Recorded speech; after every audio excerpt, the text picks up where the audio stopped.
lightly waste all we'd given.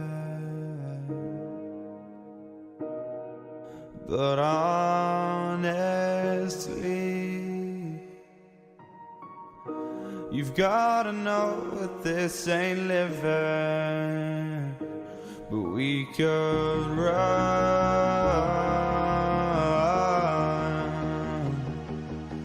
from Elysium and let it burn, let it burn. You've gotta know that nothing lasts forever.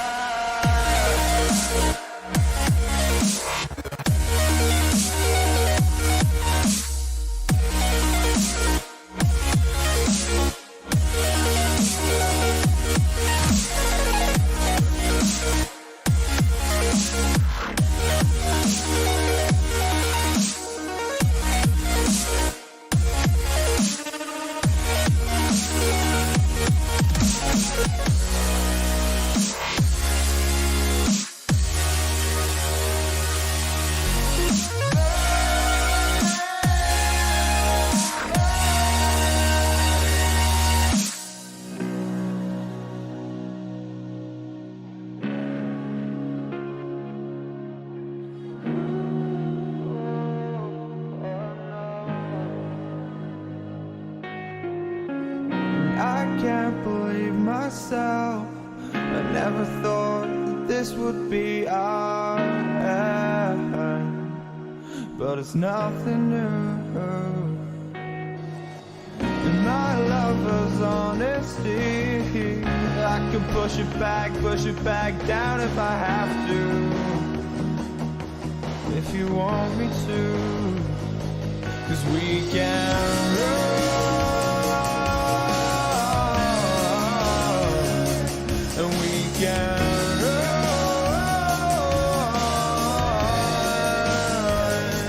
The stars they fall all for you.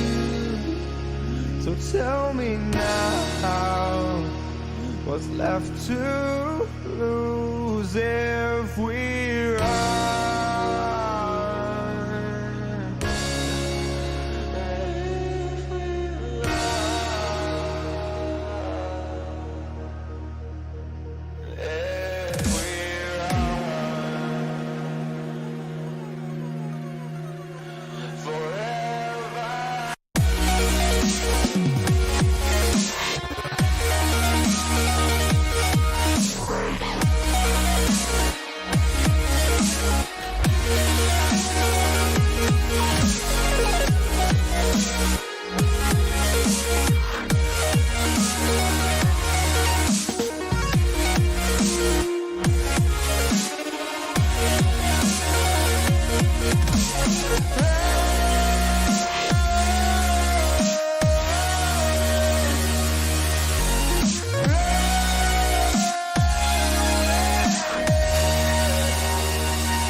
Just like the street lights lit this town, like a fire in a blaze, gotta burn it down. Can't be afraid to leave this out. We got this far, don't know how. I see danger in our eyes. They know we'll burn down the night. Coming just like the sunrise. You know that we're gonna let it out. Tonight, we're gonna let it out. Tonight, we're gonna let it out. Just like the sunrise, we're gonna let it out.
यार game क्या super smooth चल रहा है.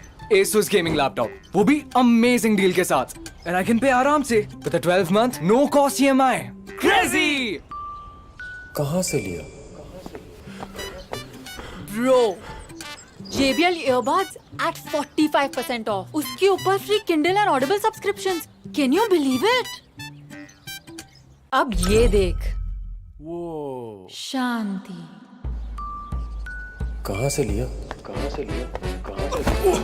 Sorry. Hey, you! I'm tracking my run on this new smartwatch I got. Noise का 70% off. Oh, मैंने सोचा ऐसी deal पे मैं भी अपनी फिटनेस बढ़ा लूं. Seamless Bluetooth calling. Hey, I'm running towards you. Yeah.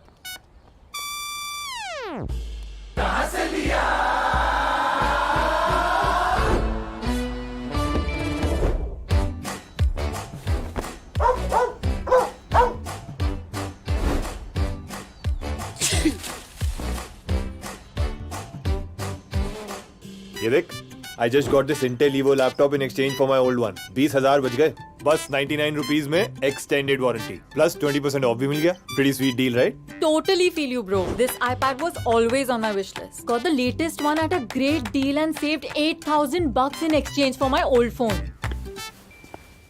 Hey, what's up? सबको इतनी बढ़िया डील्स मिल रही हैं. ये सब कहाँ से लिया? Amazon से लिया. Amazon Great Indian Festival से.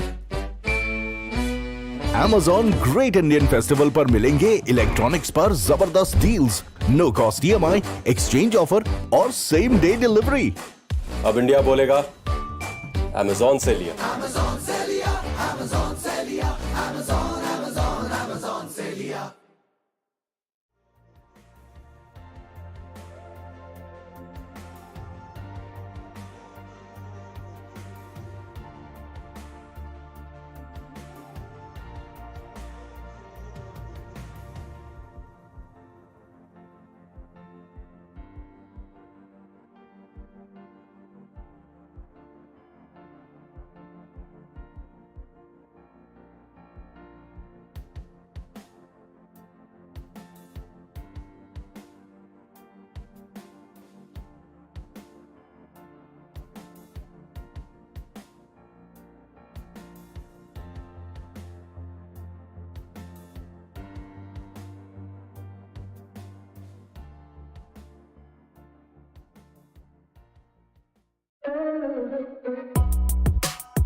Ladies and gentlemen, welcome back. It is the day that we've all been waiting for. The LG Ultragear presents TEC Challenger Series Edition 9, the VCT off-season official event, powered by Amazon, GPU partner Zotac, gaming partner Intel, our broadcast partner Loco, memory and storage partner Crucial, and laptop partner Asus. Today is the day that everybody, especially these two teams, have been waiting for. It is the grand finals of this amazing event that's been happening for such a long time now. And for these two teams to come all the way, one of whom has qualified all their way through, and the other one was invited and has showcased why they deserve to be in this final. 100%, you know, we have had amazing amount of numbers. I mean, we had hundreds and hundreds of teams registering over from South Asia and Southeast Asia, over 1,000 players signing up their names for this very Challenger Series from multiple countries all across the world. And now we are down to the final 2. We are down to the final 10 players as well. And what exactly are these players fighting for? The prize pool as well. Associated to the Challenger Series is a prize distribution worth $30,000 US. The winners today that shall be decided after this best of 5 will be going home with $13,000 US. Runners up, they'll be getting $7,000 in their pockets, and third and fourth, the two teams that have already been decided, Velocity Gaming and Revenant Esports, both from India, they shall be going home with $3,000 US each. Yeah, and you know, not every team is going to go empty-handed. Even the teams that were in the bottom 4 of the table will find themselves at least a, $500 check coming their way. But it's not about those teams right now. It's not even about the 3rd and 4th place. It is about these top 2 teams who, by the way, have been trampling their competition across the entire time that we've seen so far, right? You know, Fancy United, they might have had one really weird loss against Revenant in the beginning, which nobody really saw coming. But then eventually they found themselves at the very top of things, beat everybody on their way, took the top spot on the table as well. Right. And, well, here they are finding themselves in the grand final pretty comfortably, I might add. Did take down Revenant 3-1 to come here. And Bleed took out Velocity 3-0, clean victory to come here. So the South Asian region has been wiped over, and we've got the last 2 teams left from the Southeast Asian region who are looking to find that $13,000 US. But I mean, we have had Southeast Asian teams, right? However, in Valorant, there is something very special brewing up alongside the waters, coming from Mumbai as well. We've got our new agent being revealed. I'm pretty sure everyone watching has already heard of Harbour Varun Batra. Yeah, of but course. Just in case you guys haven't, let's have a look at this new agent trailer and see what he's all about.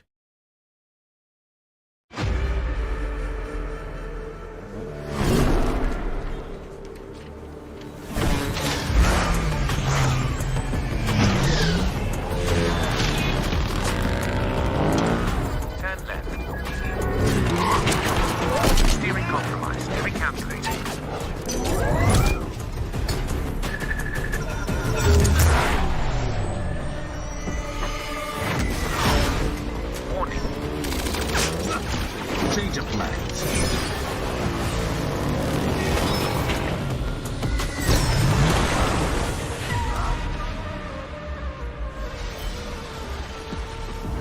Agda.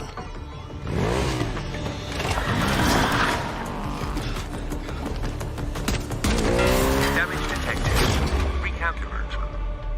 It's been a long day. Okay, a long couple of months.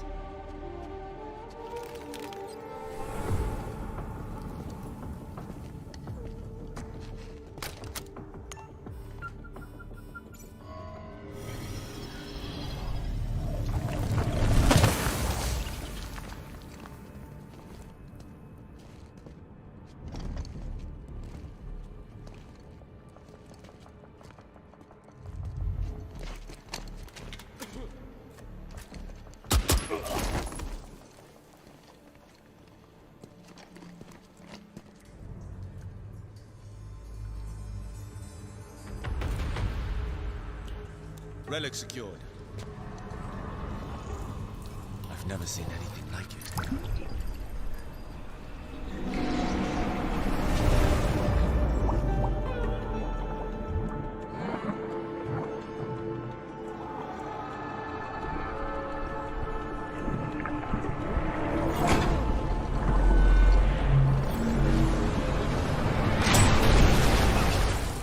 found plenty of ancient things in our line of work, but this was different.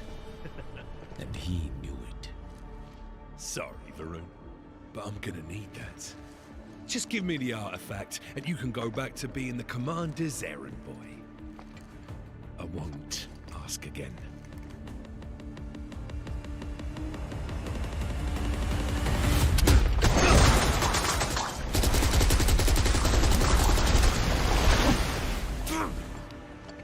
Agent Batcher has gone rogue. Find the bastard!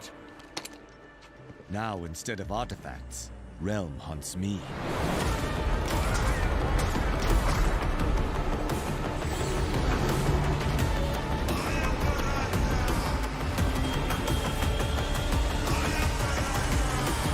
Luckily, I have it under control.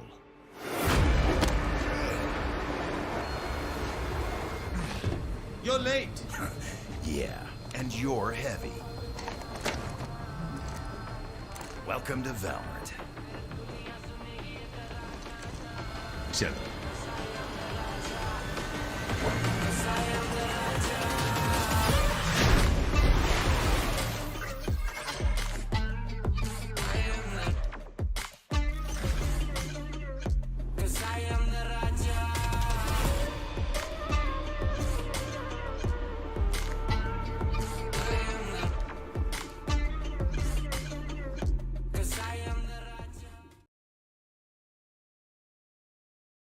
Well, we've got a lot of elemental characters now, don't we? We've got the Airbender Jet, we've got the Firebender Phoenix, and now we've got a Waterbender in the form of Harbor, which I believe is a quite an interesting one, because if you would consider Breach to be the Earthbender, sure, but I think that, you know, for the moment, we're moving a little bit more towards the Avatar side of things than Valorant.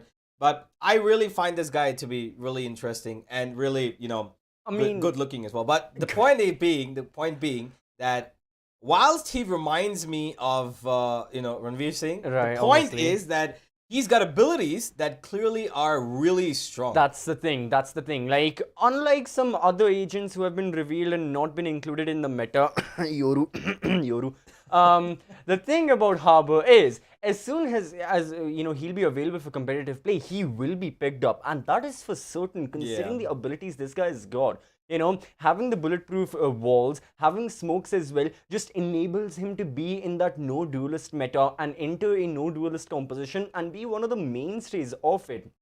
So keeping that in mind, we will absolutely be on the lookout for what Harbor is going to look like completely as a character, as an agent, his abilities, his ultimate also. But for you, the audience members watching, there's a lot more to look out for. Let's move on and talk about, you know, the giveaway we have here at the Esports Club.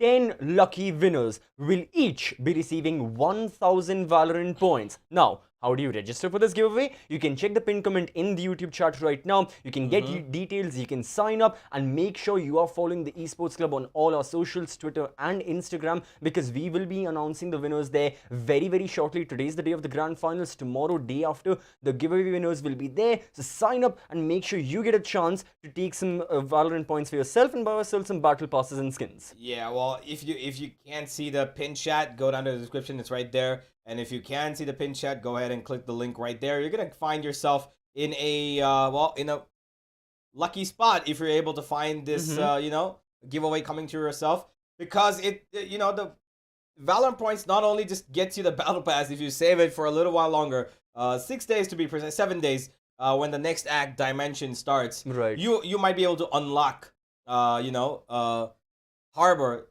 completely. I think you need about 1,000 Valorant points to skip those 5 tiers, and instead of, you know, you playing through, if you want to directly go get him, this is the giveaway. You gotta participate. Get Harbor for practically free if you win this giveaway. So go ahead, participate now. Be one of the first ones to play Harbor by participating in our giveaway. That's the giveaway. That's the main reason of the giveaway, to make you guys play Harbor. But for now, ladies and gentlemen, we've got a very interesting match coming up. It is the grand final, the biggest match so far, which potentially doesn't look like it's gonna end anywhere near 3 maps. I really think that this is, it's not about it ending 3 maps. It deserves more than 3 No, maps. yeah, see, that's the thing. I was talking to a lot of people here at the esports club as well, right? And I'm a firm believer that this best of 5 is at least going to 6 maps. Like, that's for certain. Yeah, I mean, there's no other likelihood of that. But keeping that in mind, again, that's the exaggeration you've got to go for, because it still suits the kind of performance both of these teams have had. With each other, sorry, against each other, against other rosters, they have been at the necks. They have been merciless when it comes to, you know, getting rid of their opposition. I mean, you talked about it, Universe. You mentioned the results of the 2 semifinals we have had. 3-1 against Revenant Esports for the side of Fancy United. 3-0 for Bleed Esports up against Velocity Gaming. Once more, regardless of the maps, regardless of the composition, regardless of the playstyles as well, these teams not care, moved on forward, absolutely decimated whoever stood in front of them. But now that they're against each other, we will be seeing Fancy United after, you know, all that has happened. We have seen Bleed as well. First of all, I mean, congratulations to Bleed, and more specifically to Crazy Guy for the entirety of this tournament. If anyone watching didn't know, he was a stand-in for Bleed. He was performing in the tournament. But as of today, yeah, he is an official member of the Bleed organization and of their roster. So again, huge congratulations. And absolutely, he deserves that spot, doesn't he? Most certainly. While, you know, you believe that CCV might know math in the best of 5, calling for 6 maps, right? You know, whilst I'm gonna give him a little bit of tuition for that, we're gonna have Bleed and Fancy go ahead in a proper, you know, 5 maps CCV. 1, 2, 3, 4, 5 maps potentially. Could be lesser, could be the number that we're looking at, but overall, in the history of these two teams, the most recent history, Fancy have proven to be the reigning champion, at least in the best of 1. But this is not a best of 1. This is not a one-off. This is a game where you need to show perseverance, you need to show continuity, and of course, consistency. So winning that 1 map on Breeze was not something that is going to be, you know, counted now, because now Bleed can come back even if they lose a map. They can come back even if they lose 2, but that's up to the players themselves. And well, speaking of the Bleed players, right here, they are in front of our screens. Crazy Guy, the man of the hour, the talk of the town, who has just been signed to Bleed Esports. After this, we've got Darion. Yet again, he has been that chamber, he has been that core anchor, and an absolute tank when it comes to fragging. JH, I love to call him the explosive initiator, because that's what his style is. He will be prioritizing getting those kills first, and then the utility usage comes in. But boy, oh boy, whenever JH goes for his plays, be it the Sky, be it the Fade, be it the Breach, he will be on that. Juicy, as always, I mean, he's going to be flying all across all 5 maps that we'll be seeing, and he will be getting kills with the Operator, be it the Bladestorm, and Retinol, as always, will be there to be Mr. Consistent as the controller for his team. Yeah, most certainly. And I think that Bleed Esports really have a, you know, strong synergy amongst their players. And that's you know, that's exactly what they want. And if they're looking for that, you know, upcoming season to be as good as possible, then this is exactly their, you know, push through. They need to find this victory. We are approaching the end of the year, of course, and both these squads are looking to solidify their roster so that they can fight for the best, not just here, next season as well. And Fancy United, having the players that they do, they can do pretty well. But, you know, there are some kinks in their armor. Yes, I Can being the Phoenix main, like, you know, as a duelist, this guy's absolutely insane, and we saw that. But when he plays Haven, and he's on that Breach, he has a bit of a difficult time. Yeah. And even Ficio, well, he was playing the Viper recently. He didn't have the best of games, right? So that's the thing. There are some ups. There are some pretty great ups, but when it comes down to the lows, I think these guys need to figure out how they can go around it, because I think that with this tournament, of course, they've shown what they can do, but with Bleed being their main competitor now, they need to step up, because this is a best of 5. Exactly, that's the thing for Fancy United. There are some maps where these guys, they are merciless and ruthless with how they play, and they've got everything figured out. Ascent, I think is the best example we can give of that. Even if they're playing double duelist with Nizzy being on the Jet and Yes I Can on the Phoenix, or if they let Nizzy go on the Chamber, be more of a defense-oriented team, and still have Yes I Can as the Phoenix, they will still provide amazing results. However, like you said, there are some maps where Fancy United do tend to struggle. We saw that in the semi-finals. We saw the map of Haven, where Killers was given the raise. You had Yes I Can on that breach. Nizzy was back on the Chamber, and again, the synergy just wasn't there. I think Fancy United are looking to build that team synergy. Problem for them is, yes, it's an off-season tournament, but these guys, they are fighting for a prize pool of 30,000 US dollars. They're up against Bleed, another really strong team. So for Fancy United, there shouldn't be any mistakes, so as minimal of mistakes as possible. But right now, you know, speaking of Fancy United as well and Bleed Esports, there have been multiple instances of brilliance from these guys. We, as analysts, we have chosen a couple of rounds to showcase and to talk about what makes these guys so special. Let's have a look at Bleed Esports on the map of Bind and see why exactly these guys are so strong. So this is yesterday's match up against Velocity, semi-finals. Bind it is. And from what we can see, Bleed Esports, they're looking for gunfights on all the areas of the map. You've got Fade towards B Long. You've got Darion as the Chamber on towards A Showers. They're drawing out the Velocity players, looking for the kills. So now VLT already know there are people on Showers, there are people in B Long, but what they did not expect was this surprise push from Hooker. Juicy got it, he pulled out the showstopper, got the kill, and this is where Bleed realized they've got the man advantage. 4 versus 3, they want to push back Velocity. They shall not allow VLT to come back into the bomb side. They are playing extremely frag oriented now because they've got the man advantage. Deathmaker, yes, he equalizes it, but Bleed Esports now have got the map control. They have got the site for themselves. Velocity are all backed up. They will rely on their ults. Velocity go for the Nightfall alongside the Orbital Strike, but in doing so, JH gets a sneaky little kill onto Deathmaker. Amaterasu pushes individually, and this is where Bleed Esports shine. Once they've got the bomb site control, they are perfect in set. Well, you know, it was a series of things that led to this. You know, Amaterasu pushing out all alone in 4 HP without Right to Waste coming to his help. Even though the Orbital Strike was right there, Right to Waste was still putting down the smoke. So I think that, you know, coordination was a little bit off for Velocity, which we clearly saw happening. If probably Right to Waste would have swung out with him from spawn, they would have gotten that kill onto the person jumping out from Hookah. Maybe they could have won the round. Who knows, right? It's just about that little timing and communication.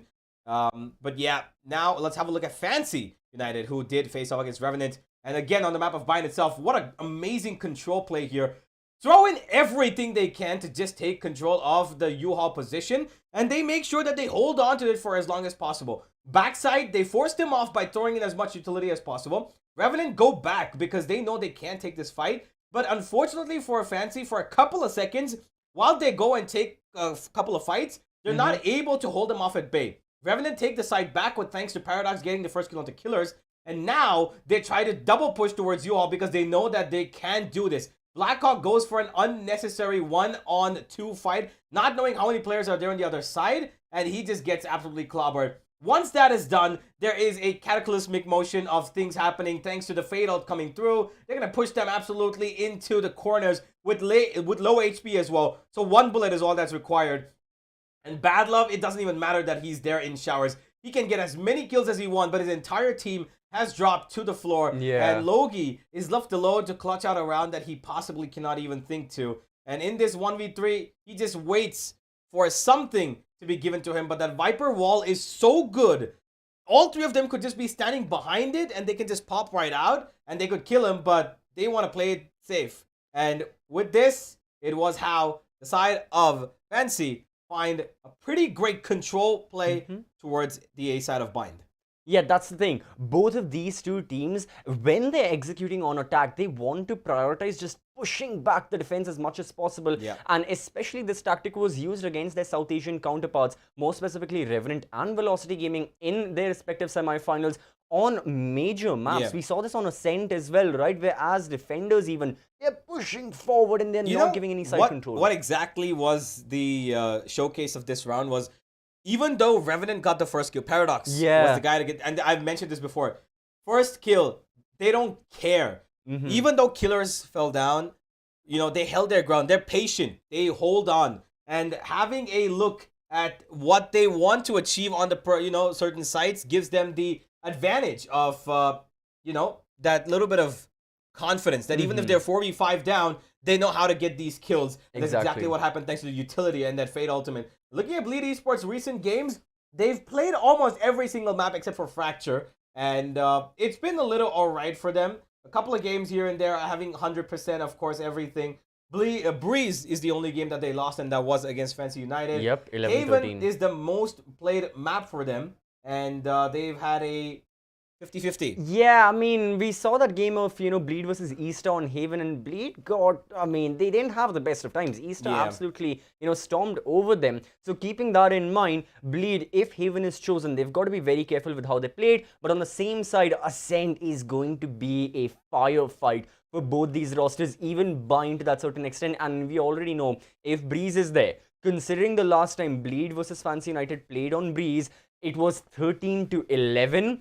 Now, Bleed Esports will be ready even more to deal with whatever Fancy United will be pulling out their bag. Yes, I can on that Phoenix. And again, that kill-oriented push where these teams, they want to go for kills. See, that's the main thing we have noticed about both Bleed Esports and Fancy United. At least when they play against South Asian teams, these guys are looking for frags. I have used this analogy once, and I'll say it again. If for Fancy United, if it was up to them, these guys would much rather just have 1v1s all day of the week, any time. Instead of, all that utility usage and positioning and all, they want it to just be a dogfight, just come down to crosshair placement and not. And that's where these guys are absolutely strong. Yeah, well, if you look at Fancy United's recent history, they clearly have not had the best of time on Haven. It being one map that I think has clearly given them a little bit of downside. And if that is in the map pool, of course, which I think it should be. It should be. I think they're going to have a difficult time going against it because Haven is a map where utility is just as important as the kills. And you get those kills thanks to the utility that we have. Because this map has 3 sites, right? So the attacking prowess is going to be a little spread out unless you all choose to go in towards, for example, you rush together C Long and Garage, you get the split control and whatnot. But overall, these guys have got a pretty great record on Ascent. They've won 4 out of 5.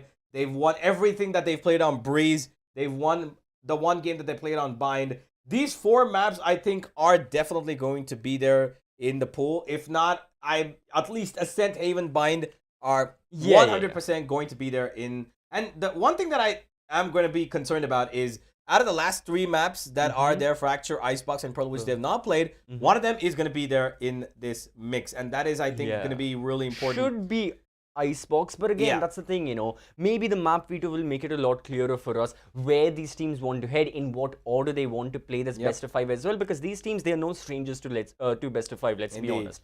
Not only have they played it yesterday, day before yesterday for the side of Fancy United, but again, as professional tier 1 rosters, these guys have played a lot over the course of their history. Even if they are new rosters, even if there have been roster changes, the players themselves know exactly what kind of situation they are in. Their opposition, to a certain extent, they know them as well. We know for a fact these teams, they are ready to spend a huge amount of their utility looking for those frags, especially in the round analysis we had on Bind. Both of these teams want kills early on. So let's see the veto. And okay, Bind and Haven, Ascent, Icebox, Breeze have been chosen. So for the side of Fancy United, Pearl, Fracture, 2 maps they haven't played are going to be Bind. And for the side of Bleed, they have chosen Icebox, where they've beaten Alter Ego. Even against Velocity, they were looking really good. But starting off on Bind, this is certainly extremely interesting from Fancy United. Yeah, them going with Bind, of course, does give them a little bit of the edge that they have only played the once on Bind so far. I thought they would go for Ascent, which they have picked. It is the 3rd map, because that is their most successful map apart from Breeze, which I also thought, could have been their first pick because they did beat Bleed on Breeze, right? So Breeze could have been, again, one of their best maps. And this was, again, I don't know if this is going to be ending up to be a mistake, because if you put that map at the very end, then Bleed might just take this in the first 4, right? And if you give away your strongest map for a little later cost, thinking, okay, you know what, we might need it later. Nah, you put your first foot, strongest foot first. And that's kind of what even happened with Velocity, right? Breeze is their strongest map, and it was in the decider, slot. which I think could have been avoided. They Right. could have gone for that first map of Breeze pick, but hey, well, what's happened in the past has gone through, and what's going to happen now is what we're going to see. Ladies and gentlemen, with this map pick, it's going to be probably as even as it can probably get. Yeah. We are going to be seeing at least, I think, 4 maps, at least, you know, At least 6. one of these 5 maps is going to be won by one team, and the other 3 are going to be taken. We'll Yeah. find out who takes the momentum, ladies and gentlemen. It's going to be me and CCV signing off for now. We're going to be back with the post-game segment, but to take you through this grand final, we've got 2 lovely people, Grace and Kremer.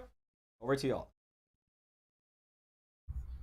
Thank you so much. Welcome to the grand finals. Thank you to our men in black there, or our analysts. We're going to be delving into Fancy United versus Bleed. Crazy Guy, Rattler, and Darion now, of course, all signed and officially with Bleed. Makes me think that this may no longer be a kind of team with a few standards, but this is an actual team to watch out for. This, of course, is up against Fancy United, who have had a bloody good tournament in the best of 1, being able to topple Bleed. Now, that was a relatively close map, if I'm not mistaken. I believe it went 13-11. So because of that, I imagine it's best of 5. We're probably seeing all maps. I would love to see all 5 maps. Of course, let me cast a Kremer 3. How are you feeling about it, Grace? I'm very excited. In fact, I think I'm more than excited, to be honest. I think these two going to head is going to be a really, really good one. I just think those map bans have been particularly interesting for me. Of course, we did see these two go head to head on Breeze. As you say, it was 13-11, and that's kind of going to be the decider if it goes all the way, which could be really, really intense. At the same time, I was wondering if we'd see Haven make an appearance.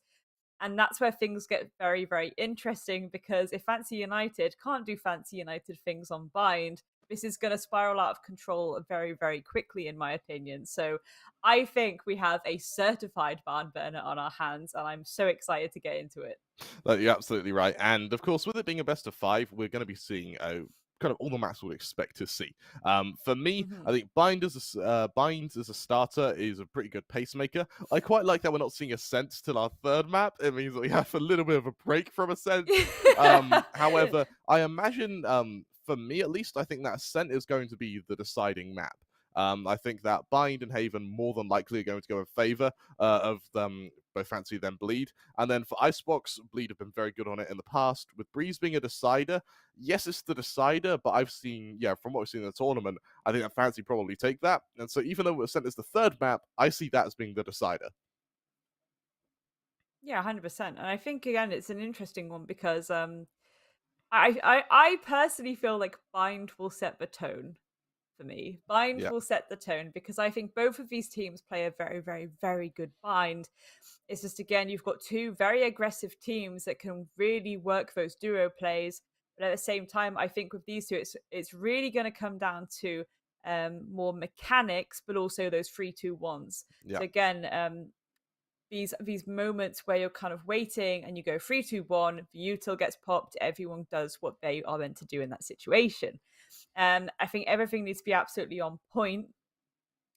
And I think that maybe there's one team there that does it a little bit better than the other, but I shan't comment on which just yet. But I think this is a thing where it's going to be compared to, a lot of the other teams in a tournament, this, again, it's high progressive teams and they have a really particular play style. My main concern is if they deviate from that play style, which we've also seen from both of these teams. They've had these moments in the last few days where they've deviated from their usual play style and it's gone a little bit more squiffy for them, because again, it's this idea of you need to play into your strengths, you need to play into what you're good at. If you're able to make these aggressive pushes, these aggressive pinches, that's 100% what you should do. Obviously, each map will have a different way that you want to approach it in terms of that aggression, but the aggression still needs to be there, especially on Bind, where, it is hell in a cell, smallest map. And I think that one can get very scrappy and nice. I think we'll all see some gorgeous shots come through from this first map, and I think that certainly is going to set the excitement for the rest of the best of 5. No, it really will do. Something I want to mention when it comes to players is I think the duel between Yes I Can and Juicy is really going to be prevalent. Bear in mind, Juicy, being a young player, we've not seen him in a grand finals for a good while, to my recollection. Furthermore, yes, I can.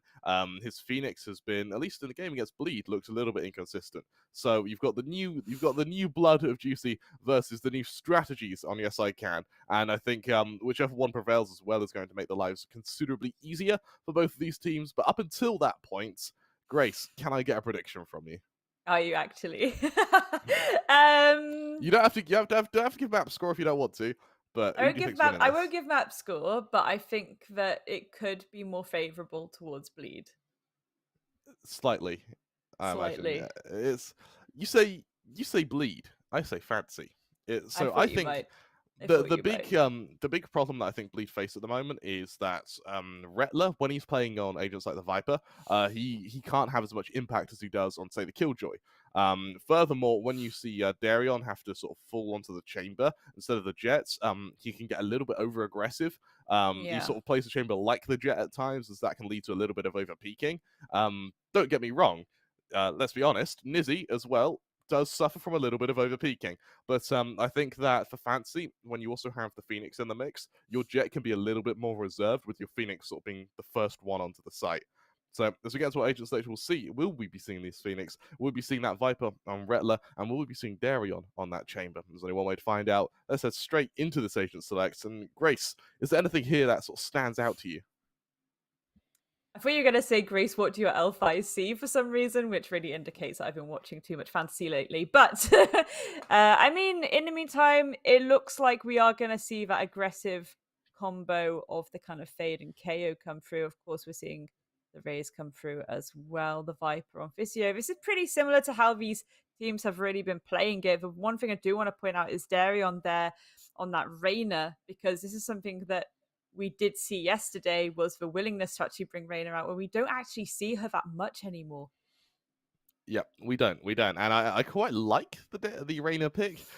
Bearing in mind you don't have any flashes on Bleed, so you need that on the duelist.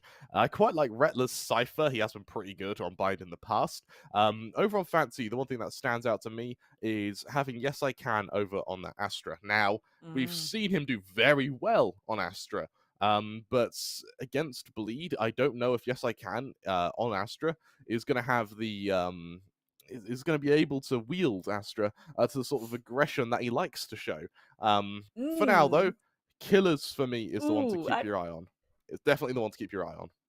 100%. I mean, Krem, I just kind of clocked that because I'm thinking, I said that these are two very aggressive teams. Yeah.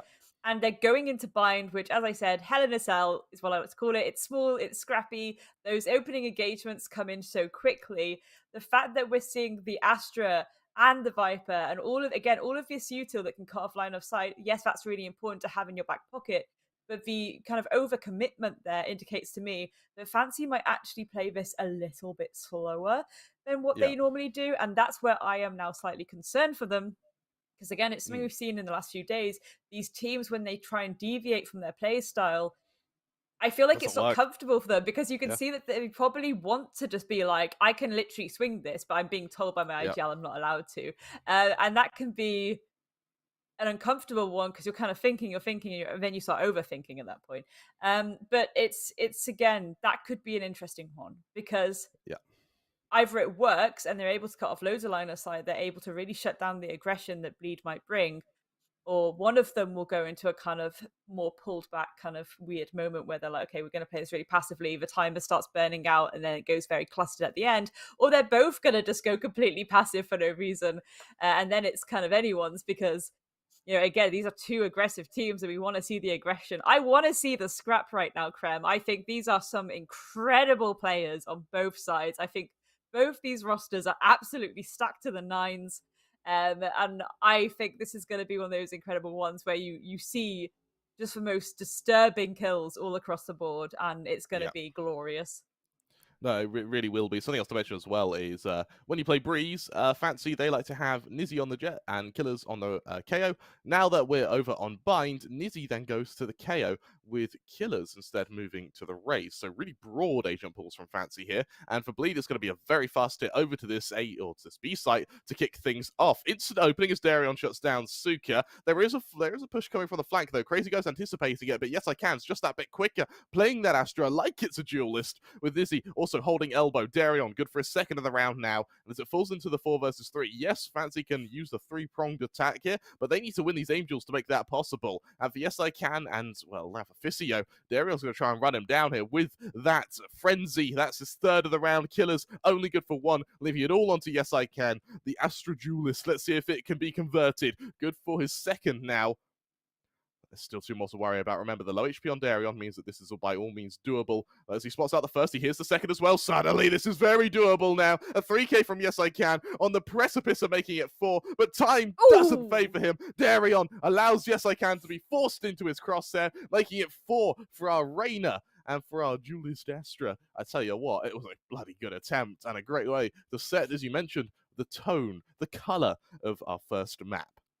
It really is, and again, you know, especially when it's the pistol round, because I personally, again, maybe it's just me being a bit spicy with it, I love it when teams go aggressive with the pistol. I think it's the easiest way to throw a spanner in the works and to get the jimmies rustled from the get-go.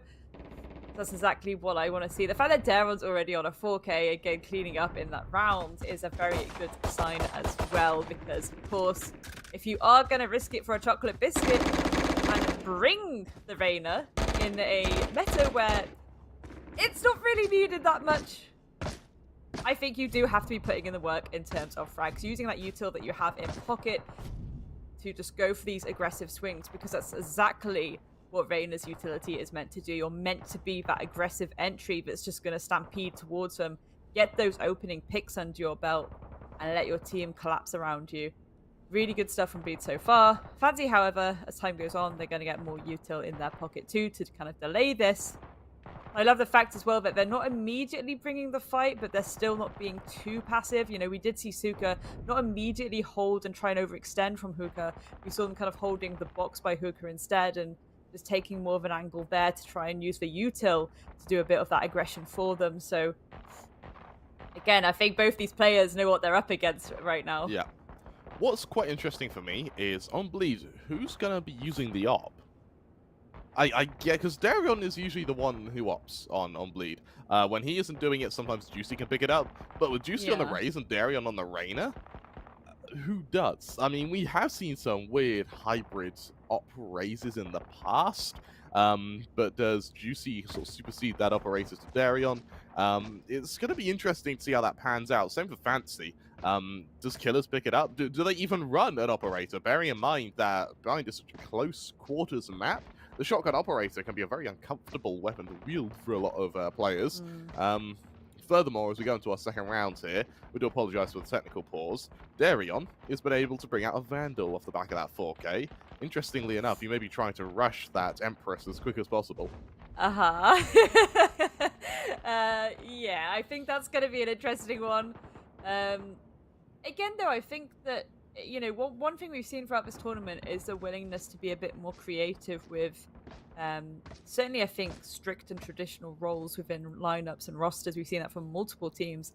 And I think that's what I'm really starting to like about this region. It's the thinking outside the box when it comes to util in order to get the win, instead of just being like, no, it has to be this way, you know? And I really enjoy that. So I think we'll see more of that as time goes on as well. A bit of cover being added by now. Yes, I can. Darion just shooting through the smoke, takes out Suka nice and quickly. Can they get a second? Yes, they can. Lizzie and Yes, I can falling. That's now 3 for the round. And there's the aggression we wanted. J8 taking down Killer S. And poor Physio in a 1 versus 5. Walking into a pit of snakes like a small little mouse. And there we go, Retler to finish things off. I mean, I've been cramped. Like, how do you even begin to explain that? So, Darion's having a good game. Welcome to the match, brother. 2 rounds in, 7 kills. This is going to be a quality performance. This sort of reminds me of how, I believe it was Physio started their game earlier. And it ended up being, I think 11 kills in 3 rounds.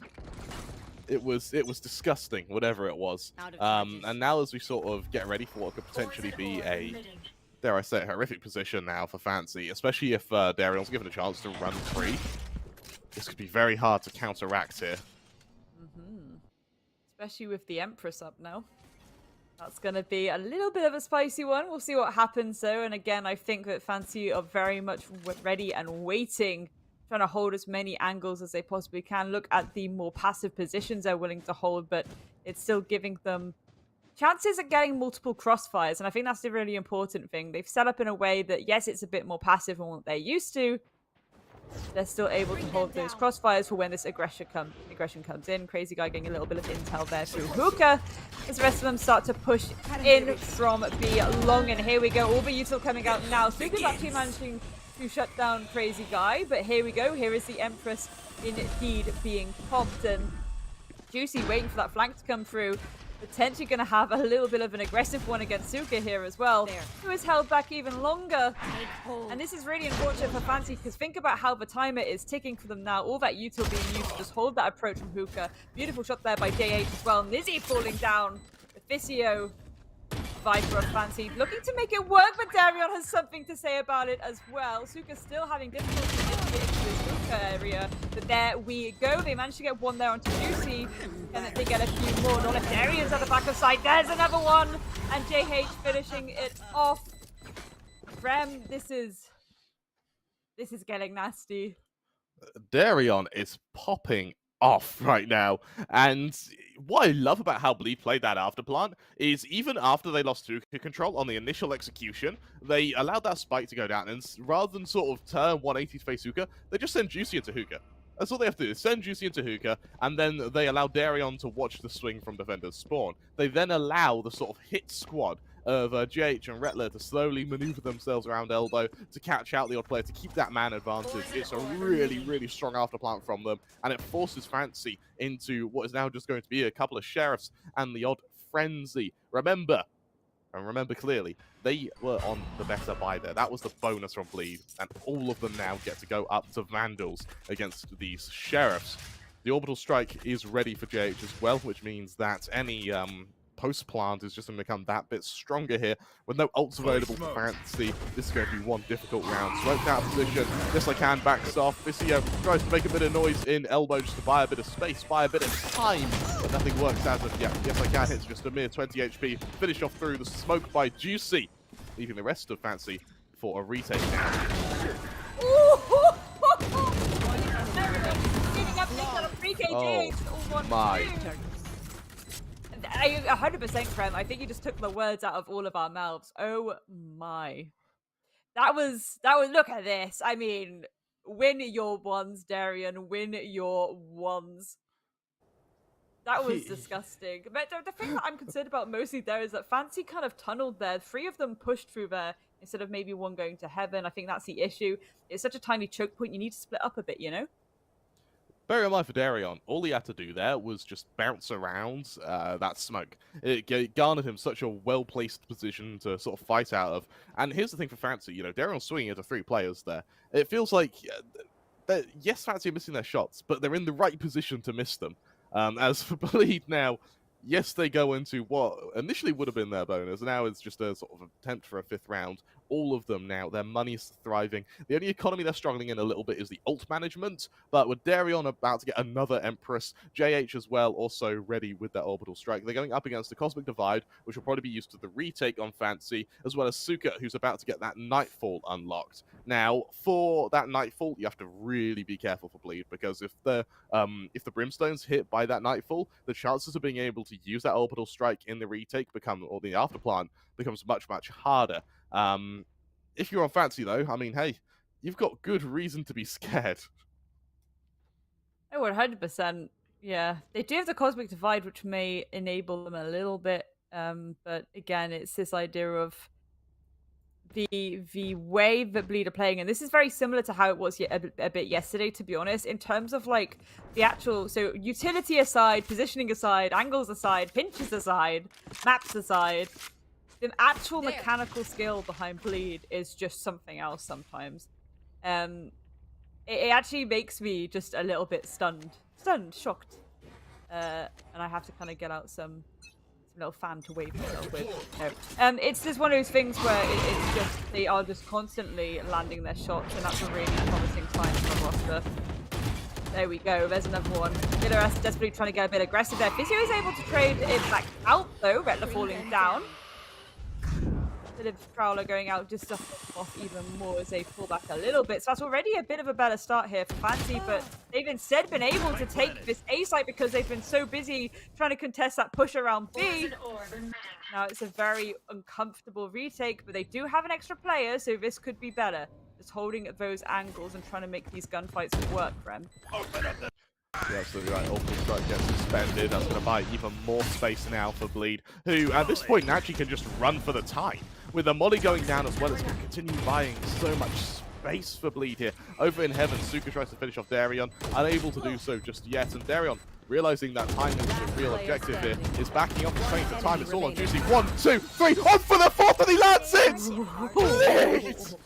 What? And where Darion falls, the Prince of Bleed, the juice is most definitely loose. A 1 versus 4 to bring Bleed their 5th round on the bounce.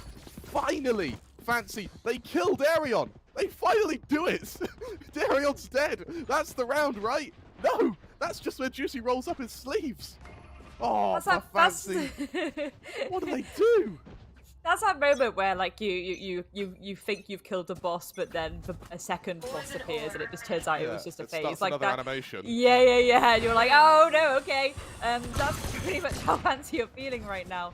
Again, I love the fact that they're fighting back by being aggressive here themselves, trying to throw a span into the works a little bit.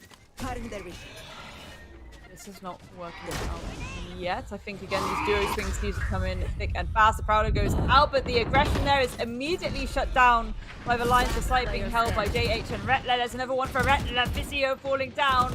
And there is the spike plant being blocked firmly onto that site. Oh, yes, I can. A very uncomfortable position. Look at them. They just want his blood, and well, it's another round on the table, halfway through this attacking half, and they are looking so strong. They are looking almost immortal at this point. I don't know, what do you do if you're Fancy? Because their strategies sound. It's making sense. We're seeing that their initial aggression towards what was initially a crunch over on B main worked. They got that position, they got a man advantage. All they had to do then was go to the retake. Bleed also making the right decision with, once you realize that point's being hit, they just go to the other side of the map and they plant. And they play for time. Fancy just losing these angels right now. This is getting worrying, considerably worrying. And as we hear sort of words of wisdom from the Fancy coach, I wonder what stratagem they employ to try and beat this. I think that's the thing, isn't it? It's well, they do have a lot of ults up, is the thing, and I feel like maybe what we'll see is a desperate attempt to kind of cut off either an entry point into site or maybe try and get as much of that kind of plant space down as possible. So they're kind of almost sheepdogged a little bit towards another site where a majority of you could be waiting and hopefully holding some lines of sight, do some really nice util setup, especially when you've got that many ults on the table. It's just very difficult when you are being hit with... It's ironic almost, isn't it? You know, Fancy have hit so many teams with this absolute ferocity. And they're now playing against a team who are just as aggressive and ferocious. Again, maybe them being a little bit passive. I mean, can you say it's a right or wrong thing? Because they're trying a lot of different things, and nothing really seems to be working out too well. Oh no, for now. Bleed, they get ready to assault the safe site. Smokes down once again, indicative of their showers pop. Juicy ready to make headway through this position. Through the smoke, no damage has been done just yet, but with both Liz expended from Darion, this may allow them to be a little bit quieter. As the plant goes down, Bleed on path to make it 7. Showstopper comes out from Juicy. However, the suppression from the KO is just perfect now. The null command pops. A man advantage for Fancy. Can they convert this? Through the smoke, Vizio chimes in. This is while Nizzy and JH are both able to trade elsewhere. It's all on Crazy Guy, 1v4, the new addition to Bleed. Can he rise to the occasion? No, he can't. We finally see Fancy put themselves on the board with a first. But is this the war drums of a comeback, or are these the dying whispers of a death rattle? And to even call it a death rattle 7 rounds in should really show you just how one-sided these first 6 have been for Bleed. I think this is the important thing, though, too. It's again, I often say that getting into 1v1s is the best idea on both sides, really, that you can possibly have. I think that cleanup pretty much was because Fancy were able to take those 1v1s, not have someone there immediately for the trade, or if someone was trying to go for a trade, they were distracted, so that angle that's already being held could be utilized. Again, they still have all these ults on board too, so that's really good going, and potentially they could get a second here. Speaking of ults, Graham. Xerxia's doing a bloody good job actually at mitigating all of this damage. 2 snake bites and suddenly the Nightfall, the Layers, the Prowlers, all just mitigated, and he gets juicy. To follow it up, Fancy are now going for this aggression with Suka and Killers. Crazy Guy's the only man in position to try and stop this. 100%. Approach here. Maybe just go for a little bit of the old bait and switch, but they have to do that. Like being held, there we go. They're able to collect that pick on 2 Killers. No immediate trade coming through just yet. Suka is aware of where that player is lurking, so again, it's a case of them. You check it anyway. It's perfect. Suka, though, looking to hold his ground. Eventually finished off by JH, but the damage may have already been done. With the smokes going down, that is going to buy a considerable amount of space in. Is he going to flash through this to try and buy an additional amount of time even for this team? But JH now, Molly placed. Remember, all 3 members from Fancy are pushing this position from the same angle. All it takes is one well-crafted crossfire, and this entire retake gets shut down. The orbital strike, it buys so much space now. They're going to put behind this. There's the swing from Yes I Can. Finishes off Crazy Guy, but do they expect JH already close to CP? Have these players push into them. Anti-flash, great hold from JH. Unfortunately, Nizzy is that bit quicker when it comes to the aim, and it looks like Fancy have found their footing. 100%. I think it was really good to actually go for the teleport there. You know, Physio just applying that additional dimension of pressure towards that retake, because as they were able to get that one pick, it just became a case of, okay, we're in a 3v1 and we have multiple angles now. Again, very, very good from Fancy. I mean, they were just beautiful shots from Suka as well, but I think this is the issue sometimes when you're in a 1vx, especially in such a tight space where, you know, you can't quickly just duck out of the line of sight. When you're in there, you have to contest those gunfights, and I think at that point Fancy knew, and they just went for the jugular, and that's exactly what happened. Yeah, it absolutely is now, and with Fancy in a difficult position, well, a very good position to come back, but difficult in the sense that, yes, they're slowly slowing Darion down, but no one else is popping off like he is. Look at the ult management as well. Fancy do have a considerable advantage going into this 9th round. And actually, I like the fact that Bleed are timing out this quickly, especially after losing 2 in a row. There's call for the timeout, break the momentum, and I imagine now this is where the coaches are going to have quite a serious word with the rest of the team. Bear in mind that with Legia and Godspeed as sort of both head coach and coach, there is a lot of brains behind this Bleed team. 100%, and that's exactly what you want, because you want people that are behind you and they're able to do that work behind the scenes. You just focus on playing, but the entire time, people behind the scenes should be getting all of that data and working out how you need to approach things. You know, even like taking little mixy-matchy changes up sometimes to the lineup, or coming up with some kind of brilliant strategy. That's exactly the kind of thing that you want to see. Working out where the weaknesses of your opponent are, and you can see that very clearly with some teams, like where they have the best support staff in that regard, because you see the counter strategy come through very, very, very clearly. The interesting thing I'm going to find in this round, actually, Kreb, is again that Empress is up for Darion. They've just lost, you know, 2 rounds in a row. We're going to see Darion try something very, very cheeky. I think it would be nice to see something a little bit cheeky, something a little bit unorthodox. Bearing in mind that right now their objective is just to catch Fancy off guard. If they can do that, they're in a great position. If they can find a way to get back on track with, you know, Darion popping off with a sort of fast, aggressive play style, then they can try and close out the half as quick as possible, go to the favoured defense of this map, and sort of allow Fancy to be the ones who play catch up. But for now, Fancy are looking pretty damn good. Yeah, 100%. And I think even when you have a technical pause, sometimes it gives you a little bit of the opportunity to have a chin wag, so to speak. So Yeah. get the vibes up. I sometimes think that getting the vibes up can be a lot more beneficial, especially if you are a few rounds behind. Fancy in this case, they just won 2 rounds. A little technical pause, get the posy vibes going. Can certainly help to reset Gotta go the with the mental a posy little bit. vibes. I'm all about the posy vibes.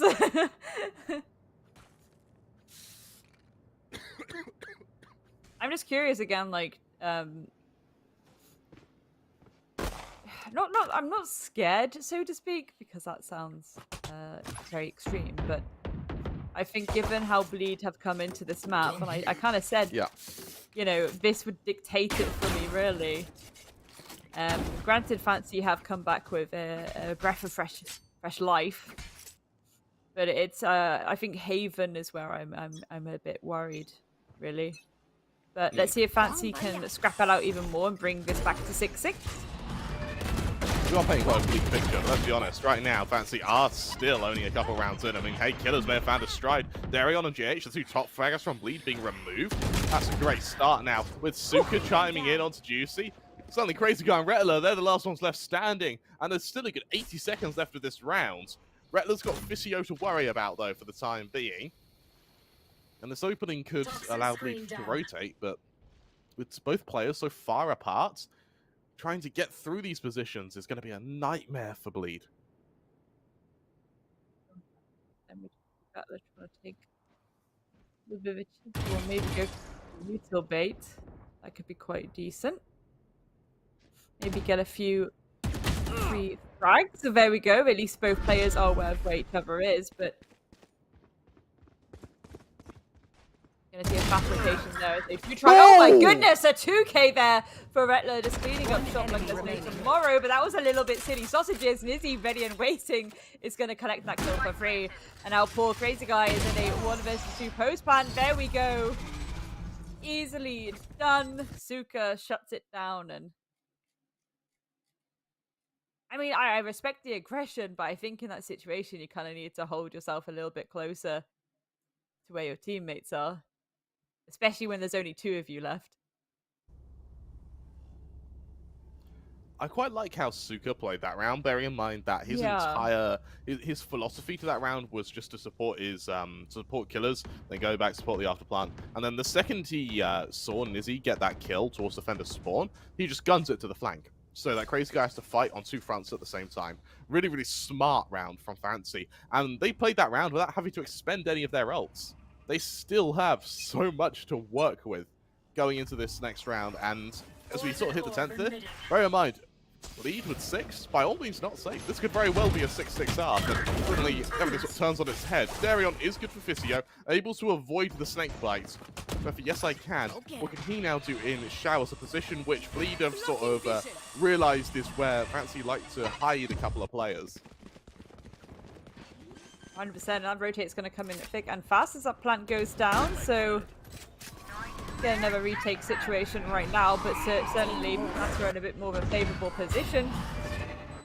Just again, all about these angles. All of these angles that are currently pretty much held off by that util. Beautiful ulti kill there by Darion on Crazy Guy and Juicy get 1 apiece. Yes, I can! Cleaning it up though! 2k there, Juicy and Jay falling down. The Cosmic Divide gets popped and things a little bit more beautiful jump there, but yes I can! Ready and waiting for that quick trade. That was through, and yeah, that was that was very close to Rettler's second lineup in what may have just been the same amount of rounds.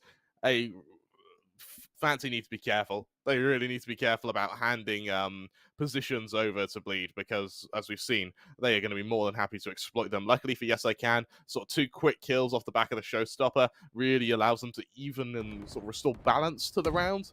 But for Fancy, they're slowly closing that distance. Bleed now seem a little bit shaken. Their rounds that have been won have been via almost team deathmatch. Fancy's retakes have stepped it up, and now suddenly Bleed need a way to respond. Now that Fancy have not slowed their aggression, but controlled it a little bit more. Yeah, 100%. Again, a little bit of a right before the storm. Just really working out what they want to do here. But again, no overextension from Fancy. They're not willing to give up any lives for free. Quiet pace through the showers as well is gonna Face your fear! kind of enable. I mean, there we go. There's the ult being popped, and it's gonna really start to put the pressure. But that rotation may improve, but it's just not. They're not willing to get baited by it just yet. This is where things could get interesting. I know exactly. Instant back and forth here. Killer's only good for one. And that neural theft, I don't know how many players left to ping, to be honest. Bleed, I think, hit that site a little bit more successfully than they were anticipating, Grace. 100%. There's one over Nizzy, there's two for Nizzy, there's three for Nizzy! Oh my goodness, the cleanup of Dreams, Juicy left now, and there we go, a 4K. That was just so smooth from Nizzy, making it look so easy. Their shots there. Huge round from Nizzy. My God! That was I mean, for a moment there, that looked like it was over. There was a world where an argument could have been made for Fancy to sort of get a few kills where they can, farm a few ults, do what they can. But no, Nizzy decides enough's enough. Fancy, it's their time to shine. And with that, it looks like the dynasty of Fancy is only just beginning. Nizzy with a 4K brings Fancy their 5th.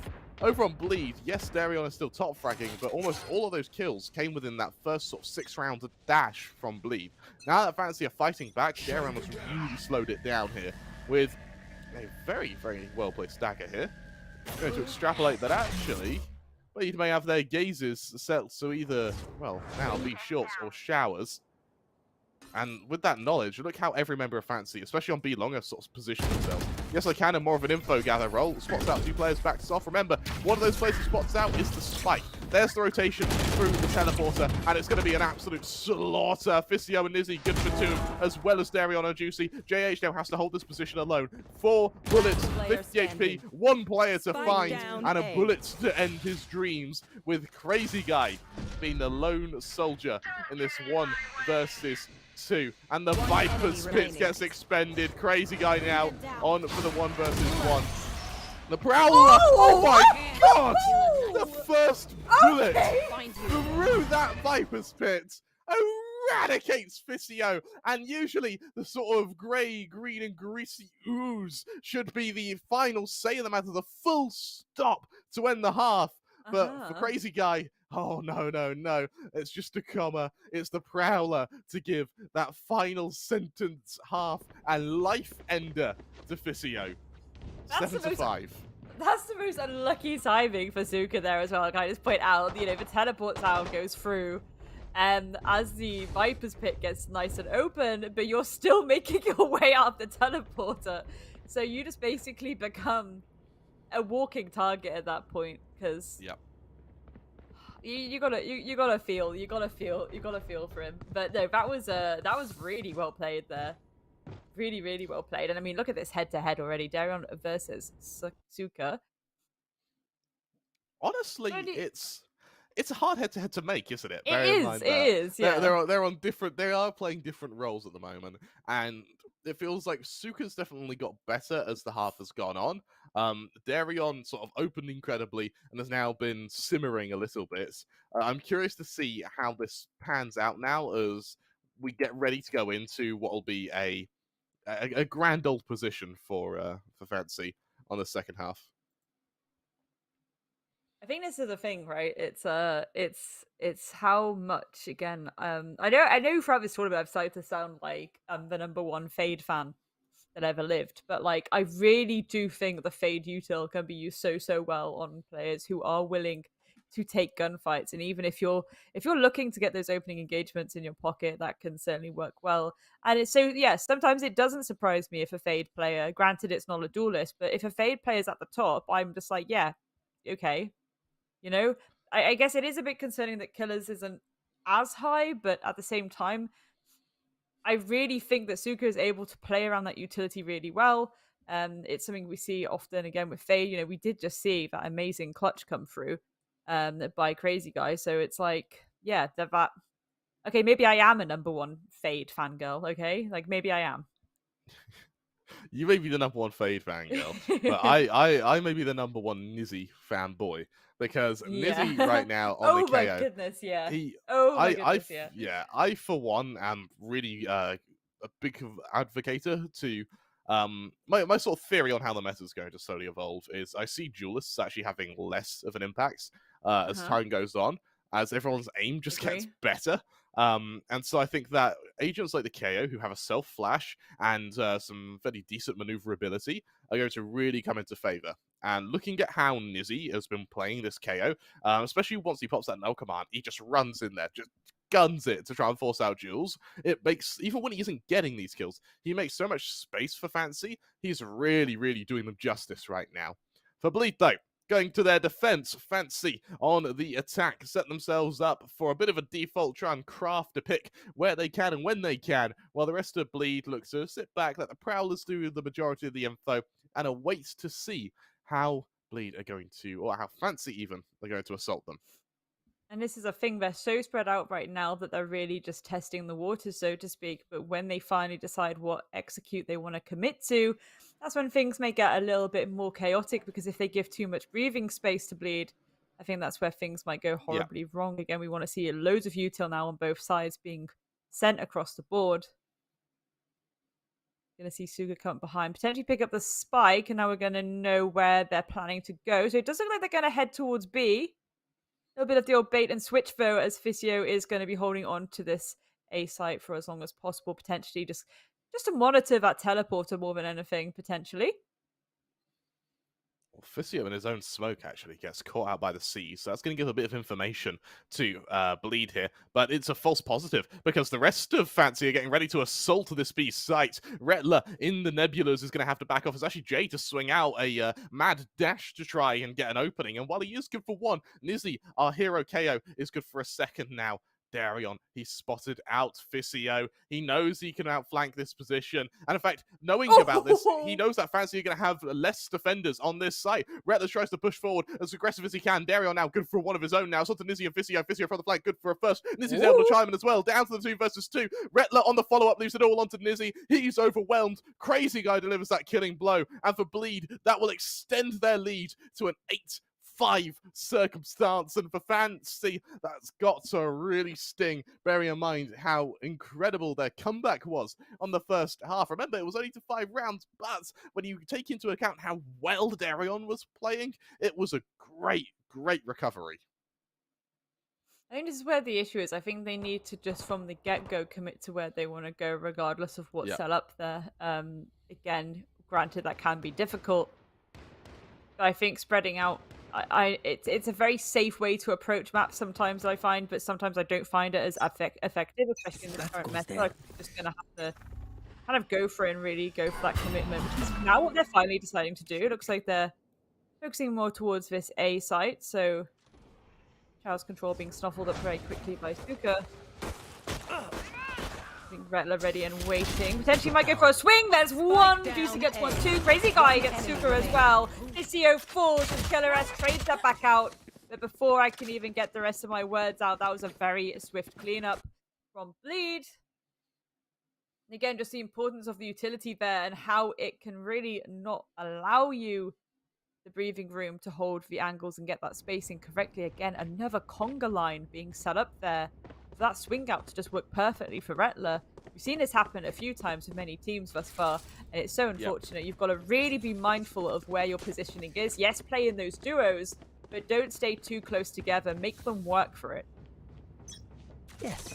I think it's quite interesting how Bleed have been so aggressive on their second round. Sort of enables them to go for microaggression on their third. Darion, what? What? It's just not nice. That's just cruel. That's blasphemous.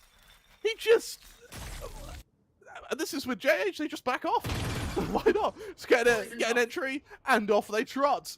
Suddenly Fancy, they lose Nizzy, one of their main flashes, their main entries as well for Fancy when Killers falls. Fancy seems stunned. Yes, I is able to trade, luckily, onto the smoke of Bleed. Remember, this is Bleed's bonus now. Fisio, he's getting swarmed now. He needs to back off. The paint shell's going to buy so much space here. Fisio in danger. Can he escape the shells? Yes, he can. 2 quick kills bring us to a 4-on-2. But Darion is still very, very much alive, which may make this retake have a still have potential.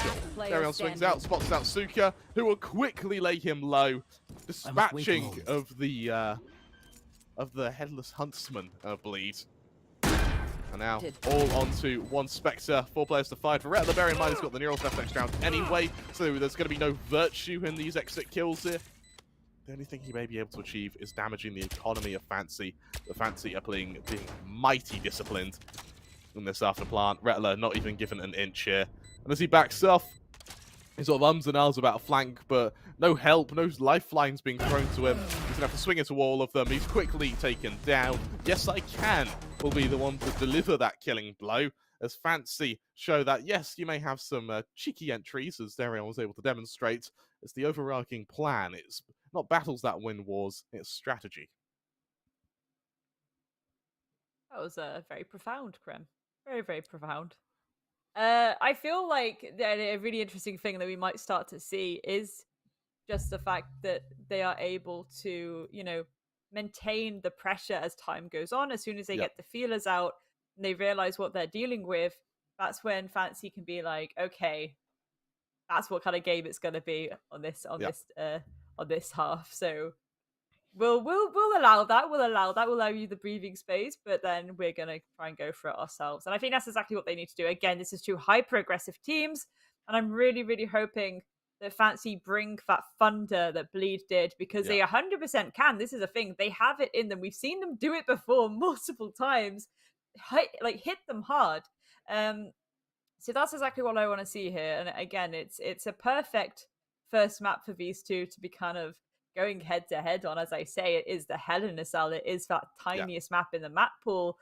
And I am so excited. Like, even watching it, I'm just in awe of how well these teams are doing. It's just that Bleed really from the get-go were really hitting them hard. Again, really beautiful shots, but now we're starting to see that come back from Fancy, and that's exactly what we needed. It is exactly what they needed, and I would like to emphasize as well that for Fancy, keeping so many players left alive means that your economy gets a chance to thrive a little bit. And for Bleed, now if they win this round, Fancy aren't dropping straight back down to an eco. They still have a little bit to work with, which is going to be crucial, especially if this turns into a war of attrition. And with 3 rounds being the differential, it's very likely that it will be. As Bleed now get ready once again for a defense. However, they're looking to play this defense like an attack as they get ready to assault the position of Nizzy, who's good for 1, instantly traded. Juicy shut down, but for Fancy, there's no real control that's been taken back. 2 players get caught in the sieves and showers, but because they're caught in the sieves, they can't aggress any further. Bleed already in a position to shut down that push, meaning that the rest of Fancy have to rest, recuperate, and reconcile their forces as they get ready to push into this B site. 100%. I think it's actually quite interesting to see how well that cipher is going to be used to just give a lot of that information that is required, because, again, even if it's not immediately spotting out someone, you can spot utility. And even if that camera's taken, that's the thing too with Intel utility like that, where it's specifically like a camera, if it gets shot out, you know instantly that's where that approach is coming from too. So sometimes it's not about what you can, sometimes it's what you can't see. And there we go, Pop's going down. Fancy have managed to force that objective. Now they just have to hold on to these lines as tight as best they can. And there we go, beautiful trades coming out there. Killer S falling, but Rattler is traded out instantly. Darion deciding to go and get Bolshy with it. Dalia going out. Can they find these heads though? Again, it's a case of finding these 1 versus 1s as best you can. The crossfire is going out from Bleed. Fancy have to do something about it. There's 1 for Darion. Can they get another? Yes. Crazy guy is going to take out Suka. Darion down, but JH ready and waiting and a little bit scared of their teeth, but around on board for Bleed, edging closer and closer towards that match point. But I think that was a really, really good execute by Fancy. It was a great execute by Fancy, but what a retake from Bleed here. even with very little information, they identify where every member of that after plan was. They expected one to be from the flank, Darion held for the first swing from elbow, and then of course with it planted there's gotta be someone long. Bleed made that association in what may have been about a second of information. That was incredible on their part. And for Fancy, they unfortunately just get picked off by each individual player. They eventually kill Darion, but that's where JH is instantly there to respond. Nultified gets popped, Fancy looks to push up the speed though now, assaulting the safe site as quickly as humanly possible. The bots, unfortunately, is going to get caught in the nebula, but as will JH, trying to back off for the time being. Killers now with control of lamps. What control does this equip for themselves? Killers for one, Jade Trade, Nizzy to respond. The Orbital Strike going to buy even more time now, with the rest of Fantasy slowly getting all corralled into lamps. Yes, I can. His late push into lamps, though, is going to give a really, really strong position to work out of. And Fantasy don't even risk fighting JH and Darion. Instead, they go straight back to this B site, where JH is going to have to be the lone defender. Darion hesitate for a moment before he joins his teammates. And we may see him go back. We may see a double bamboozle. Bleed, I think, are sort of worrying about it as they slowly turn their gaze back to A. But it's a double, triple, quadruple fake for Fancy. That spike will go down on the other site. Bleed, this may have to turn into a save. I think it's going to have to. Great round from Fancy. Absolutely great round. No, 100%. I think that was really clever, and the fact that they've bamboozled Bleed so much to the point where Bleed were like, okay, we do actually know which site this objective is going now. So yeah, rightly so. They are just going to hold on to it for now. Hold on to that weaponry, keep it in your pocket.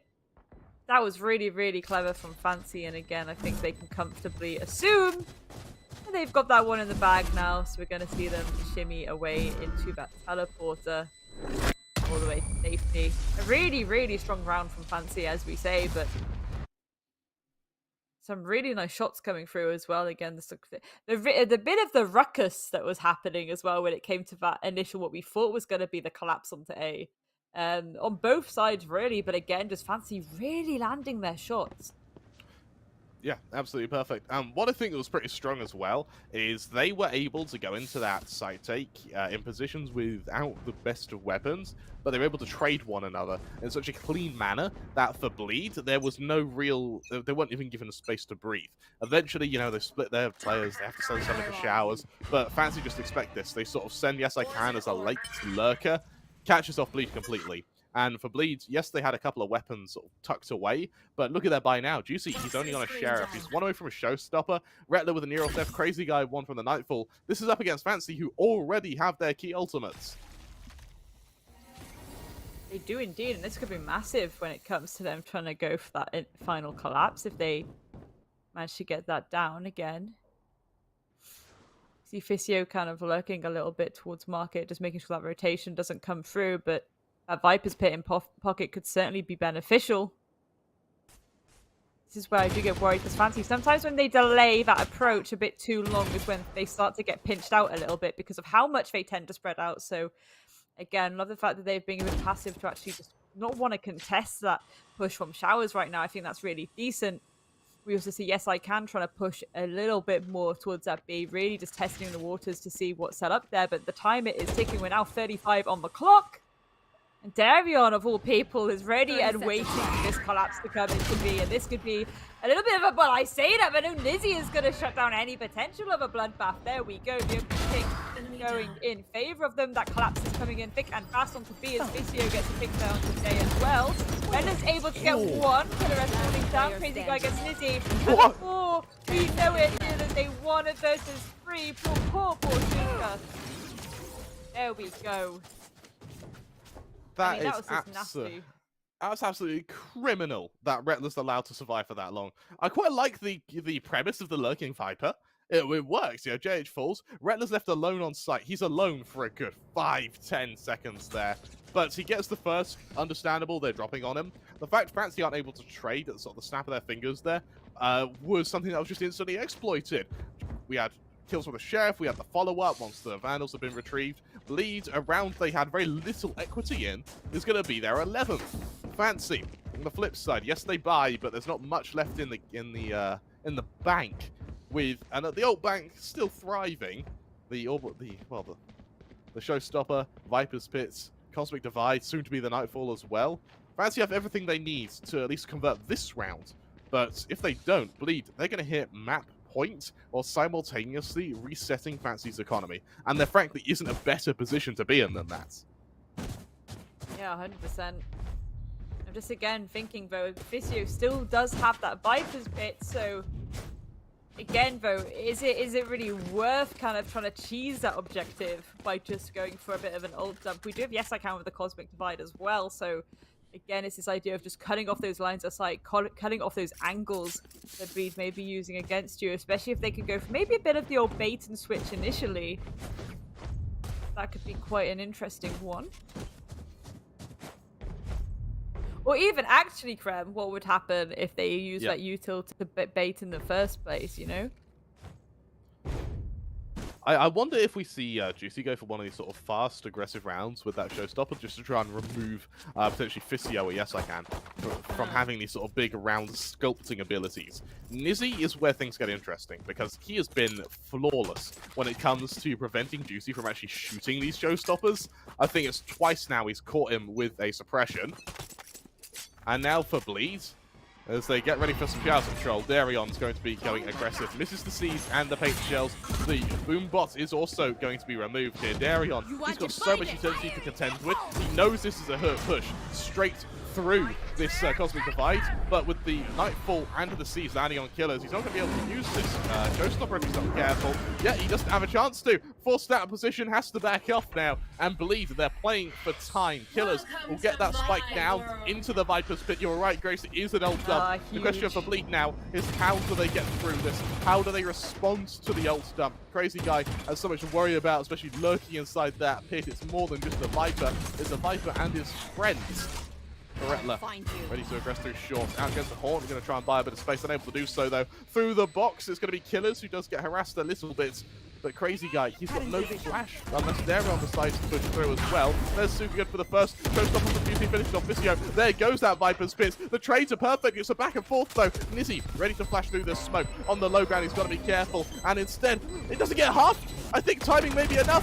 There's a swing. Nizzy, good for the kill. And just like that, Fancy, they make it 8 off the back of what may have had to have been a split-second Nebula or pull there. That Gravity Well just shuts down Bleed completely. What a round from Yes I Can. Look how close it was to being half-weighed. I think this is the thing though, like they've managed to pull that, and again, yeah, they went for that full ult stamp. We even saw Killers actually come through with the ult as well, and it's now this idea of, okay, going into this though, what do they have in pocket? And granted, they were able to get that round, and I think that's really going to help them here because they can keep that firepower in their pocket. But again, just a really scrappy one. But at least they're like holding on for dear life here, but it's working really well. And again, that final cleanup was just so good. But for now, speaking of cleaning up, we're seeing Bleed go for a little bit of an overextension here. Yes, I Can ready and waiting is actually taken out by JH. So that's a real nasty opening shot. But this is the issue too. This is my point. When you are spread out this much, there's no one there for the trades. These 1v1s become so much easier. We now see Fancy committing to that collapse, committing to that full team collapse onto A as well. So I don't think any rotations will come through anytime soon. Crazy Guy getting that pick down to Killer S is once again going to lighten the load too. Visio really needs to go for these trades. Those all important trades. There we go. Suka and Visio one apiece. Bringing us to a 3 versus 3, but JH on the lurk manages to take down Suka and that spike as well. Lost in lamps. Last player standing by Visio, but there we go. Nizzy goes down and poor Visio. They are in a 1 versus 2 now, and a swift cleanup there. It's unfortunate, really. They needed it. They needed though. This is it. They needed that that Astro utility. And unfortunately, again, it's like I say, it's good to spread out and have that in the sense of, yes, we want to get that early round intel, but when you spread out enough that you have no one there for the refrag, I really do think that there's been a few moments like that where the refrag hasn't come through, and that's really important. You know, you can have these util dumps till the cows come home, but you need the players on the board to actually be able to contest it when it comes to that final collapse. I love how Bleed there as well, because their buy wasn't great. They used every gimmick they could imagine. So the second they heard the triple I get destroyed, double swing with stingers. The second they heard the reload, just gun it. It absolutely worked beautifully. Dario now point blank, good for 1, 2. The orbital strike will finish the rest. And with that, Fancy find themselves pushed to a stop. GH is good for 1 more, and he'll get the last as well. The teamwork from GH and Darion will bring Bleed their 13th. Off the back of an incredible shutdown. It was just the one moment that Fissio had to turn around and get that trade, and then the orbital strike just comes out. It was like perfect timing. I would be so mad if that happened to me. But no, this is a thing. Like, again, they had the right idea there about kind of pushing together, going for that trio push. It's just the fact that no one was holding that angle initially. To be able to take that fight, and it's an unfortunate one. Again, stacking up a bit too much. Yes, it's good to have those trios, but you need to be in the right positioning. So I know. I think I don't want to jinx it. I think we've got a certified barn burner on our hands, not just a normal barn burner, but a certified one. Just a little one. It's a little bonfire now. It's starting to spread to the furniture though, so it definitely has potential here. The curtains are ready to go up. We'll have to hear what our analysts believe though. Let's hear from our wonderful analysts. How do you guys think of Bind? And I'll tell you what, boys, is Bleed going to be taking this, or do you think Fancy have a chance to make the comeback on our second map? No, first things first, I have abstained from predictions ever. I'm not going to say whether Bleed take it Fancy. At this point, I don't know about Jinx. One thing is for certain, I gotta agree with both Kramer and Grace that this is a certified epic oof barn burner, all that Twitter lingo that people use. 100%. Seeing the kind of plays these teams were going for, seeing the kind of play styles both these, all 10 of these players actually went for, it is for certain these guys are here to fight it out. They will never back off. Literally and metaphorically in the overall context of the best of 5, no matter what kind of a situation they find themselves in. I mean, let's take the last round as an example, right? Fancy United, 5 versus 5. 3 of their players got shot down on B long. Terion was there, double kill, Reyna dismissed, went away, came the orbital strike, done. Final 2 players, they still went on moving forward. It was kind of a desperate call, but still Fancy United did not give up. And this is the thing, both of these teams just want to keep pushing forward. They never want to retreat. Yeah, that was actually true. And given the composition of what we saw from Bleed today was completely in line with the fact that something completely new came out of them. We saw, I don't think we've seen this before, them picking up the Reyna on Bind as well, of course, after her recent, buff. With the flashes being just a slightly tad bit stronger, with a little less time, of course, it doesn't matter because Darion exploited it to the best of his abilities, and you can see it. The man was on a rampage from round 1. First round itself, he got a 4K on the pistol, and following up with that, he went up, amazingly, and of course, now on 23 kills, 293 ACS.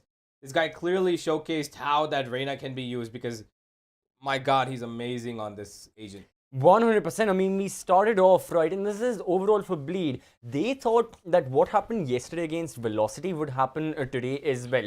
When we saw Bleed pick up the double duelist on Icebox last night against the side of VLT, they stormed over them. Darion went for that Reyna. He never stopped moving forward, always with the headshots, the Sheriffs, the Vandals, the Phantoms, and whatever was in his hand. So they kind of thought that a similar tactic can be applied today. And fair play to Bleed, when they started off, the 6-0 lead they had shocked and stunned probably 95% of the people watching. Like, my God, they're able to defeat Fancy United as well in such a manner. And Darion was on 14 kills and 2 deaths. But this is where something changed. This is when, unlike what happened with Velocity, Fancy United finally realized that, okay, we cannot hold back anymore. We ourselves have to take initiative, and instead of letting them push us back, we gotta step forward and we gotta get into the mix. They started going for the counter aggression on defense, on Bind, and that's when Darion went from 14 kills and 2 deaths to only 16 kills and 6 deaths after a couple of the rounds. Fancy United were looking to initiate that comeback. They got 5 rounds in the first half, but once the side swap happened, yet again, Bleed got the better end of that deal. Yeah, most certainly. And of course, to counter Darion, we did have Nizzy, who had a pretty great clutch in the middle as well. I believe, even though I think his teammate Suka was alive, he had a 1v3 I believe, against Crazy Guy, Juicy, and I believe that was JH. I'm not quite sure who was alive, but Nizzy himself clutched out that round and showcased that, Fancy are going to be coming back into this game. First half looked likely 7-5. They stabilized their lead, first half. Coming into the other half, they completely threw the gun straight down. Were only able to put up 3 rounds, and out of those 3 rounds as well, 2 of them seemed like they were really, really, dependent on the situation, that whether or not Darion was alive at times, right? Yeah. Because this guy was doing a lot of work, and every time he had a round where he got maybe a single kill or died even before, then the side of Fancy would gain confidence because Darion was the, pivotal point of the side of Bleed Esports. And of course, every time he died, I noticed this, every time he died, there was a situation where there was always an instant push coming through because they wanted to keep them at bay. Because the minute Darion is gone, they know they can take control because Juicy wasn't as active as Darion. Yeah, that's the thing. And with regards to Juicy, not just Juicy, but to a certain extent, Killers as well, right? On the side of Fancy United, they didn't have the best of performances. But right now, looking at the team performance, Bleed definitely, outshining what happened on their own attacking front. Out of the 12 rounds, they got the spike down 11 of the times. Fancy United, they were not able to win majority of those retakes, unlike Bleed, who at times were really successful with their retakes, no matter how the executions went. So Bleed overall functioned better as a roster. Yeah, you do make an interesting point, Universe, that Darion has a lot on his shoulders, and fair play to him. When you are performing to this kind of an extent, obviously you'll have a lot of eyes on you, and the responsibility gets bogged down on your shoulders as well to not carry the team forward, but carry the momentum forward to a certain extent, that you're the one. Even though you're not the dive agent, you're not the raise, you still have to look for the entries, and Reina is ever so powerful given her abilities and given the way they are quite individualistic. But yeah, for Fancy United, they tried their best. The 5-round winning streak that they had of all those diffuses once more is an excellent showcase of how they figured out Bleed's plan. They countered it, the counter aggression came in, they initiated more of those gunfights, and I think to a certain extent, when you are talking about gunfights particularly, all 10 of these players are equally matched. Now it's more dependent on the situation they are in. For Fancy United, they like that situation to be as normal as possible without external factors like positioning, man count, utility, etc. Yeah, and if you have in the second half particularly, you can see that their economy wasn't that far off from each other as well. Yeah. Bleed did not win, the first 2, of course, but they did go directly in for that, forceful nature of their roster, right? Because they had the Reina and Raze, they were buying in rounds where even they had no business to. That's exactly why you can see in the second half, they're keeping a pretty near constant range of economy buy of their entire team to the opponents, because they wanted to make sure that even if they're on a semi-eco or if their money is less, they've got Darion on something, they've got Juicy on something, whether that be a sheriff or be a Spectre or even a Guardian for that point. Anything and everything. They just got that economy invested in, and they won the rounds that they needed to. 6-9 was where it all, was, I think, the drowning point for the side of Fancy. They put up 2 rounds post that, but the way Bleed continued their, the amount of aggression that they showed in the last 3 rounds especially was the most important thing, I believe, and that Belong push especially. Yeah, for Fancy United, towards the end, they really got flustered, and this is what scares me a little bit. We haven't seen this side of Fancy United always. We always known these guys to be that fighting force. The 2 maps they've lost so far, in the group stages, 1 to Revenant Esports, it went all the way in overtime. And then there was another where also you saw Fancy United completely give it their all. Now, this is where they lost by a relatively, I won't call this a large margin, but still a noticeable margin, 8-13. Problem for them is, next map is Haven, a map of particular, not disliking, but still, it's not the strongest map of Fancy United. We have seen them play twice there, and they've lost not have had good results. Even right now, on Bind, you had Killers be their raise, and he had 7 kills and 20 deaths overall. That's not looking all too well, considering Killers will also most likely be playing the raise on the map of Haven. So that responsibility will once again be on him to be the solo duelist. Unless Fancy United go for Raze in Phoenix, Jet in Phoenix, you never know. Nizzy can pick up that. They But do love that Phoenix. They do love that Phoenix, but they haven't played it out on Haven just yet, and that's what scares me. If Killers yet again will be the dive agent once more, the next map may not be looking the strongest. Yeah, that is true. Fancy have not had the best history. At least for the fact that, you know, Bleed have got 4 games played, 2 won, 2 lost. They still have at least some sort of, you know, upper end experience. So I really believe that with the way that Bleed are playing, they should be having the upper hand going into this game. The confidence to pick up a double duelist on Bind is something that clearly shows that they've got this, you know, mentality that we're gonna take this by the throat straight into the fight we go. And whilst I keep all the other jokes and the dirty things in CCV's mind aside, we're gonna be back with the next game, ladies and gentlemen. It is Haven, and whether or not Bleed will take this 2-0, or are we gonna see a 1-1 scoreline come in this best of 5? We'll find out in just a bit. Don't go anywhere. Grab some snacks and come back. The Challenger Series is right here.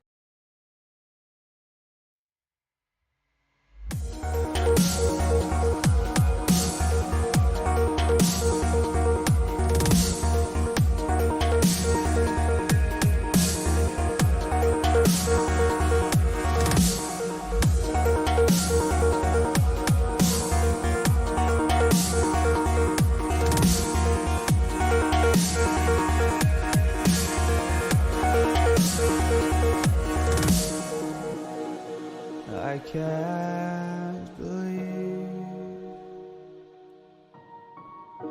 the night lay waste to all we'd given.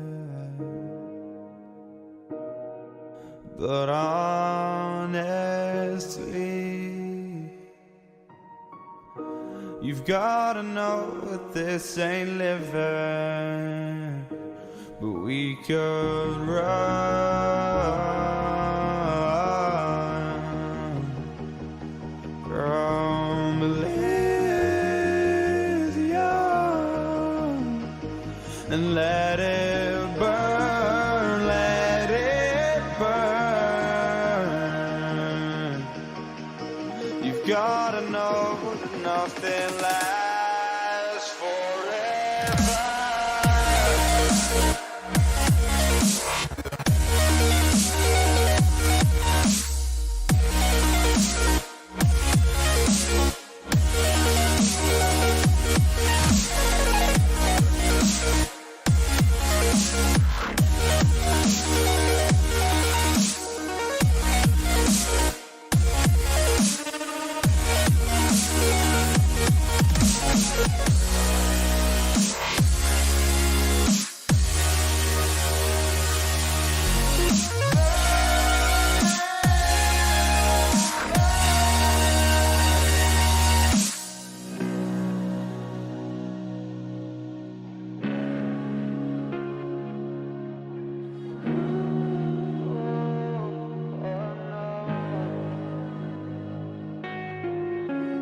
I can't believe myself.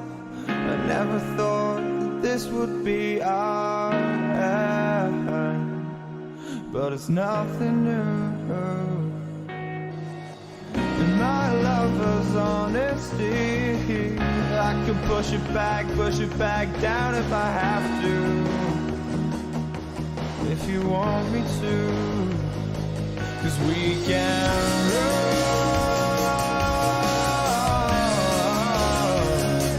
And we can run. The stars that fall all for you. So tell me now, what's left to lose if we run?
Just like the street lights lit this town, like a fire in a blaze, gotta burn it down. Can't be afraid to leave this out. We got this far, don't know how. I see danger in your eyes. They know we'll burn down the night. Coming just like the sunrise. You know that we're gonna light it up tonight. We're gonna light it up.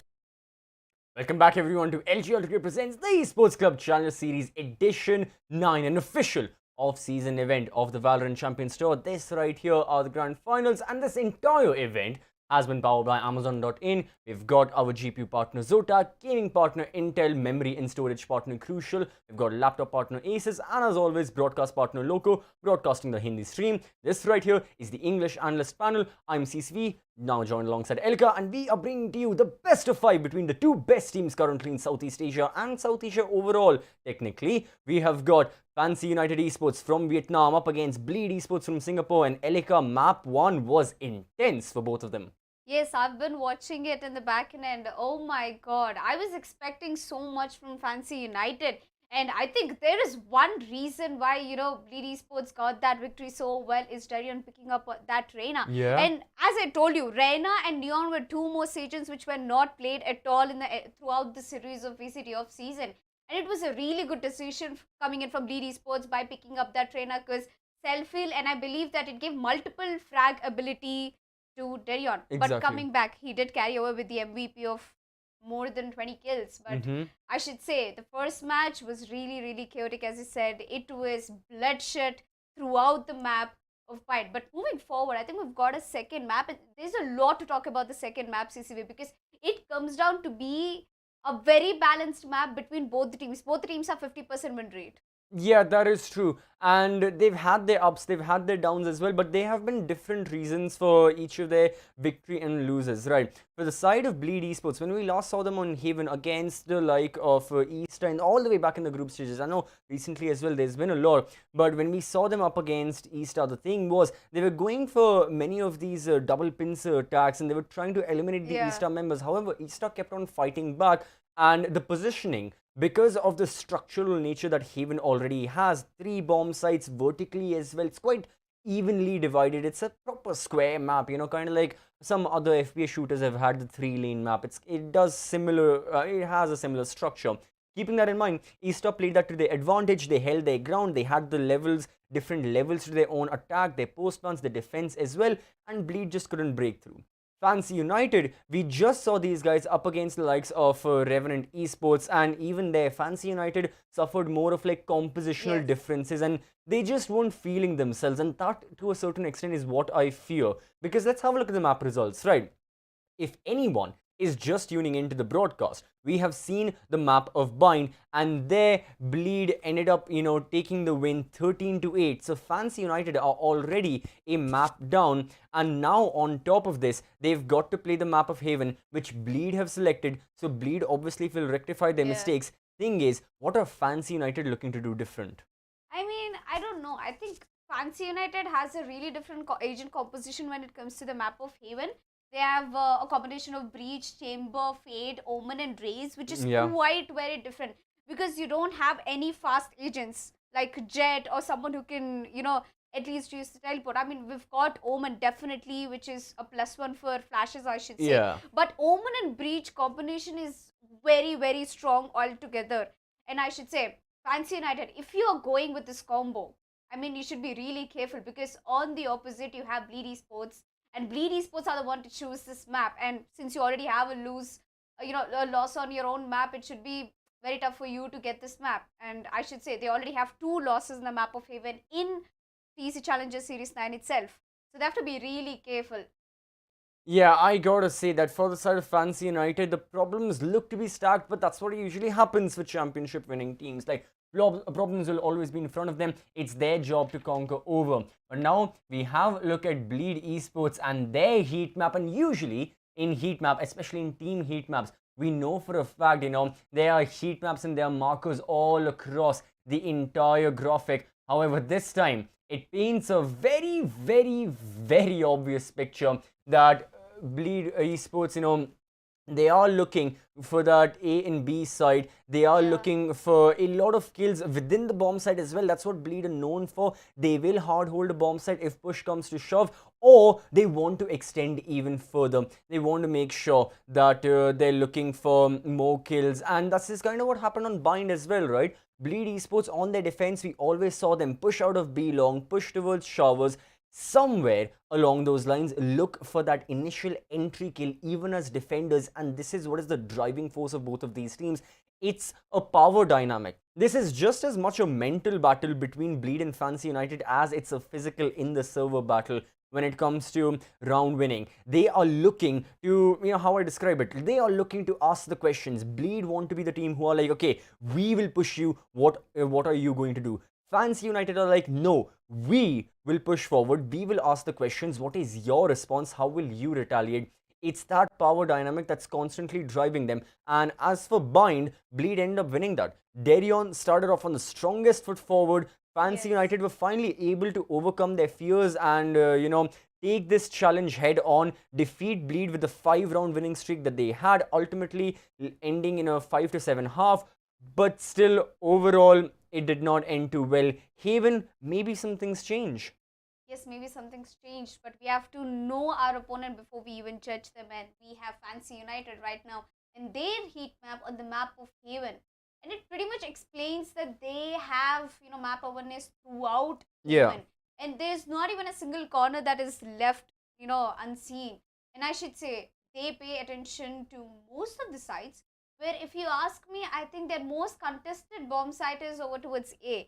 And I feel like, there's a lot of, dominance over towards that bomb site. But coming back, their win rate on attack is 41%, which is kind of making me, feel uncomfortable right here, because Haven is supposed to be an attacking side and map. Exactly. And now that it's actually Bleed Esports pick, Fancy United might have got a chance to start off with the attack, I believe. I think so too, but we'll definitely confirm. Thing is, alongside accompanying that attack win rate is going to be the post plants, and that's where Fancy United are also struggling. Even after they get the spike down, holding on to it is so much more difficult than maps where, Fancy United are quite comfortable, such as Bind, such as Ascent, where we have seen them go for proper post-plant situations. And it's a lot more congested, at least on the map of Bind, right? It's very congested. You plant the spike, you're next to it. It's not like Icebox, it's not like Haven, where you go far back. You have your Viper lineups, you have that reach element to it, where essentially you're looking to use your utility to prevent the spike from being diffused. However, us analysts won't be preventing the match from pushing on even further. Let's bring on the entertainment, let's bring on the match, and let's bring forward the casters once more. Let's see what they've got to say about the map of Haven. Casters, start game. Well, we've heard your calls, and we will start the game in just a moment. Of course, we are going on to map 2, having seen Bleed play very damn well on Bind. We'll see if they can keep their consistency now, moving on to Haven. Can Darion continue his rampage? We'll have to see in just a moment. Of course, I'm your caster Kramer 3. I'm joined by the amazing Grace. As we get into this agent select, Grace, what are you expecting from Fancy here?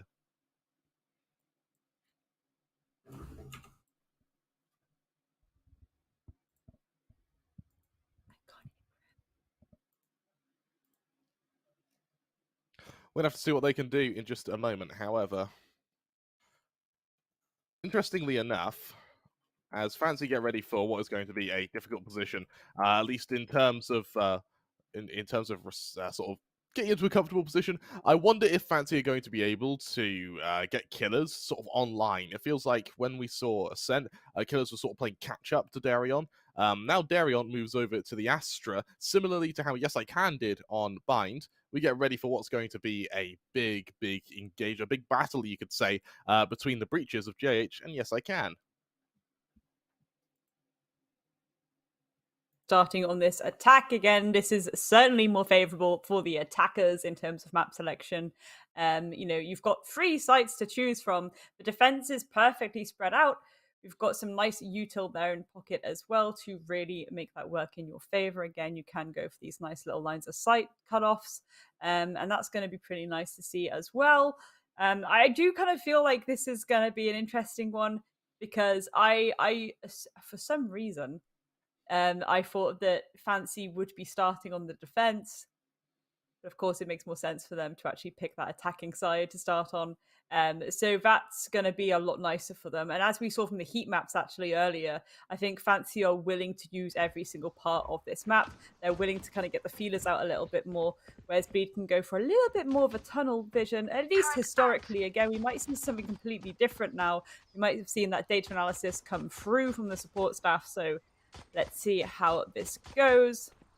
Again, I do think there's a lot of util, especially on the side of Bleed from the get-go to really help them when it comes to that defense. You know, you do have the Killjoy as well, which can be certainly beneficial for solo site holding, really. Darion's a player I'm going to be interested in, especially having gone to the Astra. Can he keep his firepower?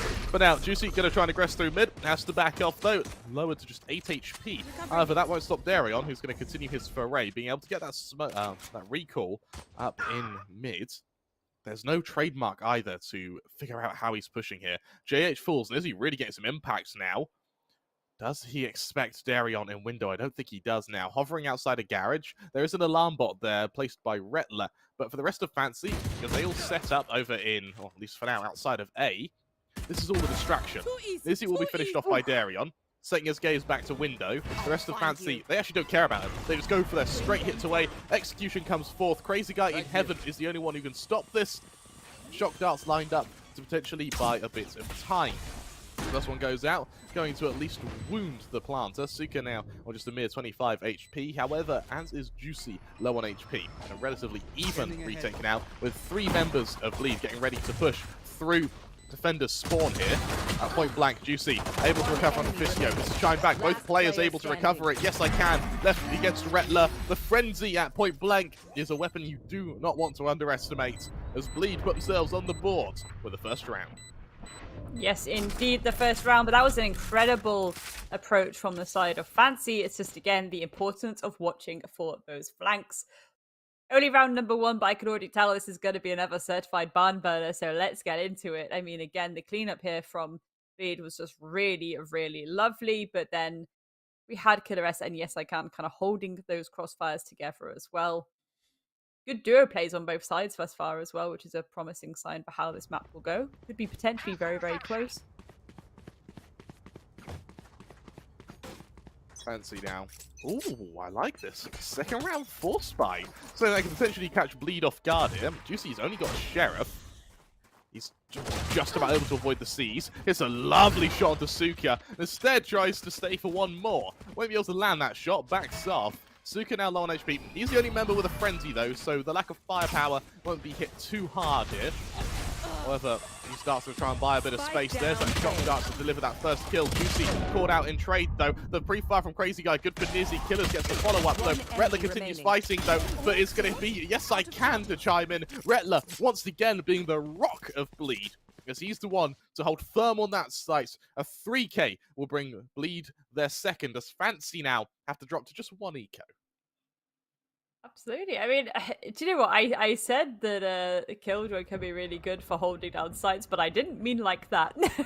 Rettler just really able to twist and turn and get into those perfectly set up angles to whittle down those attackers more and more. Also edging very, very close now to that lockdown, should they decide to go for a little bit of an ult orb. So that could be massive, actually, Clem. Absolutely is here. Fancy sat in window, prepare to push onto this B site, but look at the myriad of both Astra and Killjoy utility placed here. This is with JMson as well to hold it. Will it be enough? Jay, good for the first. Instantly traded, though. There are some vulnerable players here. However, it looks like it's been a complete clear on that Killjoy utility. Juicy over in window is going to be able to outflank Fancy here, but Fancy aren't interested in window. They've planted for a link here, which is going to buy a lot of space. Darion does have some utility to at least cordon off this area, but cordoning it off may not be enough here. Juicy ready to tap at once. There's that first tap. Realizes where every single player is going to be fighting from. Swings out. It's a labored spray. Unable to get a kill. Crazy Guy's good for the first though. Retler in the smoke. Good for one. He'll be able to make it two as well. Good, nice spray transfer. But for Fancy, it feels like being able to get a plant, get a kill on what's just a very weak eco really isn't the end of the world. And more importantly, they're trying to find holes in Bleed's defense here. And they seem to have figured out, once they get onto this B site, Bleed really like this window control, as they've shown in the pistol round, second round, and this round as well. Yeah. That should be red pretty swiftly. Redler having an absolute field day, though. Again, we did mention the previous round, but even then, just able to just push into the smoke and land their shots. It's really good stuff. Again, we speak often about how, you know, people do focus on those main duelists to try and get the picks. But with both these rosters, we see other players time and time again setting up and showing up. And I think that's a really promising sign. You've got to have that strong backbone here. We have two of the best teams in the region right now going head to head. And it's really glorious to see how strong these teams are. The ult's going to come out. There we go. Hunter's Fury. It does manage to do a little bit of damage. Actually taking out Visio. And Killers finds an incredible ult to start this round off with. 3 versus 5 now. Oh, Fancy. They're in a little bit of a pickle. There we go. Suka getting a little bit of revenge there, taking Crazy Guy out. But goodness me, that's certainly going to hurt a little bit. And that sting won't go anytime soon. Is he looking to cause a little bit of a ruckus now around this B site? This looks like they're holding on to the potential of going for a swift push towards A, and that's exactly what's going to happen. JH and Retler currently very distracted by that little ruckus around B, so that site is nice and open for the takings. We do see Darion on a little bit of a flankaroonie though, so again, setting up for this post plant is going to be a bit tricky. You know they're going to come at you from multiple angles. 30 seconds truly left. Is now, and with another spot of aggression coming out now. JH. But yes, I can to worry about. Yes, I can. Good for the first, though. And I quite like how Bleed sort of expected the aggression of Fancy there. It's allowed Darion to get very deep onto this flank to finish off. Yes, I can. It's all on Suka. Concussed, stunned, and now ready to be forced out of position. He's trying to be aggressive here, but the distraction is perfect for JH to deliver that killing blow. I feel like Bleed played that well, but not perfect, and Fancy did a good job at sort of trying to at least make Bleed for that round. The main thing that sprang to mind here, Crazy Guy, 2 beautiful openings, but then fighting afterwards, pushing afterwards, feels like a bit of an overextension. Same for Fancy, their response once they were a man down to then push into Link to try and get another kill works beautifully, and it does punish Bleed. If Fancy can find a way to stop losing this initial fight for the man advantage, they could actually be in a really strong position. No, 100%. 100%. Again, they do have the lockdown up there on Retler as well, so it would be pretty massive. Those 2 ults come at the same time, especially. Right there. Again, it's difficult. Fancy need to find the breathing space just to sneak in and try and force this objective, but they need to maintain as many players as possible in order to hold for that post plant, and that's where it's going a little bit wobbly for them. Both sides are really just going a little bit scrappy towards each other, but that's exactly what I wanted, Krem. Here we go. Looks like Fancy are going to try something a little bit bullshit. A lot of aggression here towards Garage, and Darion is going to hightail it out of there just in case. A little bit of a standstill, a little bit of a stand off. Look at this aggressive push now coming through from Bleed. I think Fancy are ready and waiting for it. Could this have been the bait of the century? No, not yet. No one is just going for these engagements, but the timer is ticking, and this is the issue. Fancy needs to be taking these gunfights right now, Krem. They need to be getting that opening engagement in their pocket, but Juicy ready and waiting, up in hand. Get a little bit nasty if Nizzy decides to go for the swing. There we go. The shot is whiffed, but Nizzy is at least going to be aware now that that's where that depth player is. And here we go. AH is able to get that pick onto Killers, but it's not immediately traded out just yet. I keep trying to find where these defenders are. There we go. Rettler taking out Suka. Yes, I can. Taking out Darion. Bit of a trade by trade. AH and Rettler taking out Xerxia. Yes, I can. Nizzy gets one, but they can't get any more because Rettler, ready and waiting, picks themselves up a free K for the round. But again, it's this issue of at that point, the timer had ticked down Krem, and they had to go for a little panicked collapse. We talk about how good JH is. His 4 players coming, hits his fault line beautifully. The first flash gets every single player, himself included. He then is able to get to backside. Bear in mind, his whole purpose of life on that C site is to buy time for Rettler's lockdown. And then once that lockdown's about to go off, second flash goes through, he continues fighting, and Fancy just get wiped. Now they're on a really weak buy. The Tour de Force is their only real difference maker here past these stingers, but Juicy's already on long, equipped and ready with the operator, and Asuka falls, the Haunt is destroyed, and Fancy once again go a man down. Yes, indeed. Off your feet! Just needs to get a little bit aggro. There we go. A bit of a concuss to go through as the ult gets shot out by Killers. Again, just trying to push back this defense as fast as possible, and that's worked beautifully because that plank can go down now. It's a little bit of an awkward retake for you to have to do. Heaven not being the best spot to try and collapse down from, so again, rightly so, we are going to see Darion on this flank yet again, just very mindful that there may be util holding. Crazy Guy, they have the high ground, but again, it's such an awkward angle to be at. There we go. Just being shot out a little bit there by Crazy Guy. The intel coming through. Nizzy trades that back though. Juicy will pick up their own Nizzy. Nizzyo, yes I can! Ooh. Absolute clean up there, and it's poor Darion on the flank here. And they get hey, they get one, but there we go. The duo swing with perfect positioning. Yes, I can. A free K for the round, and ultimately securing that round for Fancy, and that's exactly what they needed to get the wind under their sails. Absolutely beautiful round from Fancy here. Look at this crossfire you see as well. Juicy hit by the nasty flick of Fisio, and the others just run into the crossfire. I feel Darion, his flank is good, but it's late. And because of that, yes I can, he's able to double swing with Fisio. They're only stingers, but at point blank, they're a nasty weapon to go up against. Fancy put themselves on the board at 1. And now, if Fancy can continue this streak, it feels indicative to how Bind went, where Bleed started in a dominant fashion, but then once Fancy found their groove, it was a relatively well-matched game.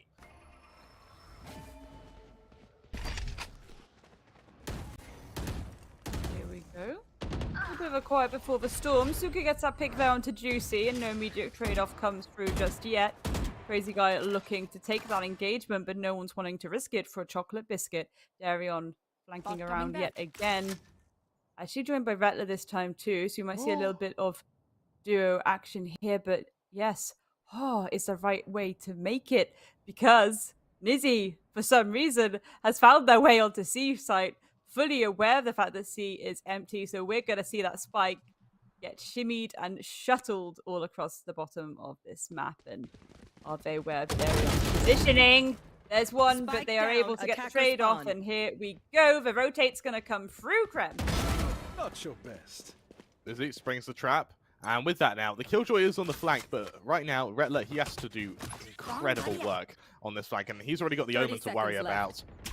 This duel is everything. Fisio falls, the trap's been sprung, however, Killer's instantly there on the riposte, leaves it all onto Crazy Guy, who's made his noise. 1 versus 3. And right now, Nizzy, look at this mass exodus he's making through B main. Now, this could end up haunting Bleed quite badly, especially if Nizzy is a bit late for his flank. Because Crazy Guy's so wary of the push through B, it's allowed Nizzy to get behind him. For Fancy, unless something ungodly happens, this will be a second round for them. Crazy Guy drops to Garage, but little does he know, Nizzy's hot on his heels, a slow shuffle of death by both players. Nizzy will deliver that killing blow. And I'll tell you what was insane there, Grace, was the timing on the recall from that turret. Rettler pulls the turret away just as Nizzy peeks. Turret then doesn't spot Nizzy. There's no early warning system. That whole C site becomes open. Like, I can't begin to tell you how close he was to setting off that turret. Incredible timing there. And Fancy, they use it to absolute perfection. I'm wondering if we'll see Fancy kind of go for that site a little bit more. Again, it's not really something I particularly noticed over the season. Maybe the team's analyst picked it up, but again, as you know, we saw earlier of the heat map, that's kind of C site is pretty much left in no man's land for a majority of the time when it comes to Bleed's defenses. They're immediately going for like the garage and that kind of mid push. So I think maybe Fancy could try and play into that a bit and be a little bit sneaky, especially after how that round's gone, where again Nizzy was just able to just slide into sight like it was nobody's business, kind of left open for the pickings, open for the taking, so to speak. So I think maybe if they play into that a little bit more. Again, the spooky thing here is that we do see Juicy on the Blade Storm. Now, granted that Juicy hasn't had the best of games in terms of KD, but again, having that ult utility in pocket, if you want to go for something a little bit aggro, is certainly going to be beneficial, especially when paired with the Cosmic Divide again. Where are they? Even if Juicy falls and you're able to pop that, that's going to really alleviate and create some breathing space for you.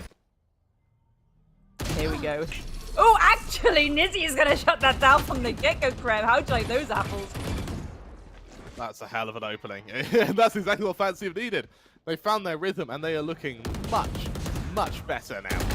A lot of noise being made over towards, well, I wasn't sure. Crazy Guy good for 2. We'll try and make it 3 now. He does just that. And oh, make it 4. On for the ace now. Switches weapons, always fast and reloading. Darion delivers that killing blow. Nizzy falls. Bleed make it 6 off of Crazy Guy. He stands there like a titan amongst gods. And look at this third kill here. Once he realizes actually, once he feels his confidence, Physio falls, and the fourth one, just the icing on the cake. Bleed, they found their je ne sais quoi, and for Fancy, the timeout is called straight away. Rightly so. Again, we've seen this a few times actually, and I do have some. It makes my eyebrows raise sometimes when this happens, but you know, you've got a map, right? And it's typically defender-sided. Not defender-sided, attacker-sided. Because you've got a 5-man team split between 3 sites. In theory, if you hit hard towards any of those 3 sites, it's going to be a bit of a ruckus. For the defense, they have to go for these rotations. Again, that's why you sometimes see people being a bit experimental with utility to enable those rotations. But Bleed just seem to be really taking it away on this defense now, and I'm curious as to your thoughts, Graham, on whether you think that's a little bit of an alarm bell as to how this map is going to go. Because granted, you know, there are 4 more rounds on this half, but eventually Bleed will go on to that much more favorable attacking half, and that's when things could get a little bit ropey.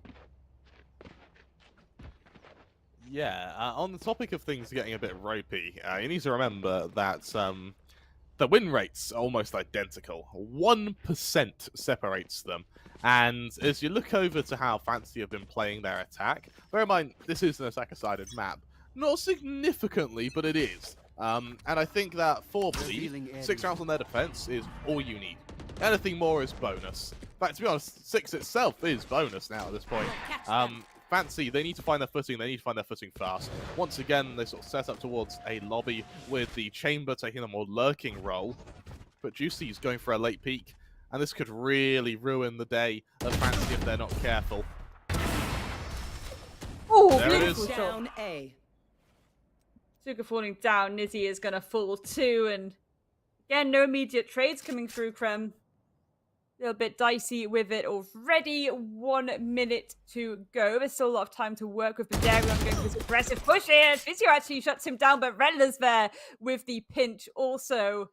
And that's really a good duo work from the side of Bleed. Yet again, we say this so much, but they're just so consistent with it.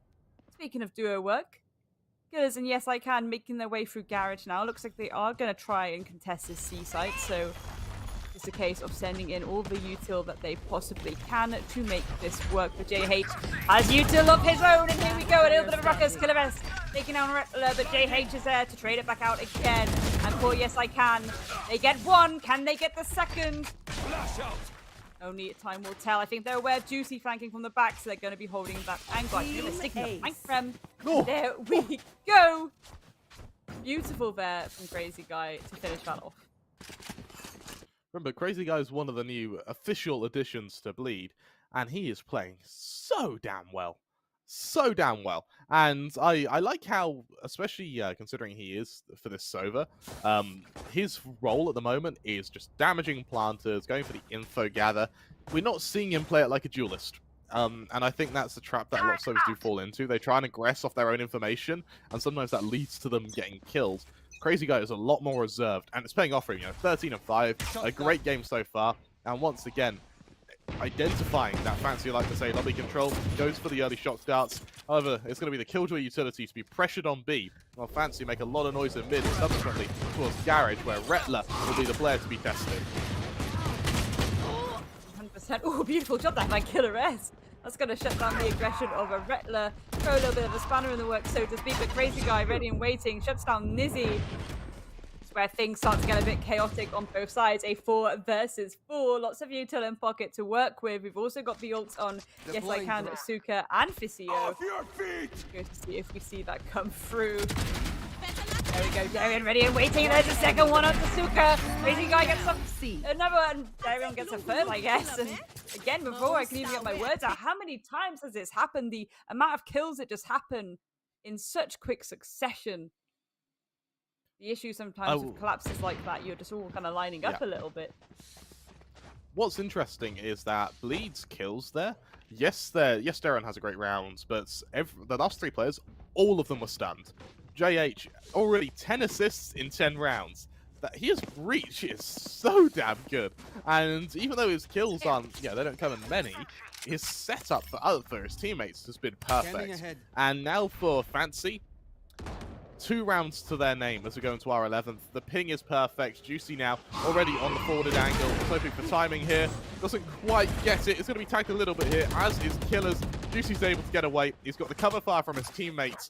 And for Fancy, that was a lot of worry for 1 point to the map. Nightfall comes out. JH is going to try and aggress off the back of it. The Cosmic Divide is really well timed, and actually JH is considering going through it. No, he doesn't. Nizzy's able to chime in as well. That site's going to fall in control of Fancy. But Rettler already has his lockdown in position to be used now. The Killjoy utility. This is going to land in the safe spot where the chamber's now hiding now. Crazy Guy in heaven, going to try and kill them as they run. He'll do just that. There's the Killjoy utility. They've got to try and brave it. Darion already on the flank is making them suffer for it. Nizzy falls. It's all on Fisio. 1 versus 1. Hit by the Nebula. Rettler ready to deliver the killing blow. The pre-fire. It's messy, but he could afford for it to be. Bleed, they make it 9. And for Fancy, these nails are being hammered into the coffin as Bleed do not show any signs of relenting. Absolutely not. Again, the Killjoy utility really came in clutch there. The positioning of it, again, it's in such a safe space. And it's very, very difficult in that positioning to actually get out of it. So, of course, we were going to see these players get detained. I love the fact that Rettler just finished it with a pre-fire. The things you love to see. Again, though, this is where Fancy really need to work out, okay, can we pull this back on our defense? Realistically, as I've mentioned previously, it's an attacker-favored map. Fancy should have got a lot more rounds than they have thus far. They are deciding to go for that C site a little bit too late, in my opinion. This should have been, the focus on a lot more rounds, but there we go. Darion, little 2K there. Just put down by Fisio, but Rettler is there for the immediate trade. It's a little bit of a run around the rosies right now, as Fancy are desperately trying to get that spike down. There's a pick onto JH. Nizzy, beautiful shot down to Rettler as well. And that spike can go down. Desperately holding this angle towards Garage, but we see Crazy Guy on the approach here. At least that would have been called out somewhat. Right here. Last player standing. Duo coming through. Juicy! Beautiful shot there as Crazy Guy finishes it off. I mean, Krem. That's an incredible half to Bleed to have. Do you think that this is game over for Fancy? It's got... I really want to have hope. I really do. But Bleed are just playing perfectly. I mean, even in that sight hole, they hear the showstopper come out, everyone just tucks in. Darion, he hides. He's got Retler, who also hides. And they just wait for JH to return, able to concuss, able to flash. Then they all just start fighting. JH right now just collecting assists. He is doing so damn well at setting up his team. And as we go into the second half now, I mean, 10-2, we got some head-to-heads to come up, but I don't think anyone can really compare to the quality that Bleed is showing right now. Yes, Juicy. I mean, you take a look at Juicy. You know, only 6-6, but those impacts, those 6 kills have been entries. They've been crucial kills. You look at Crazy Guy, and yes, I can. I mean, the ACS, it speaks volumes, doesn't it, Grace? 100%. It's incredible, and again, it's uncomfortable in a way that this has happened on the defense, on Haven, of all things. So again, I think that you know, granted it is only half time, but we think about the round differential, looking at the ACS, looking at the kills per round, looking at the kills in general as well, because that is an uncomfortable truth before us right now. Is just that Bleed have absolutely carried this away from Fancy right now, and Fancy, the pressure's certainly on. They're a team that can work very, very well under pressure, so I feel like that's not going to impact them too much. It's just a case of they really need to bring something special on this defense now. You're right, and looking at how this has been set up from Fancy, this defense needs to start with the pistol round. This pistol round isn't converted, and then Bleed are just going to run away with this entire match. It needs to be a start on the pistol round. My hope isn't completely gone, but it certainly isn't strong, because Fancy, they seem to be, for now, up against it. So remember, our next map's Ascent. Yeah, it's Fancy's map pick, but even Ascent has been a good map for Bleed. But this is it. It's this is where I was a bit about how that first map was going to go, because I think that if Fancy would have got that first map under their belt, if they would have you know, secured that victory, I think I'd be feeling a lot less scared for them. But I knew that Haven would probably benefit Bleed a lot more. And as we say, Ascent, you know, we've seen so much Ascent. I think we know how Ascent's probably going to end up going. It would be good for Fancy to kind of come back with a breath of light. I know maybe it is too early for me to make such bold predictions, but you know, looking at the data, it's not difficult to draw a conclusion. Again, Fancy, they're not playing entirely into their playstyle right now, and I really want to see that come through from them. I get that maybe they're a bit rattled because they feel like they really have to get this map in their pocket, you know? For now, Lizzie, one call to the defense here. The aftershock's going to hit him beautifully. He's pinged, he backs off. Juicy's going to hear this. And with that, Bleed, remember, on the heat maps, Bleed haven't hit C once on their first round. They go C. This change of strategy may have bamboozled Fancy a little bit now. The aftershock, the shock dart's going to leave Suka with only a narrow window to survive in. Luckily, he's sealed by a bit of space, but they're going to continue trying to push into him. JH and Crazy Guy both land their kills. They get out of there in time. Nizzy, low HP, is good for the first regardless, though. Killers is swinging into 3 players, though. Good for one, good for the second. He knows Darion's there as well. Darion, though, lights them up. It's all on to Nizzy. 1 versus 2. Taps that spike. They see it's clear. He's only got 30 HP. This is heroics after heroics. And for the heroism, it's just hell for Fancy. Even when they land their shots, it's never enough. Darion, he makes it 3. Bleed, they hit 11. And for Fancy, our stars with scars limp their way into their second half.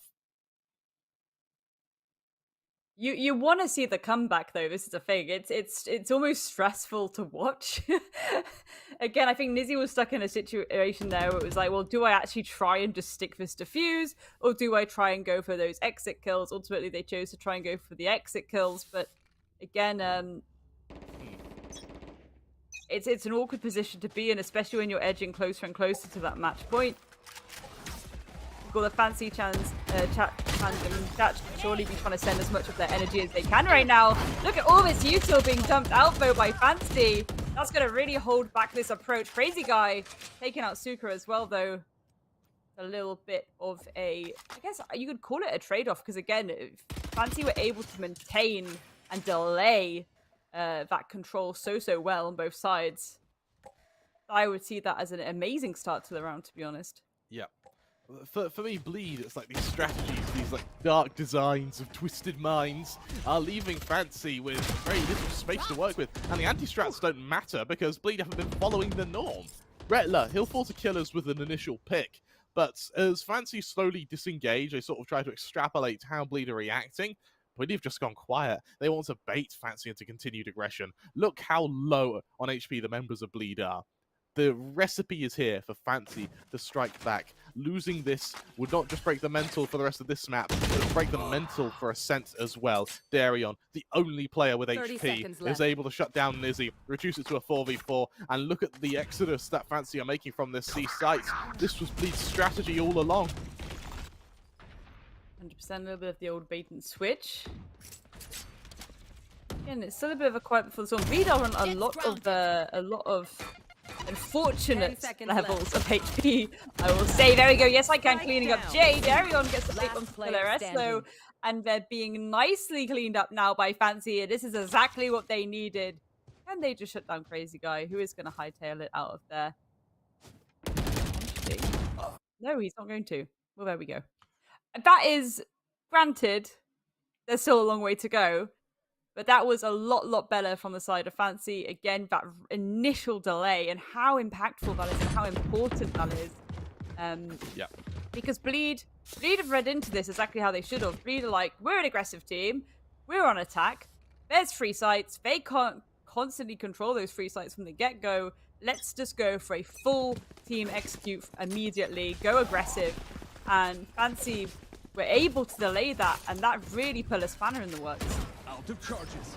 Alright, yes I can. He's going to be pinged back site though. This could be dangerous. Juicy swings out. Yes I can. Good for the first. Tries to double it down. Oh, he definitely can. He's got assisted by Nizzy, who's good for two of his own. Eventually Suka's laid low, but it's Nizzy from the flank. His chamber finally finds its impact. Fancy 2 rounds on the bounce. I mean, hey, yeah, it's the start of something. Maybe not a comeback, but maybe something to soften the blow. There we go. That was, again, a really nice cleanup from Fancy. They've clocked how Bleed are going to approach this. And again, it's not that Bleed are doing anything wrong. They've approached it in exactly, you know, the right kind of momentum that you would when it comes to this map. It's just that they're not exactly using the util to enable that as well. And Fancy really seem to have that number. As soon as a call comes in, everyone's immediately rotating and descending their mountains of util. Ooh, beautiful opening engagements there. JH trading it back out though, getting 2 there. Killeres and Fisio falling down. A 3 versus 3 already. I mean, we wanted aggression, and here we go. Nizzy just letting JH walk past him. What is happening? Crazy Guy falls down. A second one down to JH as well, and that was a little bit of a stinky one from the side of Bleed. And can they get this final pick? Yes, I can. Nice shot there, but how are we letting people get away with that, may I ask? It's a I mean, it's a hell of a smart decision from Nizzy here. The realizing that there's going to be more players, it plays the trigger discipline. Now, I believe there was the commitment of a Rolling Thunder as well, so he really mitigated some damage there from Bleed, and that's got to hurt. That really has. Bear in mind, that was a full buy from Bleed. And yeah, that Rolling Thunder got absolutely nothing done thanks to Nizzy, who is starting to catch up with Crazy Guy, the top fragger for Bleed here. Bleed down to Sheriff Stinger's not a pleasant position to be in at all. And Nizzy, in response, brings out that tour de force. Smoked out of position by the recall of the Astra Star. That's going to allow a fair few players to get to short, but Nizzy's just lightning fast. JH is going to fall. Do they expect him to be that close? The Rolling Thunder's already in position. Recon Bolt's going to hit Nizzy. Gets out of there, though. At point blank, Juicy, big whiff. Punished by Yes I Can, who leaves that engagement hardly scathed by his opponents. And now for Nizzy. Can he use Yes I Can to work in a almost 1-2 bounce to keep the harassment up? All 3 members of Bleed are trapped now in sewers. And you look at the flank coming as well from, I believe, Killers. This is where things get really interesting. Rattler able to play the head glitch. Stops out the first player. It's a clean shot. Sees the second. Can he double down? No, he can't. Killers is able to shine back in. Darion also there to try and garner a bit of control. But Killers is so embedded in this position, especially with the final falling on that attack. Darion finishes the job, Fancy make it 6. Bleed, they move to their next buy, but Fancy is starting to get the wheels of this war machine turning. 100%. That's exactly what we wanted to see. Really think Fancy have started to feed into this idea of bringing their own aggression as well, and that's really starting to get Bleed on the ropes a little bit. I can't get over the that little shenanigan around A though. A long rather, yeah. That's still I would like to know what our analysts think of that later, to be honest. Yeah. Absolutely right. Nizzy looking to, well, they hold this position. The rest of Bleed, they're expecting the aggression, though. They punish it as well. Darion for the first, but Suka instantly there to trade. As the rest of Bleed look to follow it up. They try to chase down Suka, but he's been able to get out of there in time. Now Bleed, they up the antics, they up the speed, they get ready to bombard this east side. They spotted out Visio, the paranoia is perfect. Juicy, good for Suka. However, the aftershocks, they're going to finish off Visio. Bleed seem to have found their rhythm again. Flash not quite going to hit, yes I can, but he doesn't have time to bring out one of his own. Rettler's going to continue pursuing him. Juicy recovers the whiff of last round by laying Nizzy low. And with that, Bleed will hit map points. Fancy, their aggression finally gets the better of them there. But it's Bleed whose change of pace catches Fancy flat-footed. I can't help but think Fancy now 6 rounds in a row. Bleed showed it's possible. Fancy now need to try and mimic that success. I think it's it's a difficult one because Fancy were doing a really good job there at holding things back. I just think that it was interesting to see Bleed actually try and commit to that C push as well. Maybe Fancy had the same idea of just thinking that they were going to try and go for the rotate after they're held back, but Bleed are really sticking to their guns with the way they want to approach things. There you go, Fissio, beautiful pick there to trade that back out. Redler falling down. That's all that Killjoy utility taken away from them. Beautiful shot there by Nizzy too. Crazy guy falling. That's whittling down the attackers even more. But speaking of the attackers, JH taking out Fissio. You see this rotation as well towards C, and I think that's a pretty safe bet as it's now completely open, ripe for the taking. These rotates need to come in thick and fast from Nizzy, Suka, and yes, I can. Again, ideally stacking up in the best way to try and go for these pinches, these all-important pinches. Fancy know that they're on a match point. There's the Cosmic Divide going out as well. Oh, Nizzy. Great bid for control there. Just dives through it to try and get some info. Juicy already at point blank though with the Blaze Storm. Actually, he's going to try and chase him. Spots out another player though. And now the second this Nebula falls, the second this Cosmic Divide falls, this is where the attack comes in. Aftershocks are going to land. The Prowler doesn't quite go conversion just yet though. James good for 1. Yes, again, instantly down on the trade. Juicy good for 2 more though. And with that, Juicy's 2k will lay Fancy to rest. Bleed. They go 2-0 up in our grand finals, showing Fancy that they are only nought but second place. Bleed, what a way to continue their run in the grand finals, and better still, what a way to set themselves up for Ascent. I mean, this is the thing. The things that we saw from Fancy there was exactly what they needed to do from the get-go. And it's this idea of pushing back as much as possible.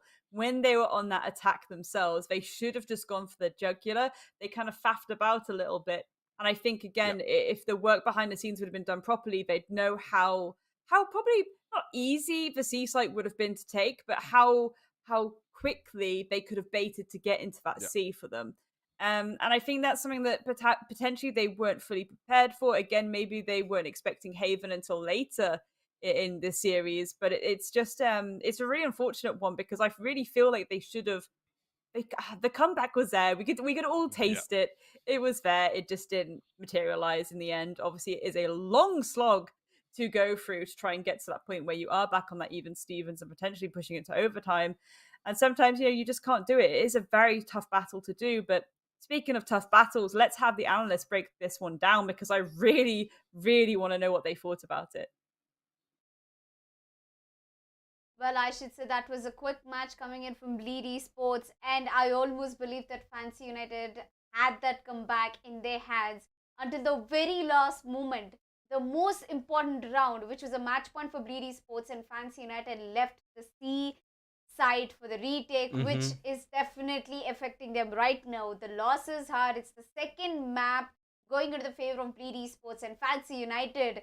This is the best of 5 series. 2 maps already in the lead for Bleed. All they need is one more to strike on that victory and become the champions for VCT of season. But coming back, CCV, how did you feel the entire map went?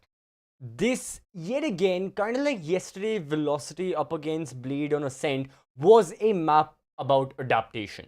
That has been the talk of town on Bind as well, but most importantly right now on Haven. We saw Bleed start off, and we saw just the kind of force these guys have when they initiated their progress, when they kept on going for those kills, and time again, Bleed's defense just held on forward. Fancy United were not able to break through. They were extremely slow with their procedures, with their methods, which ultimately led to, Bleed having a huge amount of kills. And of course, well, speaking of kills, Xerxia this time as the Sova is going to be the most valuable player. 293 average combat score, 20 kills for him. When it comes to first bloods as well, 1 out of every 4 rounds, he himself as a Sova was the one picking up that opening kill, meaning that his presence was felt throughout the map, and regardless of the agent archetype, right, regardless of him being on the initiator, he was still present. And once more, I have always said this is the theory these teams are applying. Their priority is having their players get kills. Secondary comes what kind of a role they are playing. That's why we have seen so many of their sentinels also, having the high frags. That's why we have seen so many of those instances of the Killjoy kills and the chamber kills and whatnot. Xerxia once more being an example of that. Yes, Xerxia, I think, has also been one of the versatile players coming in from Bleed Esports, but I should say he has changed a lot of things as an initiator. I think initially he was a Fade main. Of course, we've seen him play Fade, and I was expecting him to pick Fade in the map of Haven. Right. But a really smart pick, picking up that Sova, because a lot of intel and damage at the same time can be handled by Xerxia. It's just not his aim, it's his ultimate, it's his shock dart, and a lot of intel that a recon can gather. But at the end of the day, Xerxia, he never fails to surprise us, and of course, he's the MVP. Let's have a look at Fancy United's place though. I feel like Nizzy has been one of the most craziest players in the map of Haven. We see him got that clutch, a quad kill, and the defuse on the B side. Yeah, see, that's the thing about Nizzy and Juicy, right? Since these guys are the operator players, you won't really catch anyone else picking up that bolt action other than Retla for a couple of rounds. We saw him on C long with the op, very interesting. But Nizzy and Juicy primarily held it, and this is the this is the tactic they were applying. They were quite aggressive with their defensive holds. That's what you were mentioning, Elka, as well, right? They're looking for those early on kills. As soon as they spot someone, just enter into C long, appear in their crosshairs. As soon as they someone approach mid or A gardens, they're like, bam, you're shut down, you're out of the round, dead in the water 6 feet under, no progression whatsoever. Yes. That's how Nizzy got a lot of kills. Even for Juicy, the amount of times we saw him go for the operator kills on that aggressive foot, and then when they realize that, okay, maybe the aggression from the attackers is a little too much, and perhaps it's best to fall back to a safer angle, not reveal ourselves and not be in such a vulnerable angle, they have the rolling retreat. They first go onto the bomb side, then if there is still more pressure of the execution, they fall back even further, which ultimately led to Nizzy and Juicy having, really nice kills. They may not have had the most kills always. I mean, Nizzy definitely did for Fancy United, not for Juicy, but it was the influential and early frags that mattered. Yes, that is very true. And adding on to that, I did not expect Darian to perform so good, although choosing an Astra, although choosing a controller. He did the best he could. And let's have a look at the team performance. We've got Bleed Esports with almost 12 first kills. That means their attack and defense, both of us on point. And Fancy United, they started off on the attack, but they couldn't even move past, I guess, 3 rounds in the first half, and which explains a lot that they need to really work on their attack strategies and maybe their agent composition if it comes to that matter. Although we have one Thrifty coming in from Fancy United, And we can clearly see that Bleed Esports didn't get many rounds to perform in their attack side since they already, were good at their defense. But look at the number of post plans they have. They have 4 post plans and they just lost 1 to Fancy United. But look at Fancy United. Even though they got 6 plans, they were only able to secure 2 successfully, which explains again how good Bleed Esports was at retaking. Yeah. And I should say, I think, I think the one round that Bleed even lost was the round Nizzy, I think, got a 4K in his hand. I mean, that was a really, really amazing round. But coming back, definitely not an expected performance coming in from Fancy United, because I thought they have the aggression to, go straight up head-to-head against Bleed Esports. But again, one of the most important factors again in game is the economy. And I think it definitely did not favor very well for Fancy United since their start was a very rocky road. That's the thing, right? When you're looking at the economic dips, when you're looking at the recessions for the side of Fancy United, they are a lot more painful and hurtful for their overall team economy compared to what happened to Bleed. Bleed still managed to, relatively hold off most of their weaponry, either save it for the next round while they're opting for saves, even if they lose out on the rounds, or even if they're dying, they can still have enough credits so that the entire team can afford good buys, or some of their players can have priority picks, such as the Operator being a major one, or a Hero Vandal if the need be. For Fancy United, they go all in, they lose a lot, they have to go for a proper eco round, and only then can they bounce back. And this is the problem that affected them. However, Fancy's economy was looking a whole lot better post, the first half, once we went on forward and they had that 4-round winning streak. Bleed, however, just, having that extra bit of advantage in front of them, having those excess rounds, the buffer period, allowed them to, quickly complete the map in such a way. But I got to agree with you, the earlier point you mentioned about the retakes and all. These two teams, they had very different tactics when it came to retaking. Bleed Esports were a lot focused on the set retakes, the structured retakes. We saw that one very specific round where Rekla went for a Killjoy lockdown. There was the Swarm grenade down towards A long. The Prowlers came in alongside the Aftershock, and it all ultimately led to a proper amazing retake from Bleed, whereas Fancy United were a lot more momentum and surprise focused. The one round that we saw where Fancy United did manage to get the defuse down on the B bomb side was because as soon as Bleed got the spike down, Fancy United immediately, I'm talking within 5 seconds, cornered off the bomb side, were in the adjacent places, and then just surprised Bleed with the threshold of the attackers, with the threshold of defenders that were attacking the attackers themselves.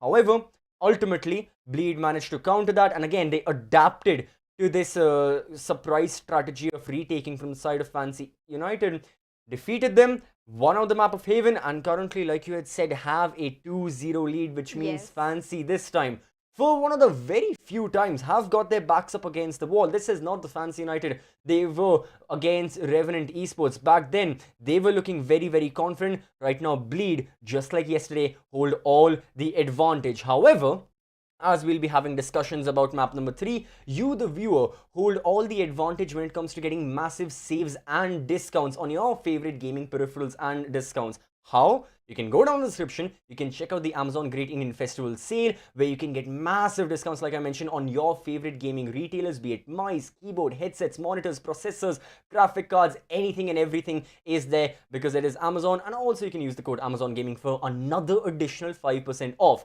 As for any discounts on entertainment, don't worry, entertainment at the Esports Club will still be here. We'll just be right back after this short break.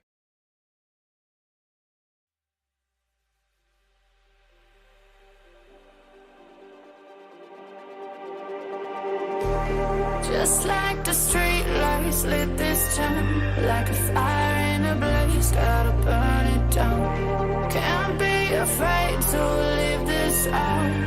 We got this far, don't know how. I see danger in your eyes. They know we'll burn down the night.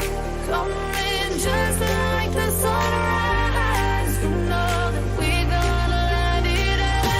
Tonight, we're gonna let it out. Tonight, we're gonna let it out. Just like the sunrise, we're gonna let it out.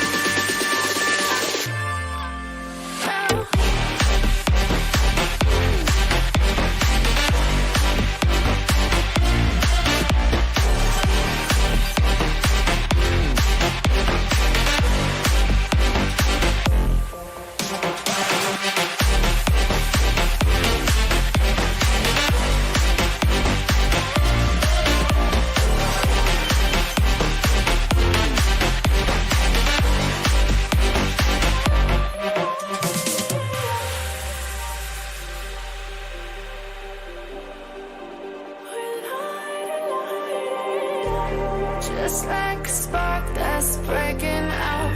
Can't make a stop, can't turn back now. We know that there's no room for doubt. No, we can't turn back now. I see danger in your eyes. They know we'll burn down the night. Coming just like the sunrise. You know that we gonna light it up tonight. We gonna light it up, babe. Tonight we gonna light it up just like the sunrise. We gonna light it up now.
Welcome back, ladies and gentlemen, to LG Ultragear presents TEC Series VCT off-season powered by Amazon.in with our gaming partner Intel and our storage partner Crucial with our laptop partner Asus, and we have our broadcast partner Loco, where our Hindi desk is exclusively streamed on.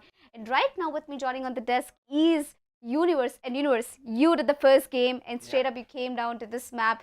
How was it? How was Haven for you? Well, yeah, it kind of really had a difficult impact. I really knew that, Fantasy United are going to have a difficult time on Haven because they've played it twice now, 3 times, and they've lost all 3 times. Yes. And Haven's clearly been a map that they did not like from the beginning itself. And to go on that map once again kind of threw them under the bus, particularly for one reason, and that was the fact that they kind of did not expect the way that Bleed were going to play. Bleed did have a sort of experience against E-Star Esports when they played on Haven, but when they came on to face off Fancy, they had a completely different map pick. Yeah, but to everyone who's joining right now onto the stream, we've already finished 2 matches. It's a best of 5 series, Fancy United versus Bleed Esports. Starting off in the bind, we had Bleed Esports take over the victory 13-8 score, and moving forward we had Haven, which we concluded with a 13-6 scoreline, and Bleed taking the win again. Now it's the third map for the day. The map is Ascent. Now, we've seen so much of Ascent throughout the group stages, and finally we come to the grand finale. And yes, of course, without Ascent, it would have literally felt, I would feel that,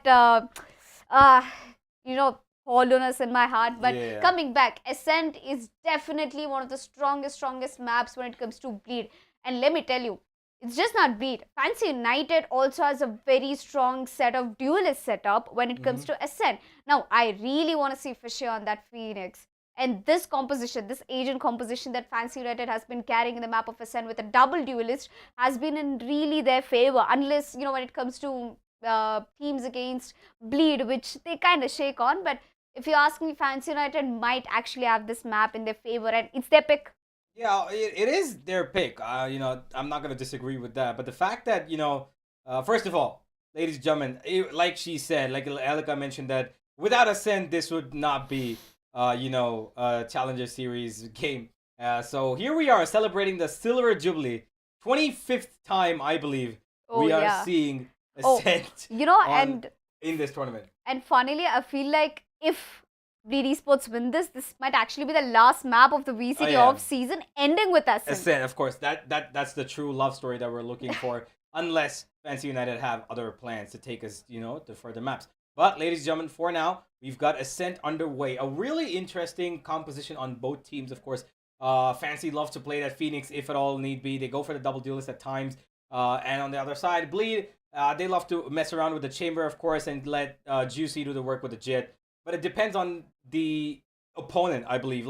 On Bind, we saw that Bleed completely took a different turn. They took Reyna and Raze together in a completely, different form of events, which we did not expect. So I'm really excited to see what Bleed are going to pop up this time. Are they going to change their lineup again, or is it going to be remaining the same?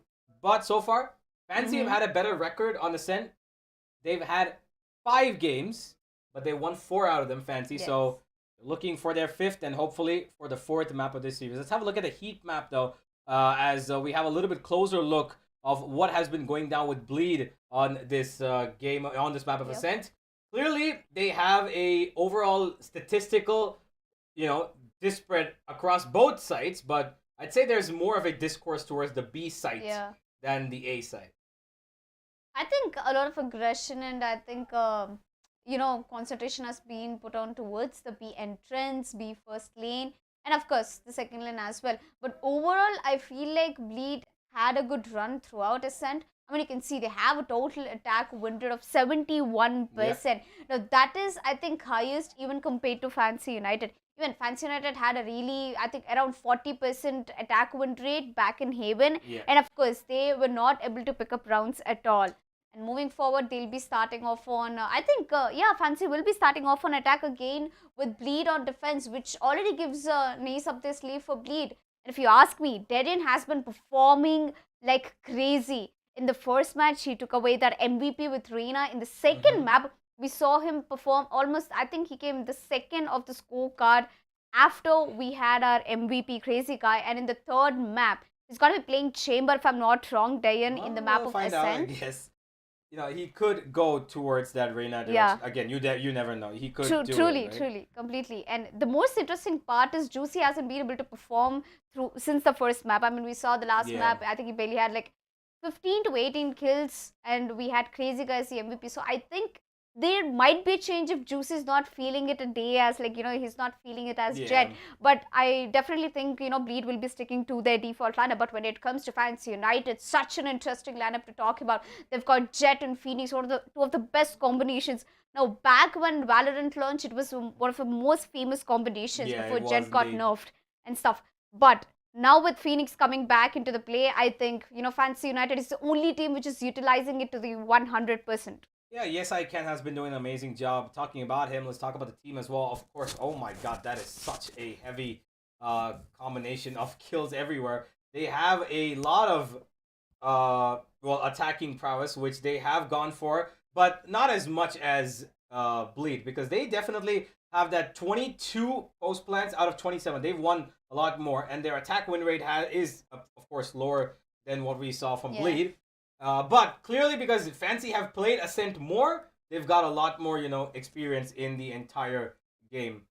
Yeah, but most importantly, I feel like, the only place where Fancy United is lacking throughout the day is their attack version in all the maps, even in Bind, even in Haven, and now coming to Ascent, and they have to really focus. And according to their previous stats in Ascent, it says that, they've been only able to hold up 17 out of 23 plans. So that explains that, they lack the post-plan situations. Maybe it can be their team positioning, or it can be the calls, or it can be, the number of people alive after the post-plan. But coming back, having 2 duelists also is a huge, responsibility, because all duelists can do is get the entry and then their job is done. But in the post-plan situation, the job gets tougher. It's all about the utility effect of 2 duelists being on your side, whether or not you're going to be able to work that post-plan situation. We'll find out in just a few more minutes. Ladies and gentlemen, here's Kremer and Grace to take you through what could be potentially the final map. And before we do go on to them, I want to ask Kremer, Grace, you guys think this is a 3-0, or are we going to go further? You're a hard man to argue with, Universe. You really are. And I want Fancy to push it to 5 maps. I want to see a 5-map grand final, but Bleed have been playing out of their minds. And it's not like Fancy have been playing badly. They've been playing well. It's just Bleed have been playing incredibly. We go into our 3rd map of Ascent, our most played map of the tournament. And honestly, I'm inclined to agree with you. As much as I don't want to, I feel like I have to. Of course, I'm your caster Kremer 3. I'm joined by the amazing Grace. Grace, map 3, Ascent. We know how these teams play Ascent. We've seen it God knows how many times. Do Bleed have a chance to take it in 3? I mean, they have a 74% win rate for this map, whereas Fancy only have a 37. So I don't want to, it's not over till the fat lady sings, and I don't see any fat ladies, but it's not looking great. I'm here, for so I guess Fancy there's right like a now. compromise. You're not a fat lady. There's this issue of, Fancy need to pull something massive out of the bag here in order to make this work for them. Again, granted, both these teams should have so much data on each other, especially in this tournament. This is it's a fully cemented now. It has all been announced now, this lineup of Bleed. So again, all the data from this tournament is really what you can kind of go off. And if you're Fancy right now, the homework should have been there. The homework, counter-stratting, the idea of how you actually want to approach this to get that win under your belt against this team. And again, we've seen how borderline disgusting Bleed can be on this map in terms of, again, that aggression, that willingness to be like, we know exactly where the map control needs to be, so we're just going to waltz right into it. And that's something they do so well. It's something that Fancy have done so well before as well. It's just going to be a case of, again, I really think map control is the name of the game when it comes to this map. Keeping as much of that space as possible on both sides.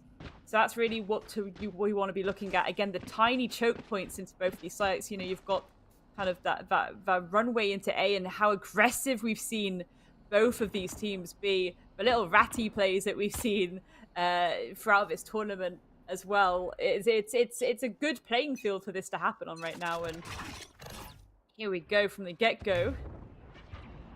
The aggression is almost predicted just here from Yes I Can, getting ready there with the flash. Let's go for the old razzle dazzle potentially. The razzle is being dazzled. Can they get these free fires moving boxes under their belt? The little trades come through already. The second one there for the side of Fancy. Yes I Can get that pick. Trades are coming through. Crazy Guy and JH picking it down.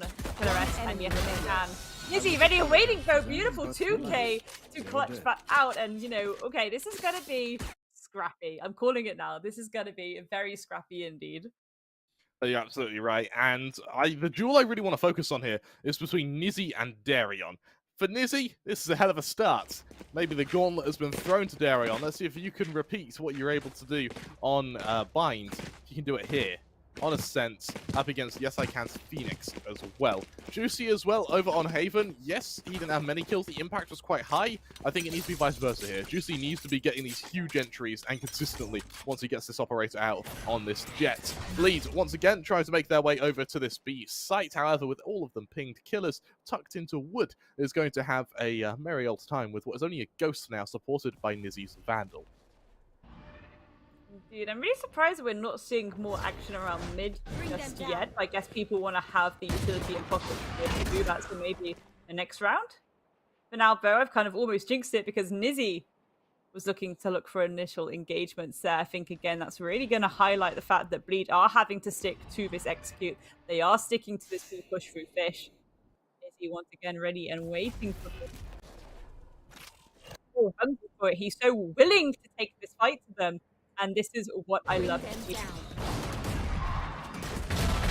I think the killer S is ready and waiting. Ratty angles all across the border. 3K now. Renapul's down. This is exactly what I was talking about, Krem. JH getting that pick onto killer S, but yes, I can to clean it back up. And goodness gracious me, we have set the pace of how this map is going to go. I love to see it. I love the Ratty angles being utilized and how easily that cleanup was enabled because of it. This is the first time all series that Fancy have got off to a lead. And I'm feeling it. I'm feeling it. Really great round from Killers. Bear in mind, with only a ghost, you expect him to be the one who dies quickly and then Nizzy to clean everyone up. Oh, no, no, no, no. This is Killers' chance to earn his name. And, well, with that ghost, he tears through Bleed. Vandals out on both teams now. Not much of a bonus being played for Fancy here. And because of that, they're going to try this fast and aggressive plays into mid. Vizio at point blank lines up to Juicy Trace, but Nizzy's there to follow it up. 2 of his own. Blink, can you miss it? It's all on JH. 1 versus 4. Avoids the C's, but can he avoid what will be the hailfire of bullets through the maelstrom of chaos left in mid by Fancy? And this is exactly it, isn't it? I don't think Bleed expected Fancy to come for the jugular in the way that they have, but this is classic. Like, this is what we like to see from Fancy. We like to see them go for those aggressive takes, aggressive picks. Oh, there's a 2K at least. Enemy remains. Okay, there's a third. Can they get the 4th under their belt? 1 versus a 1. Again, if Jay can get this pick, that is a round win in his pocket. There's a lot of time to work with here as well. I think Nizzy being distracted a little bit there by the util, but also being very clever.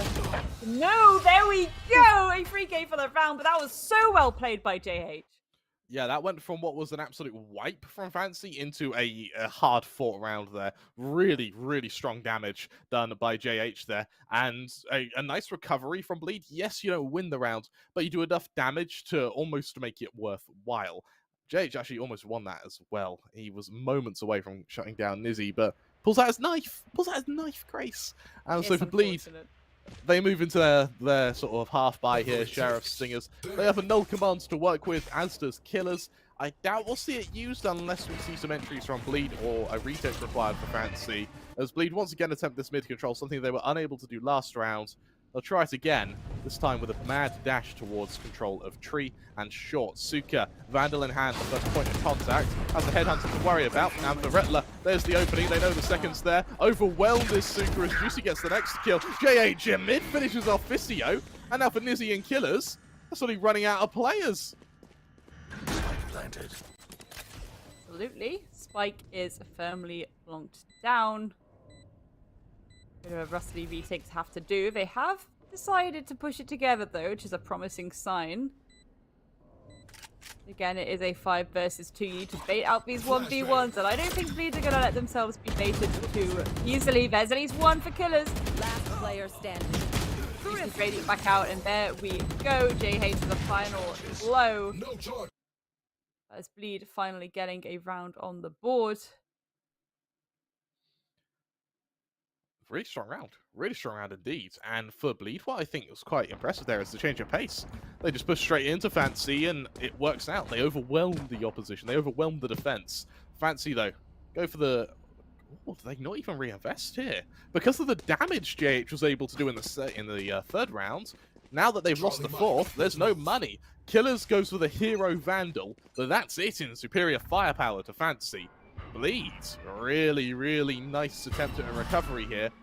Unless Killers has anything to say about it. Destroys trademark, flashes out, there's the swing, he's good for 1, he's good for 2. Oh, he's on a rampage, Grace, he'll make it 3, on for 4! It's all on JH! 1 versus 4, another attempt at this. Can he repeat the success he had in round 3? Looking unlikely. The tour de force finishes it off.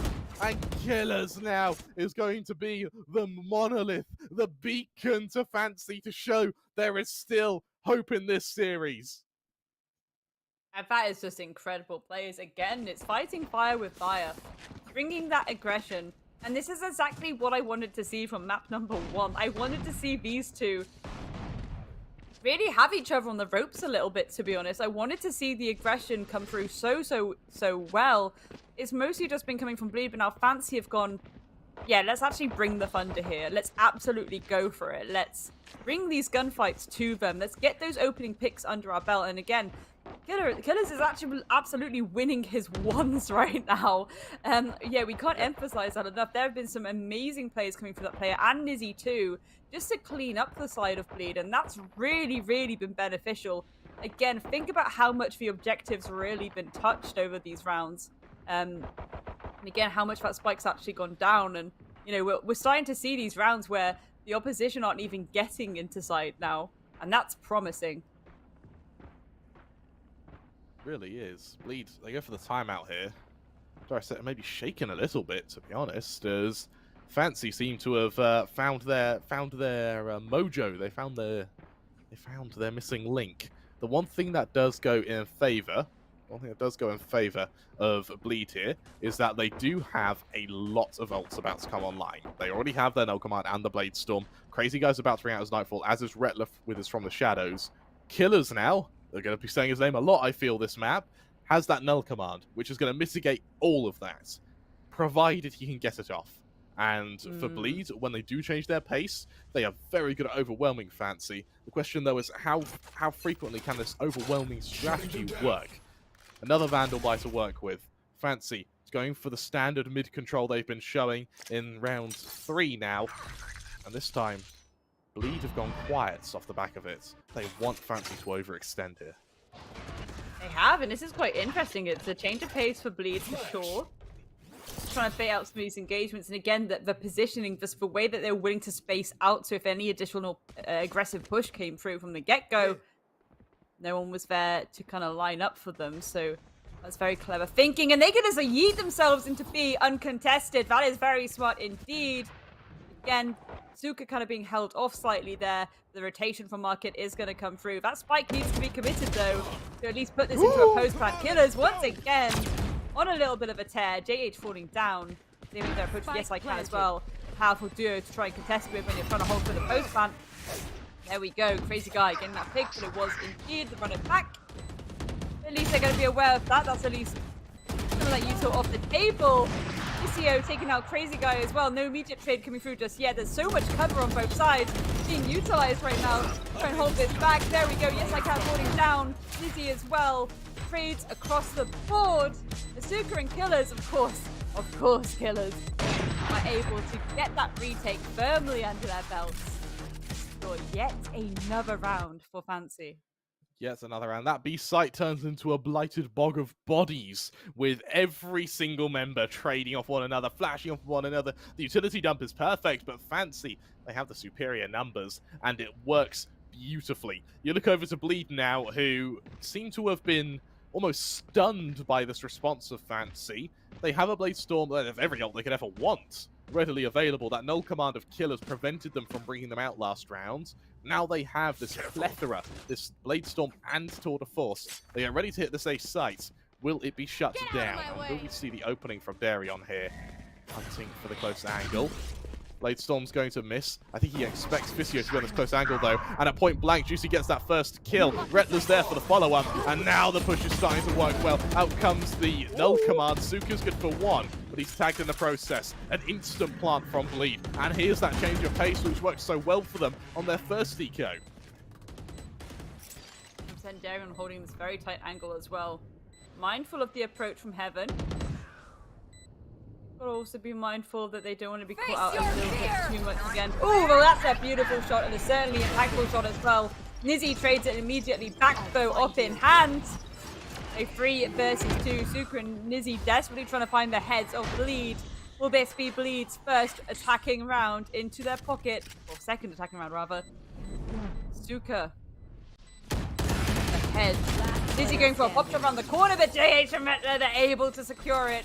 And there we go, 5-2. And that's going to feel good. And that's going to certainly get their energy back up.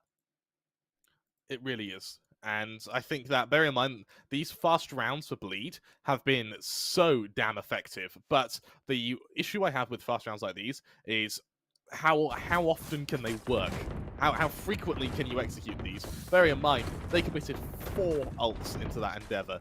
That's not something you can do every other round.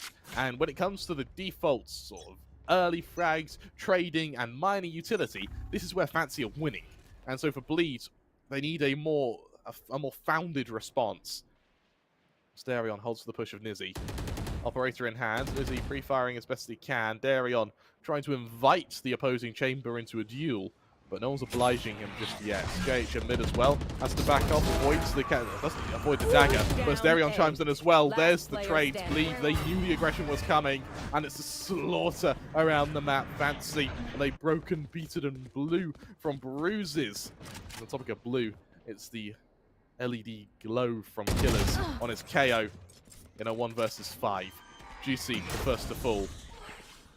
Caught by the Seas. Going to aggress anyway. I like the confidence, but the wallbanger crazy guy will deliver that killing blow as Killers falls. That's going to be a 2nd round on the bounce, a 3rd round for Bleed, but they're still having to play catch-up against Fancy, who have been able to establish this early lead.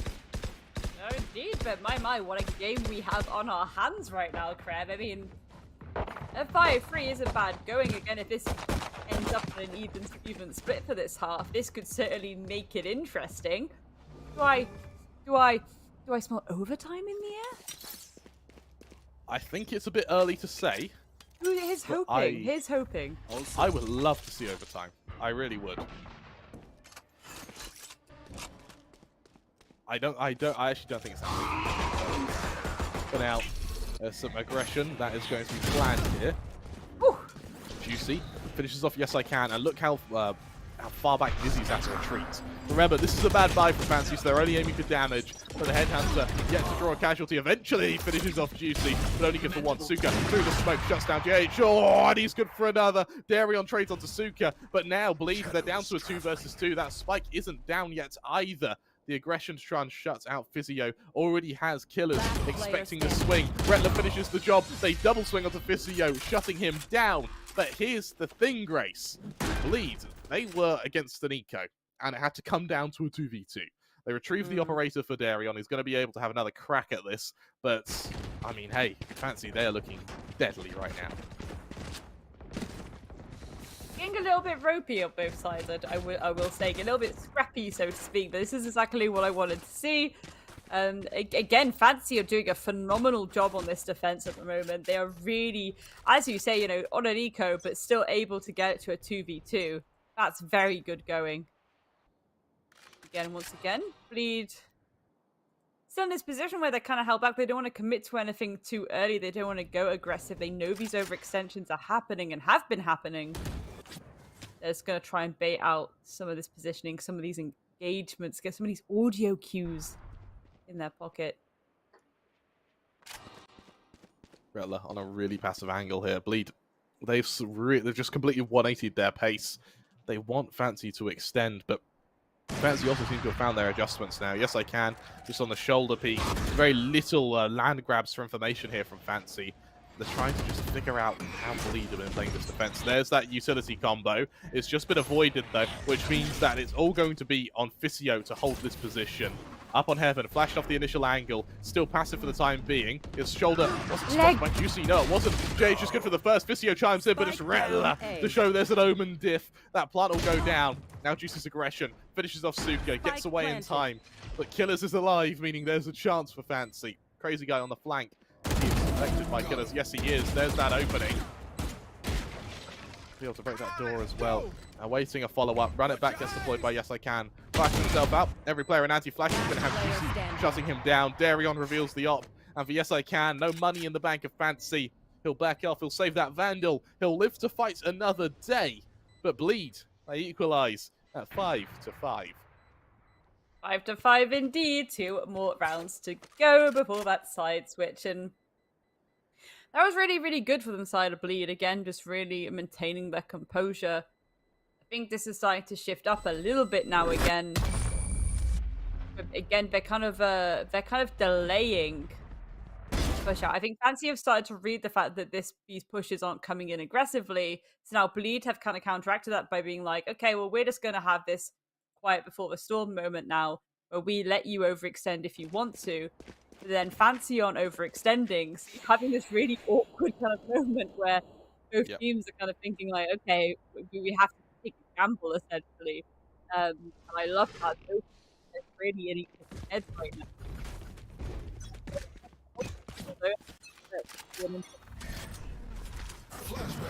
Start getting aggressive, friend. Especially there's some aggression, forces everyone back. Look at this push from Fancy. And Bleed, they seem to identify the hole in the defense pretty quickly, going straight to this ace site. But look how quickly Fancy are in retake positions now. Juicy aggresses, he's spotted out for the time being, but he still fights. Suka punishes that overextension. And with that, we find ourselves a 5 versus 4 retake scenario. No ults to aid Bleed here, but over from Fancy, that null command already popped is going to make Bleed's life even more difficult. Darion trying to go this remaining team into the peak from heaven. The C's, though, going to land, and Darion just has to be forced out of position. The smoke's going to make his life even more difficult now as the collapse comes in. Nizzy, Killers both fight, and with Darion shut down, it's all on Retler. 1 versus 5. Through the smoke is good for the first. He lines up the rest. He's good for 2, but eventually it'll be finished off by Visio as Bleed, they fall to the eco of Fancy. They make it 6, and they punish Bleed for overextending the same punishment Bleed was dealing to them a mere 3 rounds ago. That's it, isn't it? Again, hair of the dog that bit you, so to speak. So it's an interesting one. Can Bleed pull this to a perfect 6-6? Tour de Force is up as well. We got Suko with their ulti. That Blade Storm though on Juicy could be quite interesting again. Will that kind of be reserved for later on in the round, or will we see some massive aggression come through from Juicy? They are kind of lurking around the corner there with Daron. So it looks like they are going to try and contest this mid. Nizzy very ready and waiting. This could be a little bit of a showdown. This could get nasty very, very quickly, Krem. Get out of my way! But for now, not allowing for any gunfights to be taken. Poor Sukra is at the back of this site, and do they know there is a Blade Storm walking towards them? Make that a double up of the ultis. Here we go. A very fast and furious collapse coming through. Nizzy is able to shut down Juicy. This Blade Storm can't do anything. Nizzy also gets another one on the crazy guy. Darion trades it back out though. Again, very, very scrappy. Can they force this plant? That'd be beneficial, but Killer S has been a little bit of a killer this map so far. They're certainly going to try and put a stop to this. Teleportation comes through. Suka's able to trade it back out though.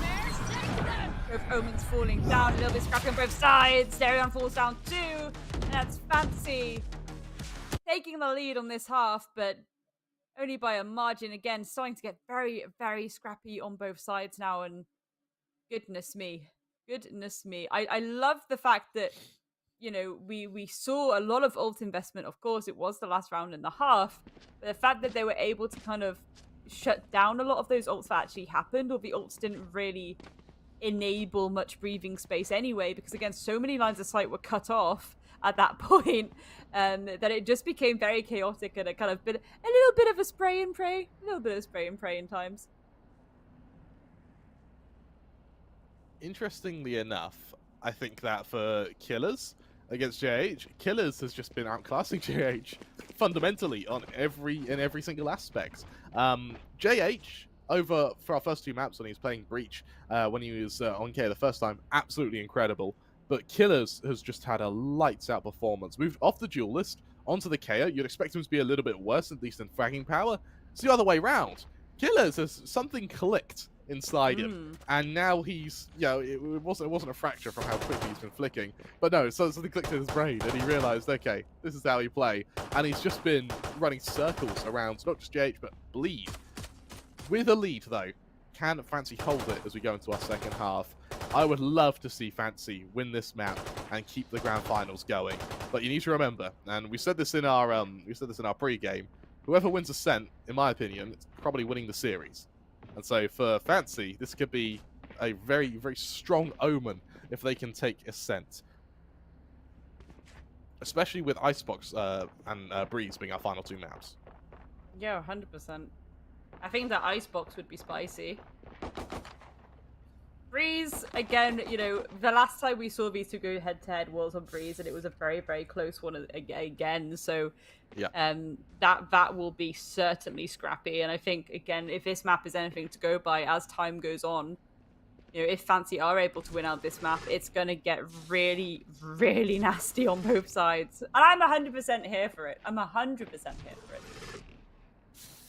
Likewise now, and for Bleed, we go into the second round. Remember, for the second half, if they're able to take the pistol round, they're straight back into this game. Something Fancy did on Haven, which I quite liked, was they went for a force by second round to try and catch Bleed off guard. I would love to see them do the same here if they lose this pistol round. No promises that they will, but I would love to see it. And so for Bleed, as they get ready for this pistol round, let's see the amount of pressure that must be on them. It's definitely got to be stacking up, that's for sure. Yeah, definitely. I mean, teleport's ready. Could be an interesting one. Again, I'm just wondering in terms of positioning where people are going to try and immediately go. I mean, given the fact that Fancy are kind of immediately waiting by fish, it looks like a full steam ahead kind of execute for them. Nizzy leading the way. Beautiful shot there to get things started. Darren falls down. No immediate trade just yet by Juicy. They are aware that there might be a lot of players. There we go. Yes, I can. Frenzy to the face. Juicy falls down, and those rotations have to start coming through from the side of Bleed. And will go down pretty much uncontested here. Again, difficult situation to be in. 3 versus 5. So many angles being held. Awkward when it's pistol round. There we go. Beautiful shot there by Rettler. Nizzy falls down. No immediate trade just yet, but the Prowler goes out, and that's going to delay this pushback even more. Okay, desperately trying to make something work here. There we go. Beautiful trade through. This guy and Killers fall down. Killers Fancy getting their first attacking win, and again, if that's anything to go by, I think, again, they're going to bring that fast and furious approach, that full team storm. That's exactly how you want to be playing your pistol round, though. So again, maybe the momentum shift will come through now. Maybe a little bit more mid-control to go for these pinches. But it was very, very open for them to do that then. It was, and I think that for Fancy, they show Bleed that regardless of what half we're on, we can do the aggression. Fancy, it's weird to think that Fancy are more aggressive than Bleed, but they are right now, and it's working out for them beautifully. Bleed are going to try the same methodology Fancy attempted on their second round buy, which was this mid-control. Darion, a nasty shot onto Nizzy. Also tags down Killers. Won't be able to kill him, but it will certainly harm him. As Juicy now continues this push through mid. The rest of Fancy are looking to almost coalesce either towards their spawn or outside of A here, which would allow them to set up for a push into the awaiting arms of Rettler. But Rettler, who's had a relatively quiet game, is going to have to call upon the assistance of JH to try and hold this attack. There's still a minute on the clock to play with, so for Bleed, they can't risk stacking one of these sites. They still have to be vigilant about the potential outmaneuvering. As Killers finishes off Darion, this is going to put all the more pressure onto Juicy now, over in lane. A little bit of a trade coming through. No immediate commitment to an execute just yet. And again, I think Bleed are playing this very safely right now. It's getting Crazy Guy out to just put the feelers out, but I think, there we go, that Fade Utility is really going to alert where that push is coming from, so immediately starts to go. Rella setting up to help enable this collapse, and here we go. Forcing their way in. Yes, I can, actually getting that pick onto Rettler. That's going to open up a lot of breathing space, but this spike is planted. There we go, Suka as well onto JH. Crazy Guy gets attacked with a Suka, but can they get a second? Can they get a third? The tiniest bit of health right now. There we go. Physio cleans it up, and that's another round on the board for Fancy, who is starting to take this away a little bit. It's looking a bit stronger for them. It's looking considerably stronger for them now. And as you look at the difficult position that Bleed find themselves in, where pistols were good, it wasn't perfect, but interestingly enough, I think that for Fancy, what they did a very admirable job of there was running down the clock, forcing Bleed to have no mining utility left to sort of help their pistols, leaving it all on just aim. And for the final players who only had classics, there was nothing really they could do past that. As Fancy now move up against Bleed's full buy. If they win this, they are paving the way to a victory and a 4th map. Killers on the Darion is exactly what they needed. Juicy in mid, position known. Retler flashed out, was able to get away, but Killers! He didn't even mean to kill JH, even when they're not looking at him, even when they're cowering, they're hiding. You can't hide, you can't escape Killers. The crazy guy, he now has to stand as a one-man army, but who better to shut him down than Killers? Fancy, they hit double digits. As Killers shows, there is no signs of slowing down. I mean, again, I'm really impressed with how this has gone so far for Fancy, again, given the fact that, you know, Bleed typically were able to be pretty decent on this map. And again, we could put that down to how much we have seen of this map. I mean, goodness me, I mean, it's pretty much double digits how many times we've seen it throughout this season, right? Yeah. Look at it, 24 and 11. This is dwarfing the performance that Darion had, where we thought, you know, okay, he's popping off. Maybe we should call him Yerion. But even then, it's Killers who's just tearing through them. Yes, I Can, accompanied by Fancy, are going to try this itch away. The run it back is going to be the first sign of the engagement. Stacking fairly low on the run it back, fully blinded.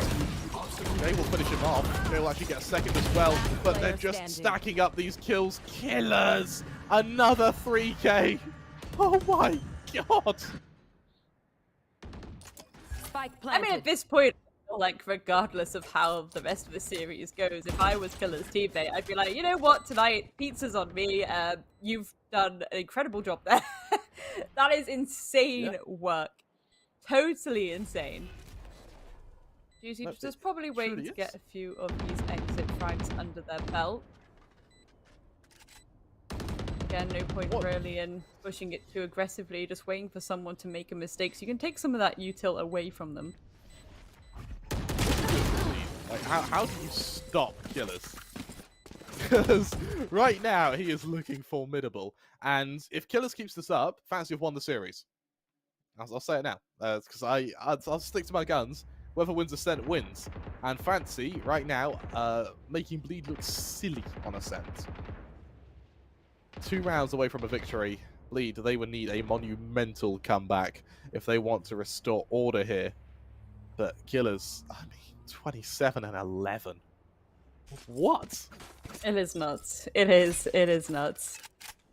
A bit of mid-pressure looking to be gained here, though.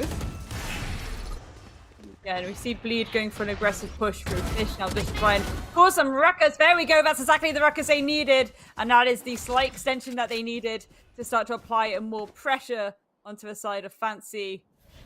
3 versus 5. It's starting to look a little bit better for the side of Bleed. Get a few more of these engagements under their belt. Again, the flashes will come through. Beautiful shot there by Retler as well. Standing. And JH with one of their own. For Suga in a 1 versus 5. Again, beautiful stack up there from the side of Bleed. I mean, that's essentially what they needed to do, actually, Graham. They needed to have a slight extension here, shut down any opening approach there.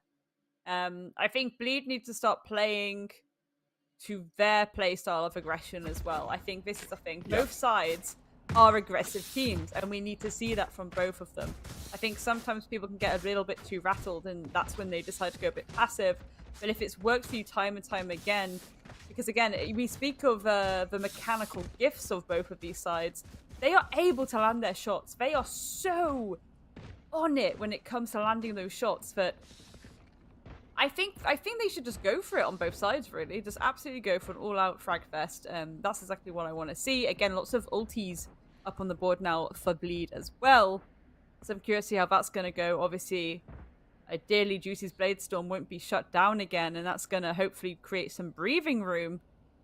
Start to go for some of these nasty little picks that we've seen time and time again. Also, especially when paired with that KO ult, that could be pretty spicy. We'll see Nizzy went away from getting that ult too, so Tour de Force to join Killers and Suka could be quite interesting too. if we just quickly give you a scope as to how good Killers is playing right now, we have when Darion was playing on Bind, and we said, yeah, this is Darion just spearheading the tournament. He finished that map 23-12. Look at Killers now. Like, that should give you that should put it into perspective just how good this KO is. And, well, to Bleed, as they get ready to defend what is going to be a push to be. Actually, this push from Fancy is a huge conga line of death, a conga line of carnage over through mid, potentially even into the spawn of Bleed, as they now just leave the chamber. They leave Nizzy there to lurk, while the rest of them starts their rotation over to A. JH and Retler, the wombo combo that was able to shut down the last round, is going to have to be called into action once again. You are powerless. This could be a little bit nasty, actually. Again, if that's not spotted out as soon as possible, even if they do go for a retake, there's Nizzy there ready and waiting. I think he's aware of it. I think that's entirely what his plan is here. To try and shut down any of those rotations. Ooh, the crazy guy was aware! That's what we like to see. Crazy guy was completely aware, Nizzy being taken out. And that's pretty much a large part of that post-plan taken away now from the side of Fancy. They have to once again win their one. Rella taken out, yes I can. No immediate trade coming out either. Look how much Yuko is being dumped out right now. Lucy taking out Killer. Asuka falling too. Here we go. A new life has been breathed into Bleed. And that defuse can happen. 11-7. Very clean round indeed. And for Bleed, what I think is quite interesting is that they have their setup for a retake there entirely hinged on whether or not they get that kill on Nizzy in mid. And after they got that, they look to play time. They sort of exchange nightfalls, they drop their horns, they allow the fragments to be deployed, and they just push after it's finished, after all that utility is expended. They try and starve out Fancy there, and for what was a war of attrition, please come out on top. This is off the back of Juicy landing some very lovely kills in the retake as well. And for Fancy now, the question becomes, how long does their economy survive under the pressure of Bleed? Tour de Force comes out, but after these Vandals, Grace, there's nothing. Yeah, and that's a little bit They go being probably fed back now to Bleed. So of course you have to hightail it out of there. They know that pressure's going to be applied probably still. I have the slide. And it's actually a little bit of a rattle maybe coming through from Fancy as they really are trying to work out what approach they want to take here. No immediate mid-aggression, but there is always the danger of Juicy lurking at the back, so of course, no one really wanting to contest that just yet. This could be an interesting thing too. They have kind of left Suka behind just in case a rotate comes through from that front, but oh, the shot there by Darion taking out Nizzy and that ult in one. Not an ideal way for things to get started as they try and go for this B collapse. Don't think they're aware of Crazy Guy around this corner either because they're flashing into that site immediately, but that's going to let them be alerted anyway. Left. Yes, I can. Beautiful pick there. No immediate trade yet again coming through from the side of Bleed. All of that site being given up pretty much for free. They have to play for the retake. That plan is going to go down, Grem. That it is. And now with the luck in mid, look at this mid luck. Suka now is the linchpin. He will decide if this round is going to be a map point for Fancy or if Bleed are going to be able to reset. Fisio shuts down Juicy. There's the opening. Also cancels the Blaze Storm in that as well. Rettler able to get a bit of position. He's able to trade. Yes, I can't able to climb it in as well. Killer's on the instant response. Leaves Darion 1 versus 2. Or 1 versus 1 even. Yes, I can. Just 2 HP to his name. Frenzy ready to come out. Yes, I can. I'll drop the hot hands. With the swing. Oh, it's labored. Yes, I can. He finishes off Darion. That ult restoring him to full HP. Great utilization of his abilities there. And with Fancy hitting match point. A really, really strong round there. And for Bleed, I will admit there are some flaws in the defense now. I think for Crazy Guy to be that aggressive in B main, he needs someone to support him. The fact that someone wasn't there means that he just gets picked off for free, and it undoes all of the success that Darion was able to find after shutting down Nizzy. It's again the idea of positioning in order to enable that trade as well. Like, again, yes, it's good to be aggressive, but you need someone there to still be holding onto that site while the rest of the team can rotate. Otherwise, it's a full site rotate and retake, you know? Well, you still being sent out on both sides as expected yet again. Flashes and cover galore. It's going to get a little bit scrappy, I reckon. There we go. Beautiful jump there coming through from Juicy. The Iron as well. Crazy Guy 1 onto Nizzy 2. So significant gunners at the moment from the side of Fancy being whittled up. But yes, I can. Speaking of gunners, taking out Juicy. Oh, Crazy Guy. A little bit laboured there as Suka will shut him down. Doesn't leave him on low HP though. Through the wall, JH all but tickles Fancy. You see the aggression, yes I can. It's finished off by Rattler. It's all on Suka. Almost runs into the fragment. 1 versus 3. Only good for 1. For Bleed, that'll be 8. Now, 4 rounds on the bout. Both teams have been able to do this on this map. But Fancy, let's be honest, as long as Killers is alive, there's always a chance, regardless of the player count, that they just close out the map. You look at the money of Fancy, it's certainly not great, and that's the main bit of solace that Bleed can take here. Interestingly enough, though, Bleed, their ults aren't looking too fancy either. With the Vietnamese team now, Killers, man. 28 kills, 15 deaths, 13 assists as well. Even when he's not killing, he's setting up his team. That's just nasty. Again, it really shows the and highlights the ability and skill of that player. They've been putting on phenomenal performance to really secure Fancy this victory. Nizzy trying to lurk a little bit. I think rightly so. Bleed have really learned their lesson from the previous round, so we are going to see the duo angle being held a bit safer, but Juicy is gonna fall down. Mid pressure being applied. Wondering if this trade is going to come out actually as Nizzy tries to make that push into B. But yes, I can. Getting that pick on threat too. That's going to clean things up a little bit nicer. DH getting that pick back onto Yes I Can though. And they're going for the aggression. They're trying to find an additional shot there. Darion is also awaiting the push of Suka. If Crazy Guy dies here, this round suddenly becomes very dire for Bleed. Luckily, as he shuts down Nizzy, the push through mid's to be expected. However, JH finishes off Killers. Now, that is the player you want to be removing from the round here. 30 seconds left. Fancy, 2 players left standing, both with classics. However, there is the chance to retrieve this Vandal here for Fisio, who's going to have to try and move into the loving arms of Crazy Guy. 20 seconds left. They can't risk the subtlety of silence here. This Crazy Guy just awaits this swing. Hardly any time left at all. Prowler goes out. It lands on the player with the Vandal as well.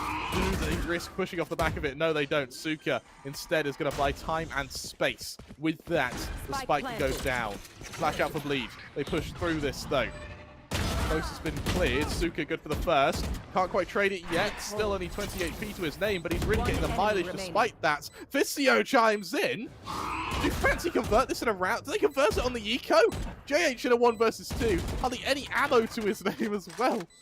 As any teammates. Swings out. One enemy remaining. Spots out the first. Suka falls. Can he get the second? Oh, he's tagged down low. And Fisio finishes it. Attackers Fancy, win. they win on the eco. As Bleed are finished off, laid to rest on Ascent. Grace, we're going to Icebox.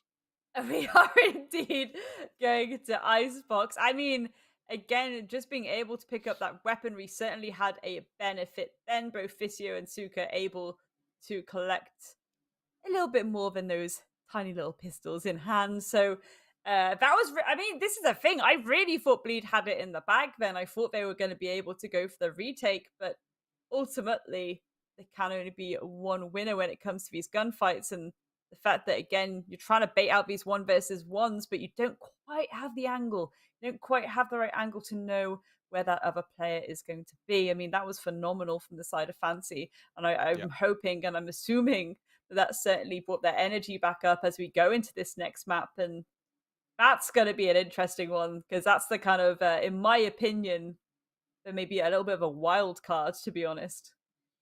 Yeah, they really could be. Now, I think Fancy are going to win Breeze. If it goes to Breeze, Fancy win it.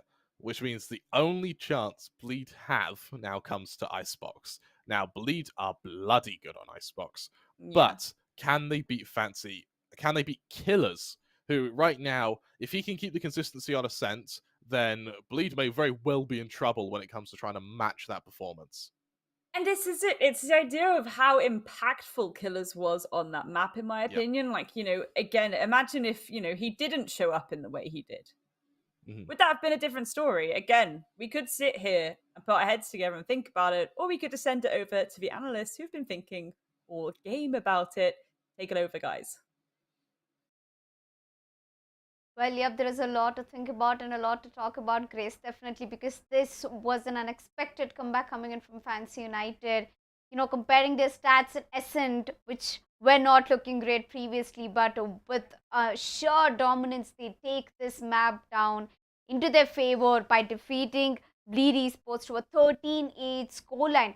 And let me tell you, I am so surprised because the kind of, attack they did was literally amazing, Universe, because it almost was flawless and their defense just even got stronger. Yeah, it most certainly did. And the way that, Fancy have this tendency to attack on Ascent, just like Alika just mentioned here, they know exactly how to find themselves the kills that they required. And one of the most amazing people on that killing aspect was, well, to his name truly, Killers, who had 28 frags, 356 ACS. Yep. Insane stuff from him, and a 33.3%. So every third bullet that he fired was a headshot. Yes. There is a very surprising fact about Killers. Whenever he picks up the duelist, his frag power is very, average. But the second he picks up a initiator or some else character, he just goes up and gets boosted up. Like, look at now. The first two matches he played Raze, and he was the duelist, but he had like average of 18 kills, I believe. And now moving to the map of Ascent, he just completely, I think, put all the efforts. 28 kills for Killer S. Yeah, most certainly. And Killers definitely did a pretty amazing job just keeping his team on the upper end of this game. They had the lead in the beginning itself. They kept it pretty, handful, except for that last couple of rounds in the first half. They were 5-0 up, and then they let it come down 5-5. Then took the half 7-5 only to make it a little bit better. And eventually in the second half, once they found their groove, which is especially, I think, in round number, I believe it was 16 or 17, where they just trampled when they went from 8-5 to 10-5. When they won the bonus, that was, I think, the most important point of this second half. And they just, had this one and only thing that they were trying to follow as much as possible. That is, yes, I can, exploiting that the Phoenix flash as much as possible. And that's exactly why Killers was actually able to, utilize his flashes and his drone-like presence to move in and find a trade every single time. Yeah, I think the fact that, Fancy United has a triple flasher setup itself makes the attack very easy for them, knowing the fact that they were starting off on the attack on Ascent and coming in from the side of Bleed Esports. We've got JH, who has done multiple, thrifties and quad kills, I should say. And Juicy, yes, he hasn't been up to his mark, but I think on and all overage, the entire team looks like they've had somewhere around 18 to 15 kills. So not much expectations coming in from Bleed Esports. But I think if this match went into the favor of Ascent, that means we'll be moving forward to the fourth map of the grand finals. That's going to be the map of Icebox. Yep. And coming back, one thing that I noticed huge was, Fancy United played such a slow-paced defense for the first time. I mean, the fact that I have noticed them play previously in the map of Ascent, the aggression and, the quick strategies they used, but today it was very calm because they know they're playing against Bleed.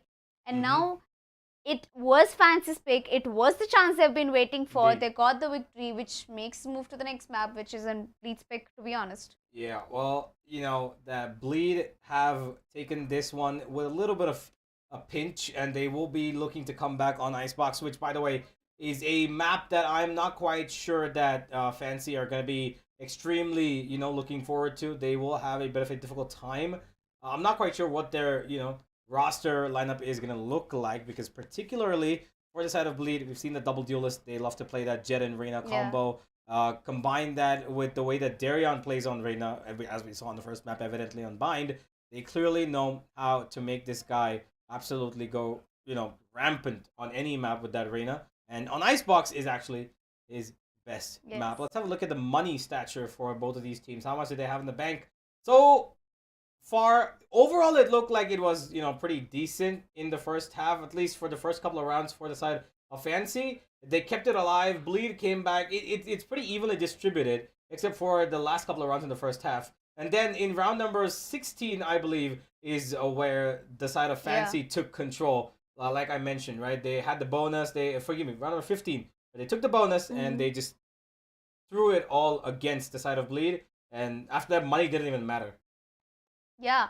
I mean, a surprising fact about the last round, about this match, was actually Fancy had the least economy, because Bleed just won the round before they hit on the match point.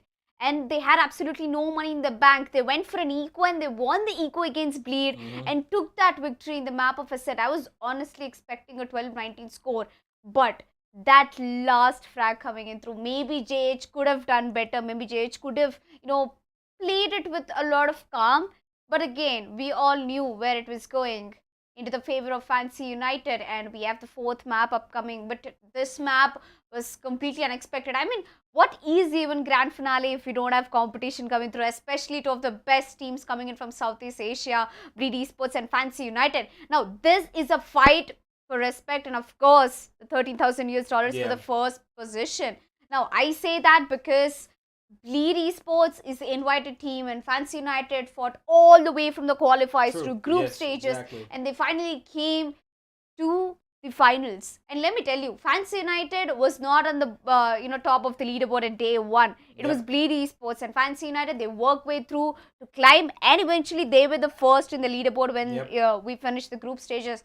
So a lot of respect for Fancy United Esports as well, and the kind of reset they executed today after losing 2 maps against Bleed. Now, Bleed is a kind of team who loves aggression, who loves shutting the enemies down. Even though after that aggression, Fancy United managed to reset their place, come back, play with calm and composure, and here we are. Hence, Ascent is their victory. Yeah, well, Ascent is going to be going the way of Fancy, and we will have one more map coming through at the bare minimum if at all Bleed, choose to shut it down over here. But it is a question mark at the moment, and if we go to Breeze, we'll see whether or not Kremer's prediction comes true, because there is only one option now for Bleed, and it is to take out Icebox. We'll find out in just a couple of more minutes, ladies and gentlemen. Don't go anywhere. Be right back with the Challenger Series.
you so much, Universe and CCV. We're going into our fourth map of our grand finals, where Fancy United will continue their battle for survival against Bleed, who are just one map away from taking that trophy. Of course, I'm Mikasa Kramer 3. I'm joined by the amazing Grace. Grace, how do you feel about Icebox, and do you think Fancy have what it takes to reverse sweep Bleed? I don't know, I think this is a thing, like, it's certainly a decent map for Fancy, that's the thing. It is actually a good map for them. It's just, again, whether Bleed can bring that momentum back that they kind of lost in the opening half when it came to Ascent. So I think this one's going to be a little bit more 50-50. Again, it really depends on how those players show up. Again, my main concern with Fancy right now is that last map, how much individual play really stood out there over the kind of team play. And I think going into this one, this is where the team play needs to be so on point. It's a chunky boy. You need your 3-2-1s absolutely on point, because you have to contest those long lines of sight to begin with. And then you need to time that collapse perfectly. And that's where, again, if you're not able to play into the teamwork as easily, potentially relying on individual kills, that could get a little bit squiffy. Unless they just send someone in to, like, you know, go kill, I guess. But it's, again, that idea of how that momentum is going to be maintained now as we go from the last map to this one. And I'm really curious to see how this is going to go, especially if we do end up on Breeze, because, again, that was very close last time between these two. So if things are going to get scrappy, they're going to start getting scrappy now.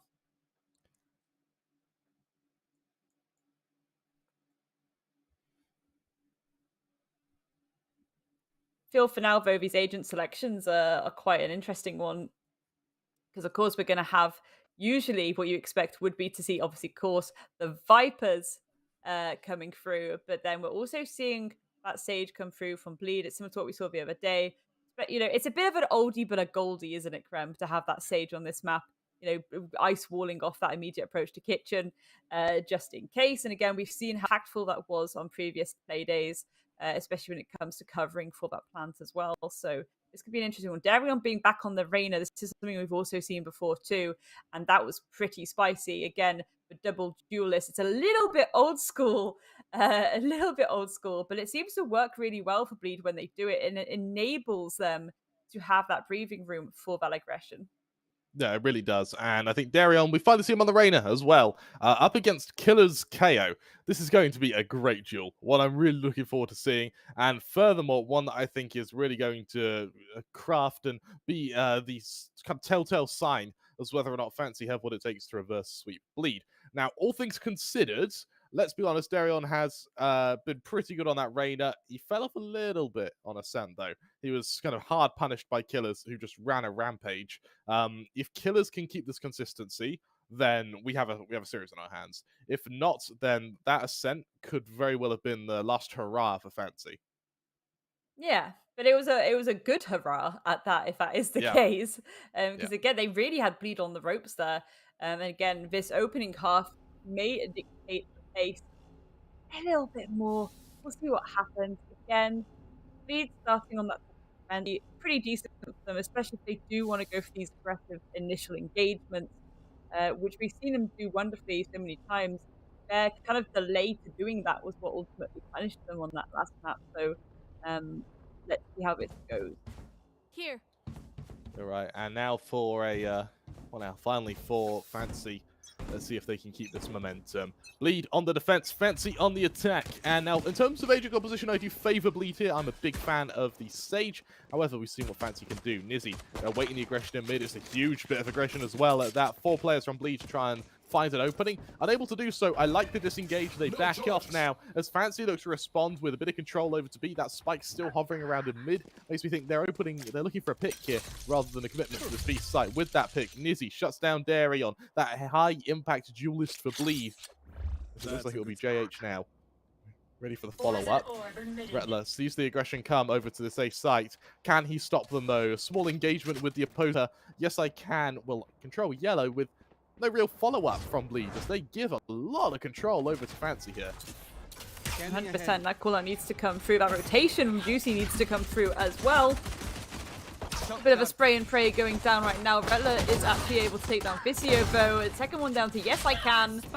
Also shutting down Killer S. That's a free K for the round before being shut down there by Nizzy, a 2 versus 2.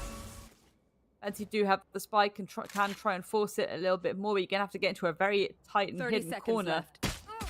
Enable that to happen. There we go. The position has been spotted out. Maybe we'll see a swing come through. Looks like they're just going to hightail it out of there and try and get all the way over to that A side. But I think, there we go, Bleed are fully aware that that's what they're trying to do here.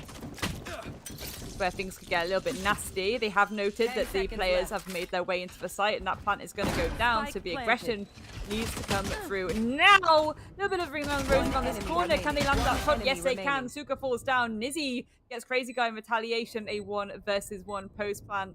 We said it was going to get scrappy. Spicy little pop shots there, but no, teleporting right into the arms of Juicy. Then safely defuse that. An interesting pistol round, shall I say. Yeah, they finally lay Fancy to rest. It's a laboured pistol round, though. One which Bleed are only just able to take. And this is off the back of Rettler having such a strong hold on this B site. Really, really good performance from him. And in terms of follow-up, it feels like Fancy were left a little bit stunned, I want to say, after Rettler sort of shut them down. Yes, Lizzie had a good round, but what's the follow-up now? For Bleed, they're going up once again, having started their map strong. Bearing in mind that for both of these teams, whoever starts the map well, whoever wins these first kind of 2 or 3 rounds, wins the map. So for Bleed, this is a very good omen. 100%. Nizzy looking to find these tight angles. Has been spotted out, but is able to get a little pick onto Darion before being traded immediately by Juicy. So already both teams taking a little bit of a casualty. The wall goes up. That's going to give a little bit of breathing space as JH is able to swing. Gets the second there. Gets the third. Gets the fourth. And that is a swift cleanup by that Sage player. And a very good way to have round number 2 go. You see the smile on JH's face there. Like he knows he's done well. And with that, it looks like for Fancy, this is where things get a little bit interesting. Now, the Guardian shutting them down means that Bleed have shown that they've invested quite heavily into this second round. But remember, this is the first icebox we've seen from Fancy this tournament.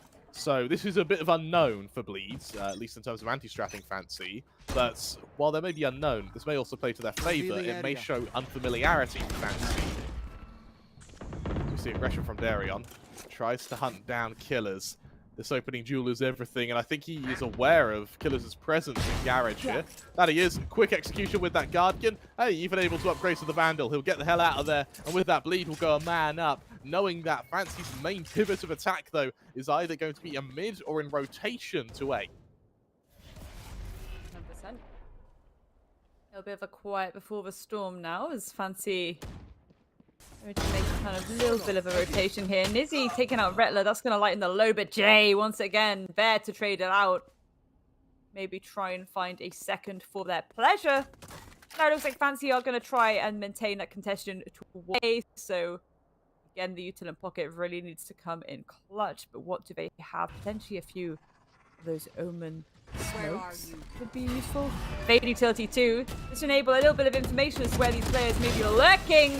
There we go. Beautiful trades coming through. Darion falls. Crazy Guy gets it back on Vicio. The whiff there, trying to reload. Super takes you out. JH. There we go. He's on a little bit of a tear this game, ladies and gentlemen. That is round number 3 on the board for Bleed. Looking good. Looking very good indeed.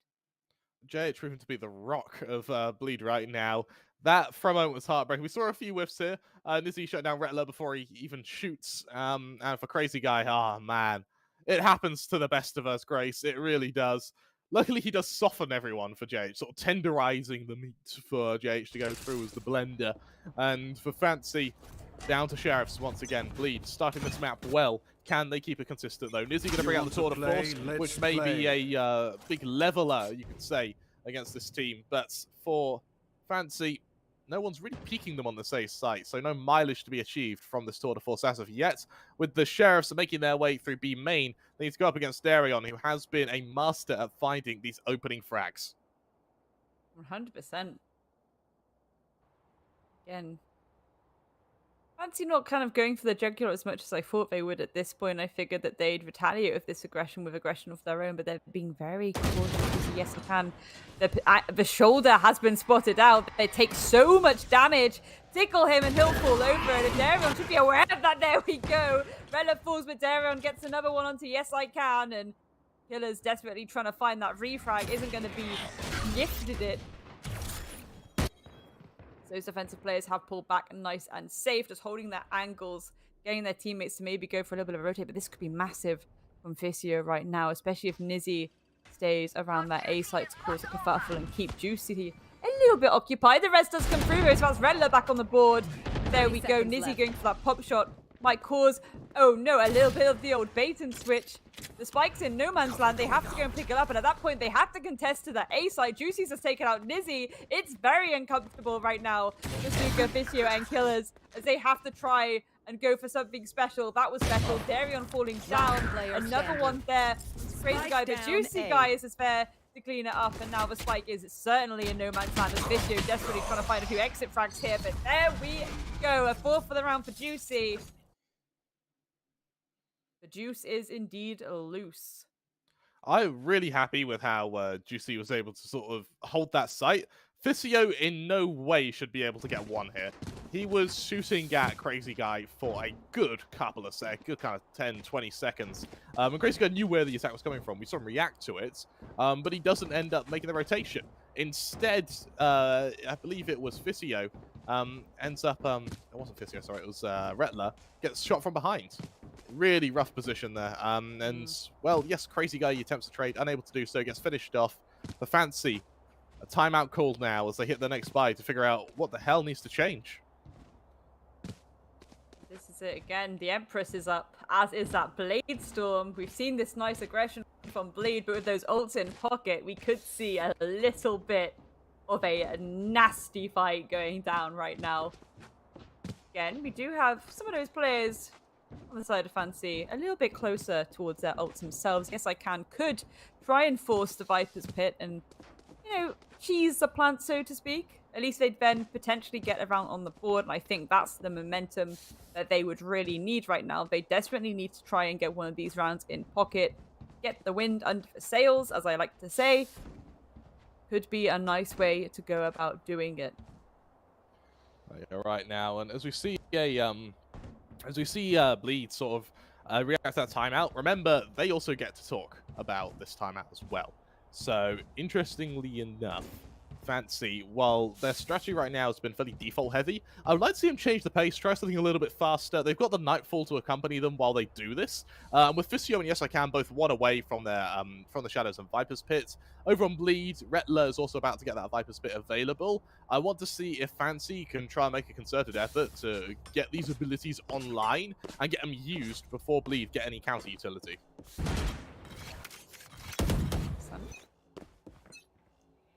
I'm just, oh, there we go. Nice little bit of early utility to hold that mid spot.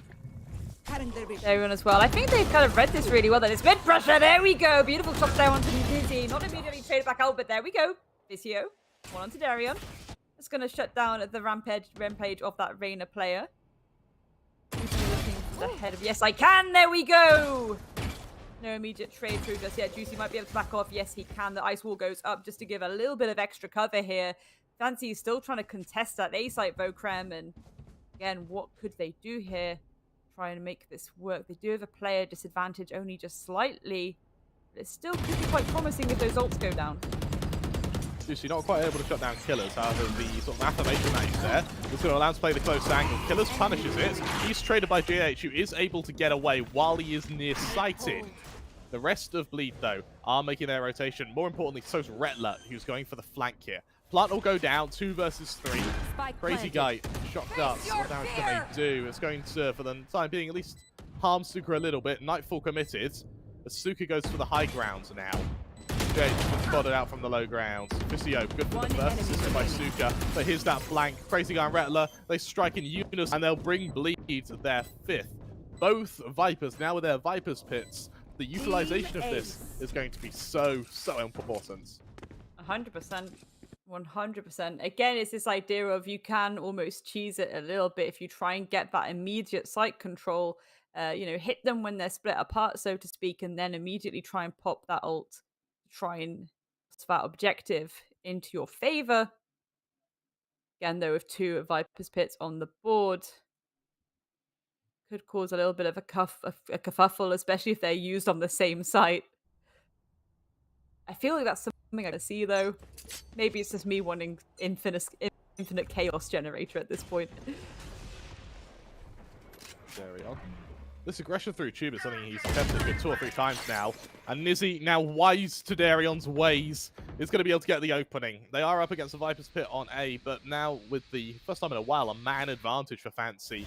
We'll see how they are able to press this attack. Nizzy spots out Nizzy, who's trying to continue his aggression, but Nizzy, good for 2 now, is starting a small rampage here. He's even got a pixel to work with. Crazy guy, his aggression in mid may be about to beat every member of Fancy. Good for 1, 2, traded by Yes I Can.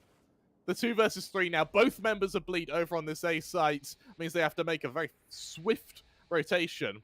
With no gadget put down by Nizzy, it means that they are going to be able to at least get the element of surprise potentially, but that's going to be lost with the longer it takes them to rotate over to this B site. And for Fancy, implanting so close towards defender's spawn, they're almost going to expect the flank now. 100%, and the Viper's Pit being opened as well by Yes I Can. It's going to give all the cover they need to safely get that spike planted down. Again, Rettler desperately trying to find someone there. Don't want to contest too easily just yet. That could work though. Vizio falls down. That's at least 1, a 2 versus 2 now.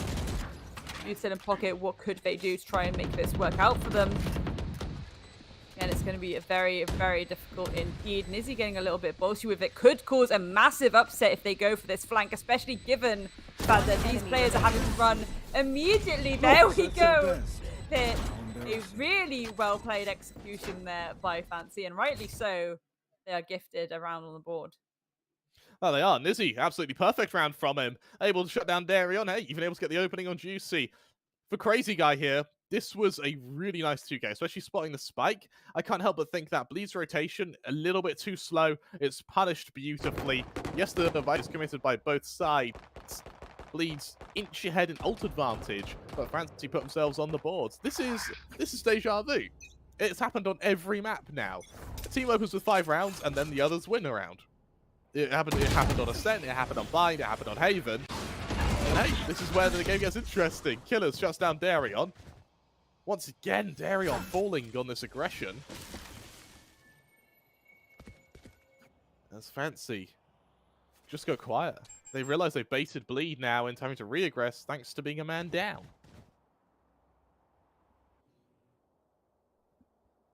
Right before the storm.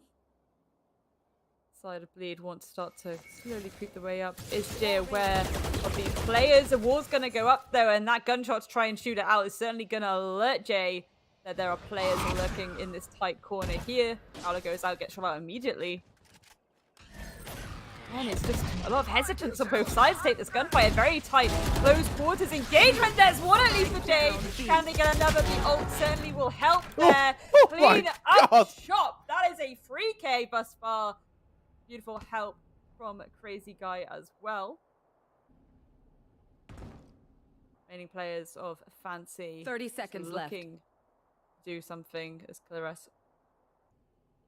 The From the Shadows is going to allow them to get the spike. I think they just want to clear the safe site before they commit to planting here. And in the numbers get punched. Spike goes down. Crazy Guy not quite able to trade it instantly. Darion will be resurrected though, rejoining the fight, making this a 5 versus 2. Lizzie tagged for the time being. As Vizio falls, Lizzie's finished off. Bleed. They keep every member alive, with JH being the only one who's taken damage if you exclude Darion's resurrection.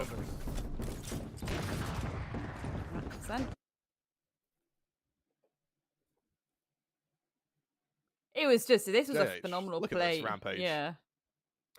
And coordinated beautifully with Crazy Guy's Hunter's Fury.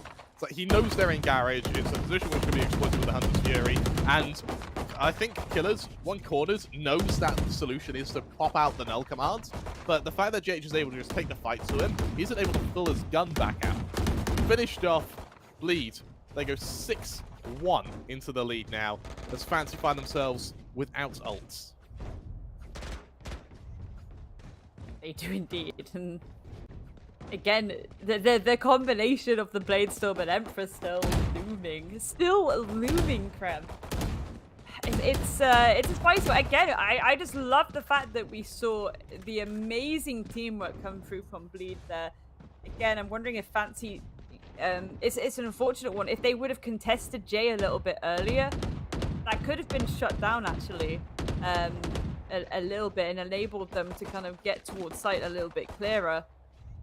But their own delay, it was them playing it safe, but their own delay is what ultimately cost them there, because it was going through. The positioning by Crazy Guy could be made as well. And then it was just this really nasty duo pinch of an ult and a wonderful selection of picks up from Jay. So, I mean... Again, it's not over till the fat lady sings, and I don't see any fat ladies, but what I do see is a 5-round differential. Still in the first half, though. Still in the first half. So again, a lots of room and a lot of potential Fancy to pull out something fancy.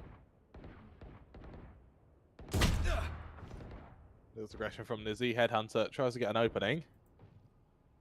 Not able to do so just yet. Woo! Oh, JH instantly down the response, though. Brings us down to the 4v4. Yes, I can. Continuing this aggression, though. Darion swift to respond into the 3v3. Now, remember, Fancy Spy's not too good here, so damage is perfect. And, hey, Darion being wounded for the time being. Killers continues this rampage. And actually, Bleeds, they really need to make sure they don't take their eye off the ball here. Ficio on the flank could finish off Crazy Guy, and suddenly we have a really dire circumstance on our hands. JH finishes off Ficio. Suka trades. It's all on Crazy Guy. What's happened, Grace? I just think that the main issue there was, unfortunately, Darion went to send the Lear out. I wonder if we won't get a replay of it. Went to the Lear out and then swung out whilst reloading, I think. I'm pretty sure they were reloading as they swung out, and that not only gave up so much breathing room there for the side where that full collapse could just come through, it kind of meant that the guys from Bleed having to go for that rotation was so delayed that Fancy then could just get into the angles and the lines of sight they needed to kind of just win out these gunfights a lot easier. Goodness me. Good position now, Darion. Point blank, really trying his aggression here. Darion, it feels like he's being too aggressive. He's constantly shut down off the back of aggression, and he's constantly punished for it. Ficio on top of Tube. That's Crazy Guy to worry about here. He's going to be able to teleport away. He's expecting the swing from Crazy Guy here. And Bleed, they're constantly doing the same strat, which is aggression with Darion. That doesn't work. We'll re-aggress somewhere. Hey, Tube, we've pushed that a few times, right? Yes, do it again. Fancy, surprisingly, had really struggled stopping it. Crazy Guy now, this flank is huge. And for Bleed, it's all going to have to be down to delay tactics. 100%, but don't be aware. Oh, well, actually they were. Ficio ready and waiting. Crazy Guy falling into his arms. 3 versus 4. This is looking a lot better for Fancy now. But do they commit to this collapse?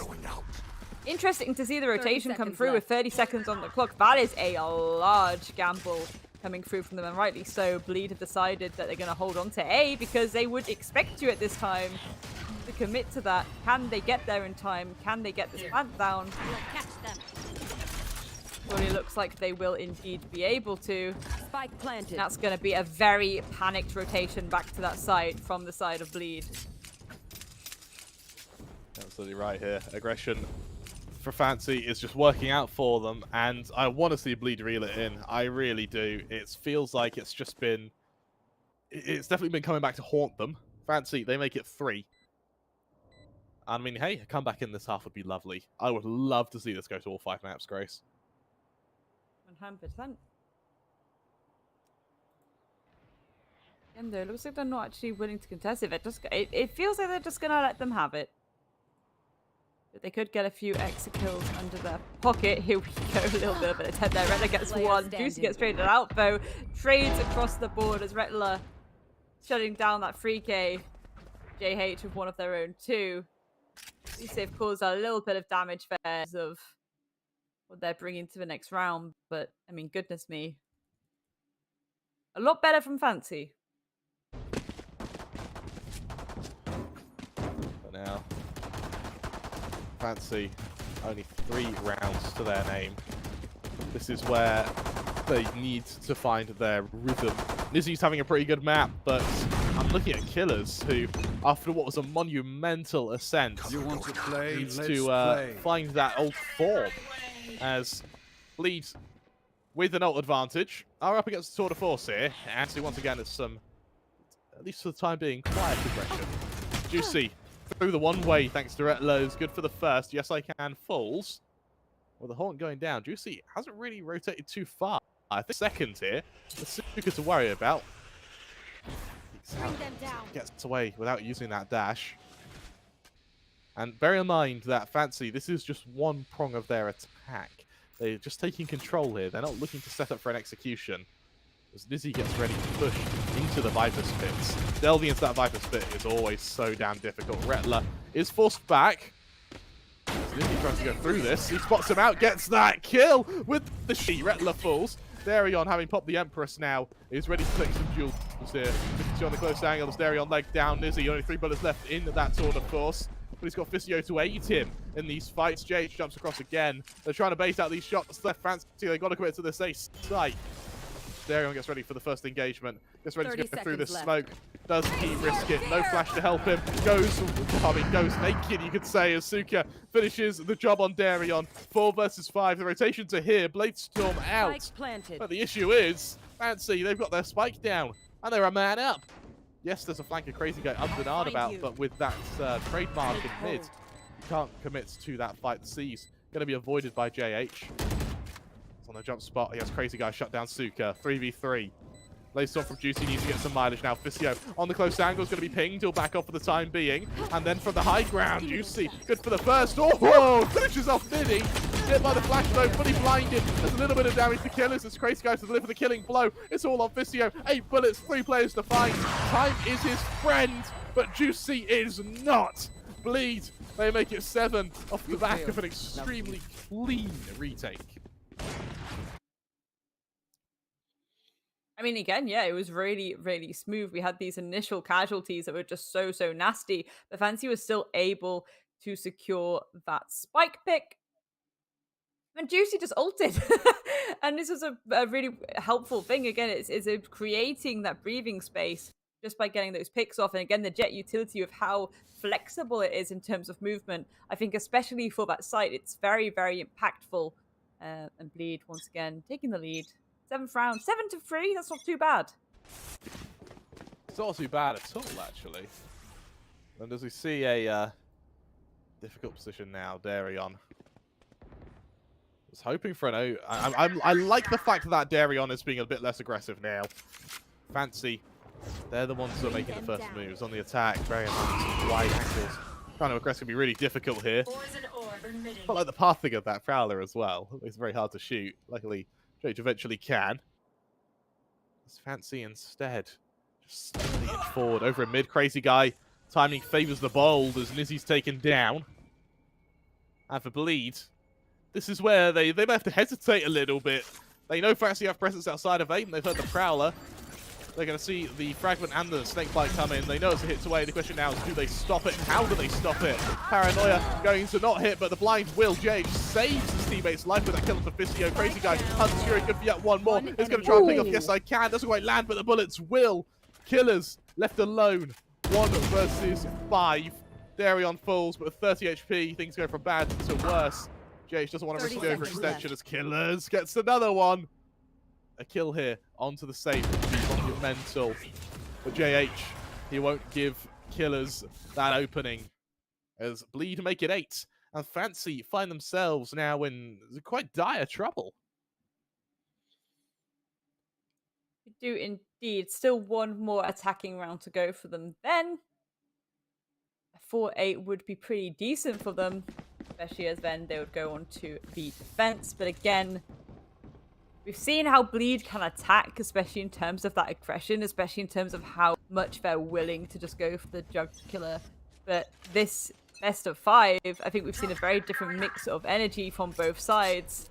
Really just trying to compete with each other in terms of bringing something a little bit different.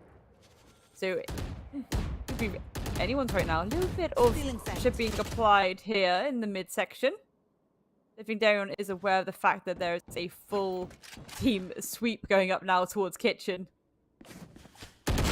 Crazy Guy's going to call that out though, at least, and that's going to mean Ducks are going to swim through the water and hunt out their prey. Darion going on a very, very long flank here now. To my world.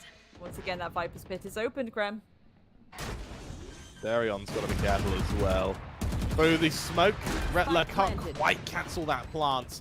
Somehow all those bullets seem to mold themselves around Suka there, despite the low HP. Darion will finish the job. Killer's going to try and punish that. He does just that. JH gets the next say in the matter, though. Weapons exchanged. Juicy goes to the high ground. Yes, I can. Falls. There goes that Viper's Pit. Over in mid. Nizzy's good for 2. Vicio's able to try with one of his own now. It goes down to the 1v1. Missed shot from Retler. Means his life is going to be in peril. Vicio gets the killing blow. And with that, Vicio makes Bleed cry, oh no. As Fancy, they make it 4 off a very scrappy, laboured final round of the half. We move into our second with Bleed looking like they could try and close out this map. 100%.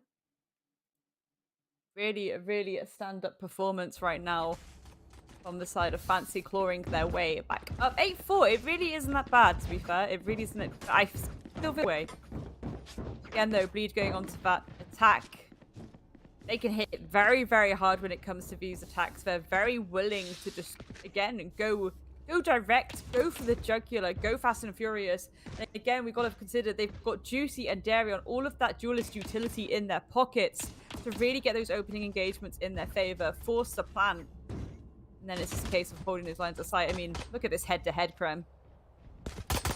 I mean, it's both players are doing very, very damn well. The JH having a little bit more impact purely because he's had the team to set him up for it. Interestingly enough, for Nizzy on this chamber, he hasn't really been lurking all too much. He's almost playing the entry role on that chamber. And considering entering as a chamber is pretty damn difficult, he's done a really, really good job. However, 4 rounds deficit now for Fancy to make up for. It's on this defense, Nizzy really needs to show up. Yeah, 100%. 4.5 KDA kills per round rather is really, really good as well. Like, again, normally we want every player to be on a 1 at least. When it gets to that 1.3, that's when you're like, okay, this is impressive. A 1.5 means you're putting in a shift.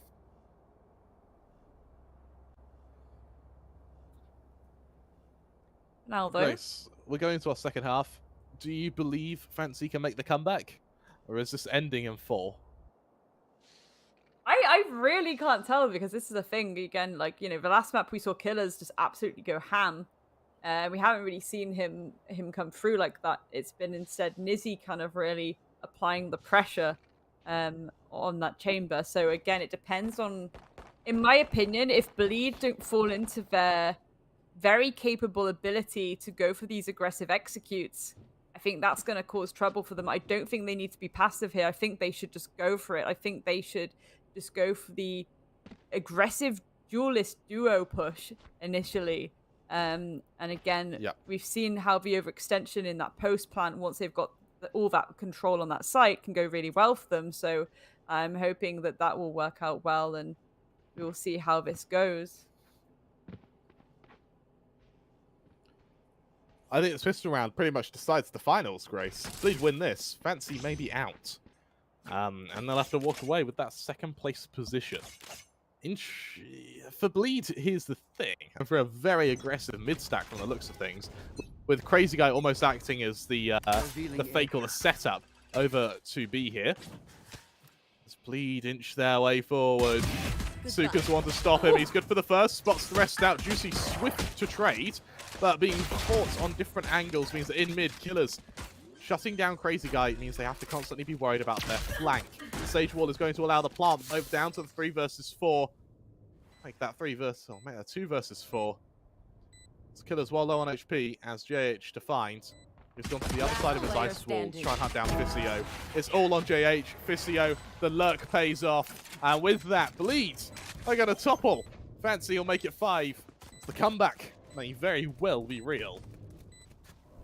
Team Ace. This is it too. I like the fact that Fissio was really holding their momentum there and just really not willing to kind of over peak them too much. I think at that point they did have to fall back a little bit, get into a more passive position as that collapse was coming through, and that bought a lot of time actually to the side of Fancy.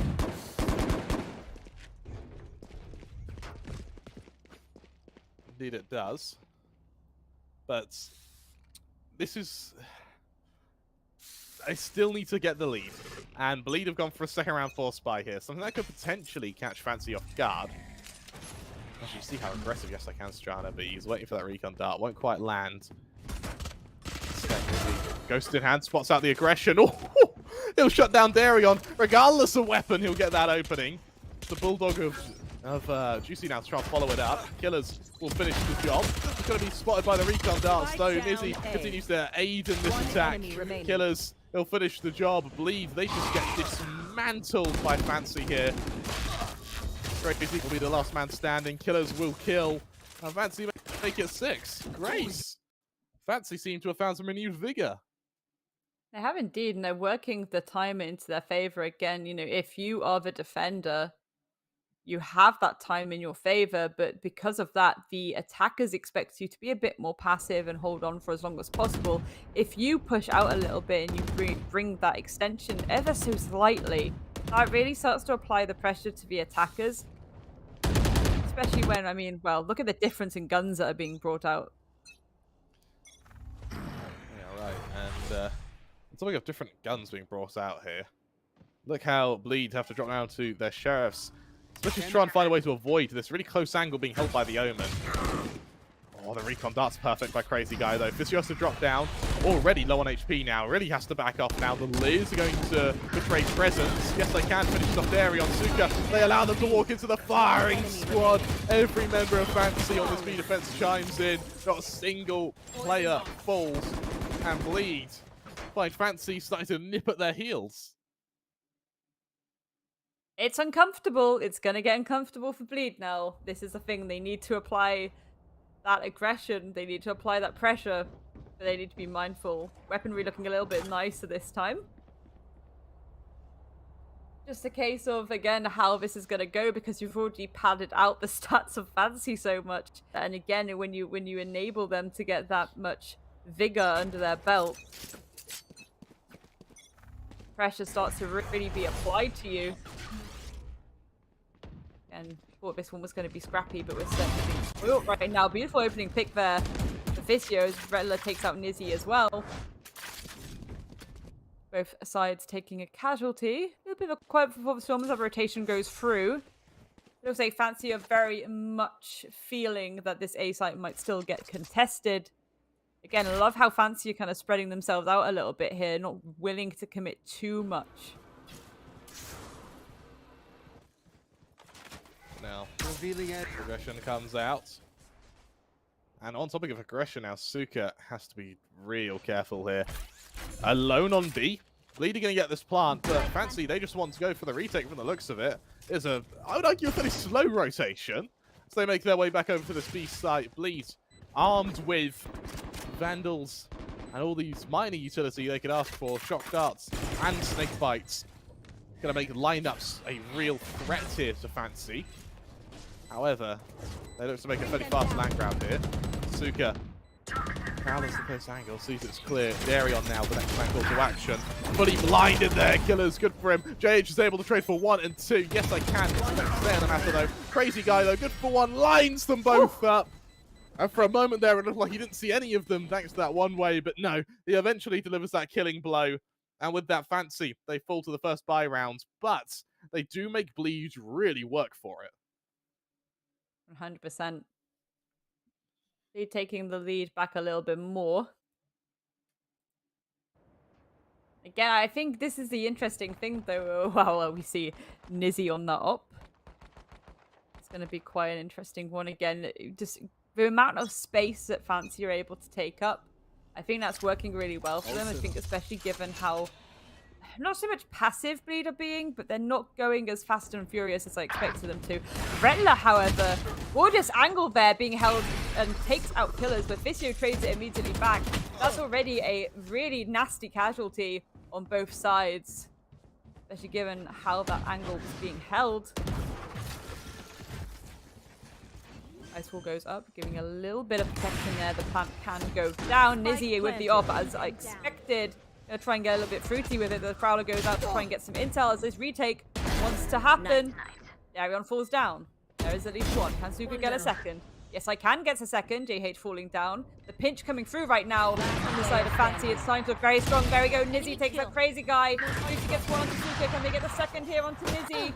Looks like they know exactly where Juicy is. And there we go. That was such a strong retake there from Fancy. The pinch worked perfectly. It really did, and Bleed just... I feel like they panic a little bit there. Fancy, once they started landing all their flanks, once every player started stacking up their damage, Bleed's kind of overpeaked a little bit. Something I want to mention as well is Darion is having a really rough game. Fancy, they found out how to shut him down, and Darion's just not been able to recover from it. 5-18 right now. Now, that being said, Killers also isn't having the best of games, but he's still keeping up with the rest of the team. Darion, his sort of flat line of firepower means that JH has been able to step up, and he's done so admirably, but this is only to match Nizzy. But just there for Bleed, and as the Blade Storm comes out, that might try and even the playing field, at least when it comes to the fact of their inferior weapons. For Bleed here, the objective may just be a matter of planting on this B site and hoping for the best here. Suka has to be the one to try and stop them. In tower, readily available. And with the rotation coming from Nizzy, momentarily, Suka is going to be alone here. The issue too, like the delay to that collapse. There we go, the Breach one coming through, the plants are going down too, but a spray and pray can happen, and the Viper's Pit is gonna be going up. Yes, I could always retaliate, but again, that could be a little bit of a cheese fest. Multiple ults across the table to try and enable this now. Darion holding this very, very up close and personal angle, is aware of the approach being attempted now. There we go, there's one at Suka. Yes, I can take some crazy guy though.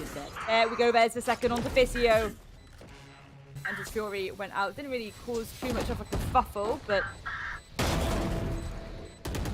Killer taking out JH. That's at least padding out a little bit. Another one there. Darion taking out Killer S. It's all left down to Nizzy, who is then for a 4 for Darion. You know, we said he'd had a little bit of a quiet game, but now it looks like he's waking up a little. The second I say he's looking quiet, the second I say it, Grace, credit where credit's due. Really, really strong round. And bear in mind that because he had the only Vandal on the team, he had to go aggressive there. But he makes so much space for Bleed that even the players who flank, they can't get anyone because they have to get onto that spike as quickly as possible. Really strong round from Darion, and better still for Bleed, they, just by the tips of their fingers, are able to hold on to this lead. 2 rounds separate them and Fancy. Fancy go for the reinvestment. Tour de Force comes out, and Nizzy is going to try his hand at some aggression here, but Bleed want no part in it. They back off and instead look to at least reconsolidate their position before pushing into these crosshairs. No charges. A little bit of Quiet Storm. I like that Fancy have put so much pressure on Bleedable people to the point where Bleed are being tentative with the way that they're choosing to approach these sites. Every single time when they attack, they've been so tentative, so careful how they want to go. But here we go. Sort of ultis getting popped across the board. Crazy guy getting that pick there, but there we go. I was waiting for that. Nizzy gets the pick on the Juicy before being traded out by JH. Darion is taken out before being nicely rezzed by JH. That's exactly the momentum they needed. Rentler with the 2k there, and 4 Visio now in a 1 versus 4. Granted, Rentler is on the tiniest bit of health. But again, baiting out these engagements, it's going to be difficult when you've got this much utility in front of you. That's going to tank your health a little bit if you do decide to just walk through. There's the pick onto Crazy Guy, but that call out is going to come through. So they know roughly where he is lurking. Even though that reposition, it did come through. Want to get one of these nice little picks. There's one, but Jay is there to trade it back out, and that's a very strong round from Bleed. Getting ahead even more. It's scrappy, but they're doing it. That's a really clean shot from Nizzy to sort of It start was, there, it but the follow-up is so strong from Bleed, and it feels like they may have found their footing a little bit here. Fancy, their money, I think, just about allows one more buy. Even then, it's strained to say the least. This year has a Vandal, that's got to be the Hero Vandal. Now, Fancy, off the back of this timeout, they need to remember they do have an ult advantage. So with that Viper Spit, the Nightfall, the From the Shadows, all abilities which are going to help them, but it's not going to guarantee a round. And for Bleed, they're not going to have any ults for a good while now. So their aim really has to step up, especially when the next ult on the horizon, I guess, is Rettler's Viper's Pits. But without kills, that's a good 3 or 4 rounds before we see that come online. Yeah, and that's an uncomfortable one, isn't it? This could be a lot nicer for Fancy. Fancy could really come through and strike back a little bit, so to speak. Again, though, the guns they have in pocket aren't really fantastic, but they do have the ults to back them up, I agree. So the Bleed, they really need to rely now on their mechs, on what utility they have in pocket. And though, because they've got the Sova, they've got so much information there. Again, it's this idea, I've spoken about this previously on other days. When you've got a Fade versus Sova, it's quite an interesting one because the Fade utility can actually give you intel. It's just those close quarters engagements, whereas the Sova utility gives you a bit of a safer idea as to what's going on. Absolutely right here. Darion goes very fast into the backline here. She dives straight into the backline with the Nightfall going off as well. Yes, I can. Bucky in his own smoke is good for 2 as Juicy falls. And look how Bleed back off. They disengage, but the flag's already coming. Crazy Guy expects the first. Does he expect Nizzy? As Nizzy now becomes the make or break for Fancy. Vandal in hand. He's not quite seen. Spots out JH. Timing is everything now. Teleport's ready. As he gets behind all 3 players. He's got to hope for timing, though. He spots them out. It's laboured. Oh, he's whiffed it! He's whiffed it! He's good for 2, though. JH will eventually... Oh, JH will finish the job, but Nizzy recovers. It's JH left in a 1v3. 30 seconds left. No Sage, no Ice Wall either. Means that this plant is going to be laboured regardless of condition. 2 players swing him. He's good for the first. Fancy make it 9. Off the back of a Bucky and one very messy lurker. This is very back and forth at this point. Very, very back and forth indeed.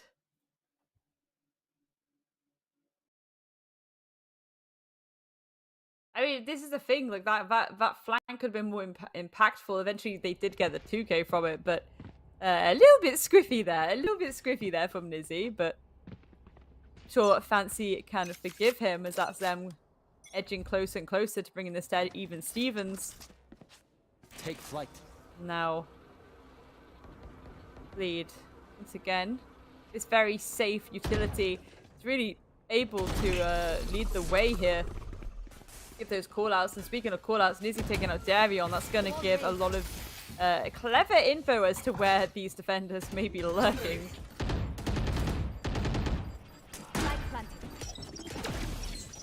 Utility deployed here. Juicy on the close angle. Oh, he backs off. I love that call now. 4 versus 5. Fancy. This retake, yes, they have an advantage, but look how slow this flank is coming. And the flank is coming. But in every round, we've seen him commit 1 or 2 players to the flank. At this point, Crazy Guy now knows about this. He's vigilant of it. Does timing favor him? So that it will favor. He's good for the first yes I can trades. Now with yes I can's position, no. What's the follow-up? Juicy finished off by Nizzy. JH trades. Yes I can follows it up. They end up overwhelming JH. Fancy make it 10. They are by all means not done with this map, Grace. And as you look at Bleed's money, oh, it's seen better days.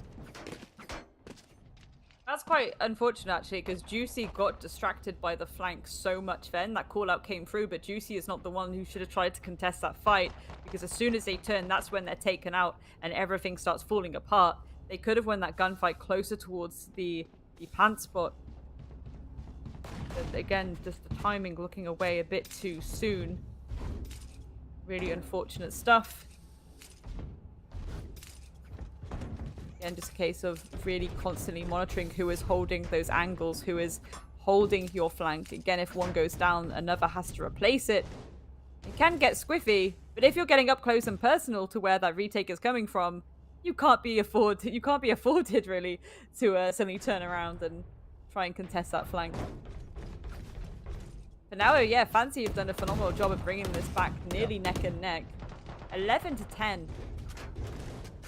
So JH also needs to be credited as well for keeping up with Nizzy and sort of being the heavy hitter, and it shows Bleed have kind of many dimensions to them. So when Darion falls off, JH is there, Juicy is there. When JH and Juicy are having quite a game, Darion's there. Once they're all firing on all cylinders, my god, a team they can be. In fact, we saw that in our first two maps. But now Darion is lacking, dare I say. Fancy have really been given an edge here. Bleed just in the lead. 1 away from map and series points. 3 rounds from Fancy to force us onto Breeze, our final map of this best of 5. And if we do go to Breeze, Fancy have won this series, Grace. Potentially.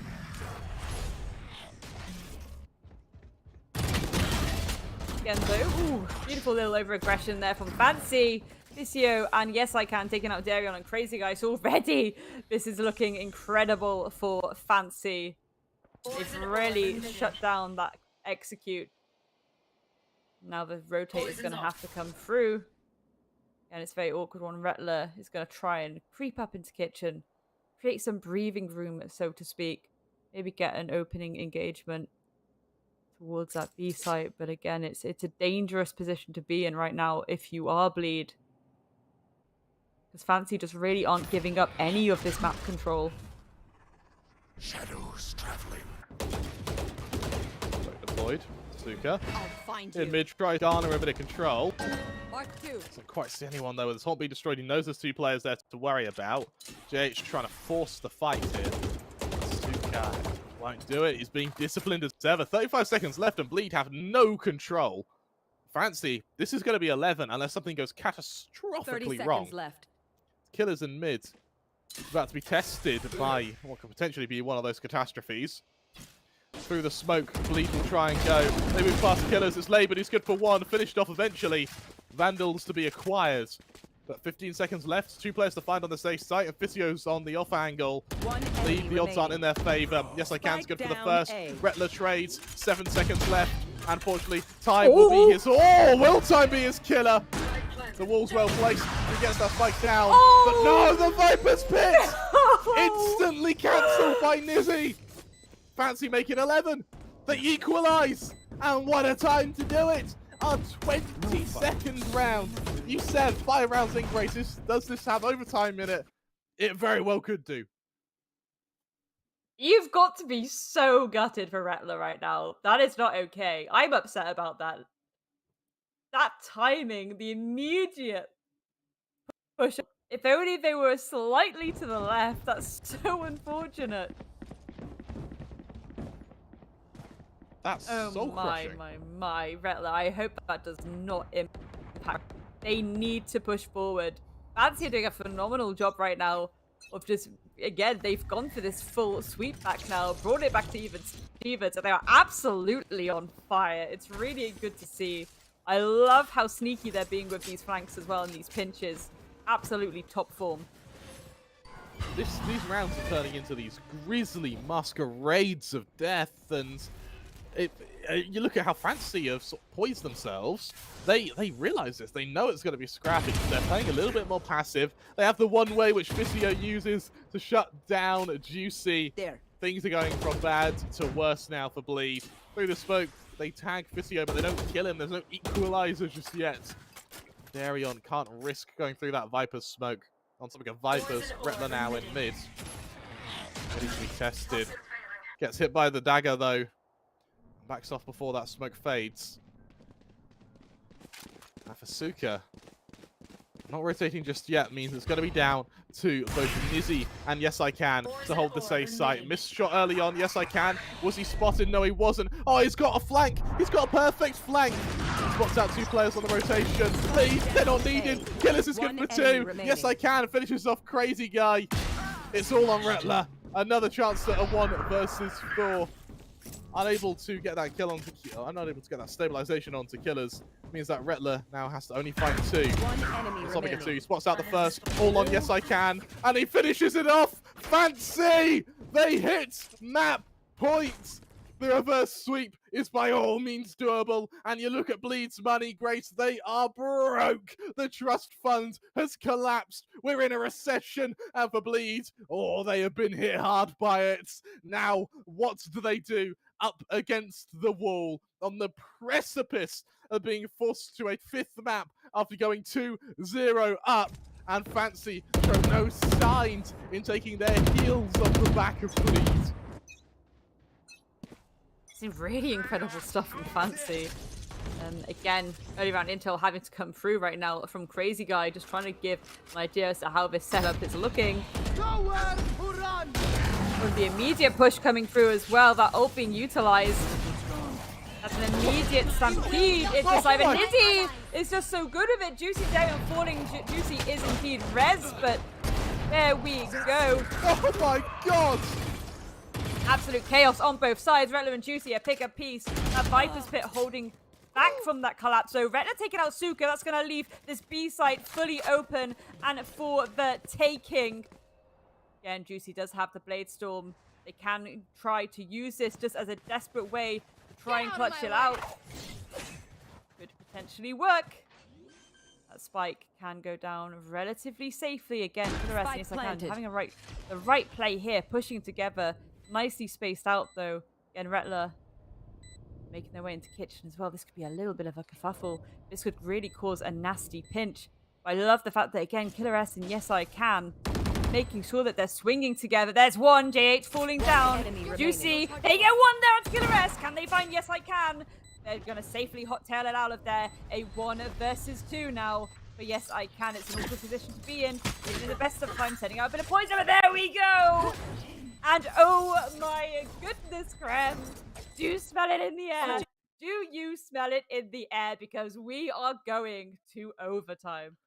What on earth was this from Nizzy? He just alternates between weapons, killing players left, right, and center like it's nothing. But then Rettler, he's had so many close clutch attempts that have just slipped from his fingers. Comes alive in mid, gets 2 swift kills, pulls Bleed into overtime, and now as we enter our first overtime, any economic worries or woes have been exasperated as we finally have a stable economy for both teams, meaning it's a chance for them to go wild. Do we see the glass cannon operator from either Nizzy or Juicy? That, for me, is going to be a very big telltale sign as to the confidence of their team. And it comes up on neither. It comes up on Darion, who's now holding B long with 4 players to worry about.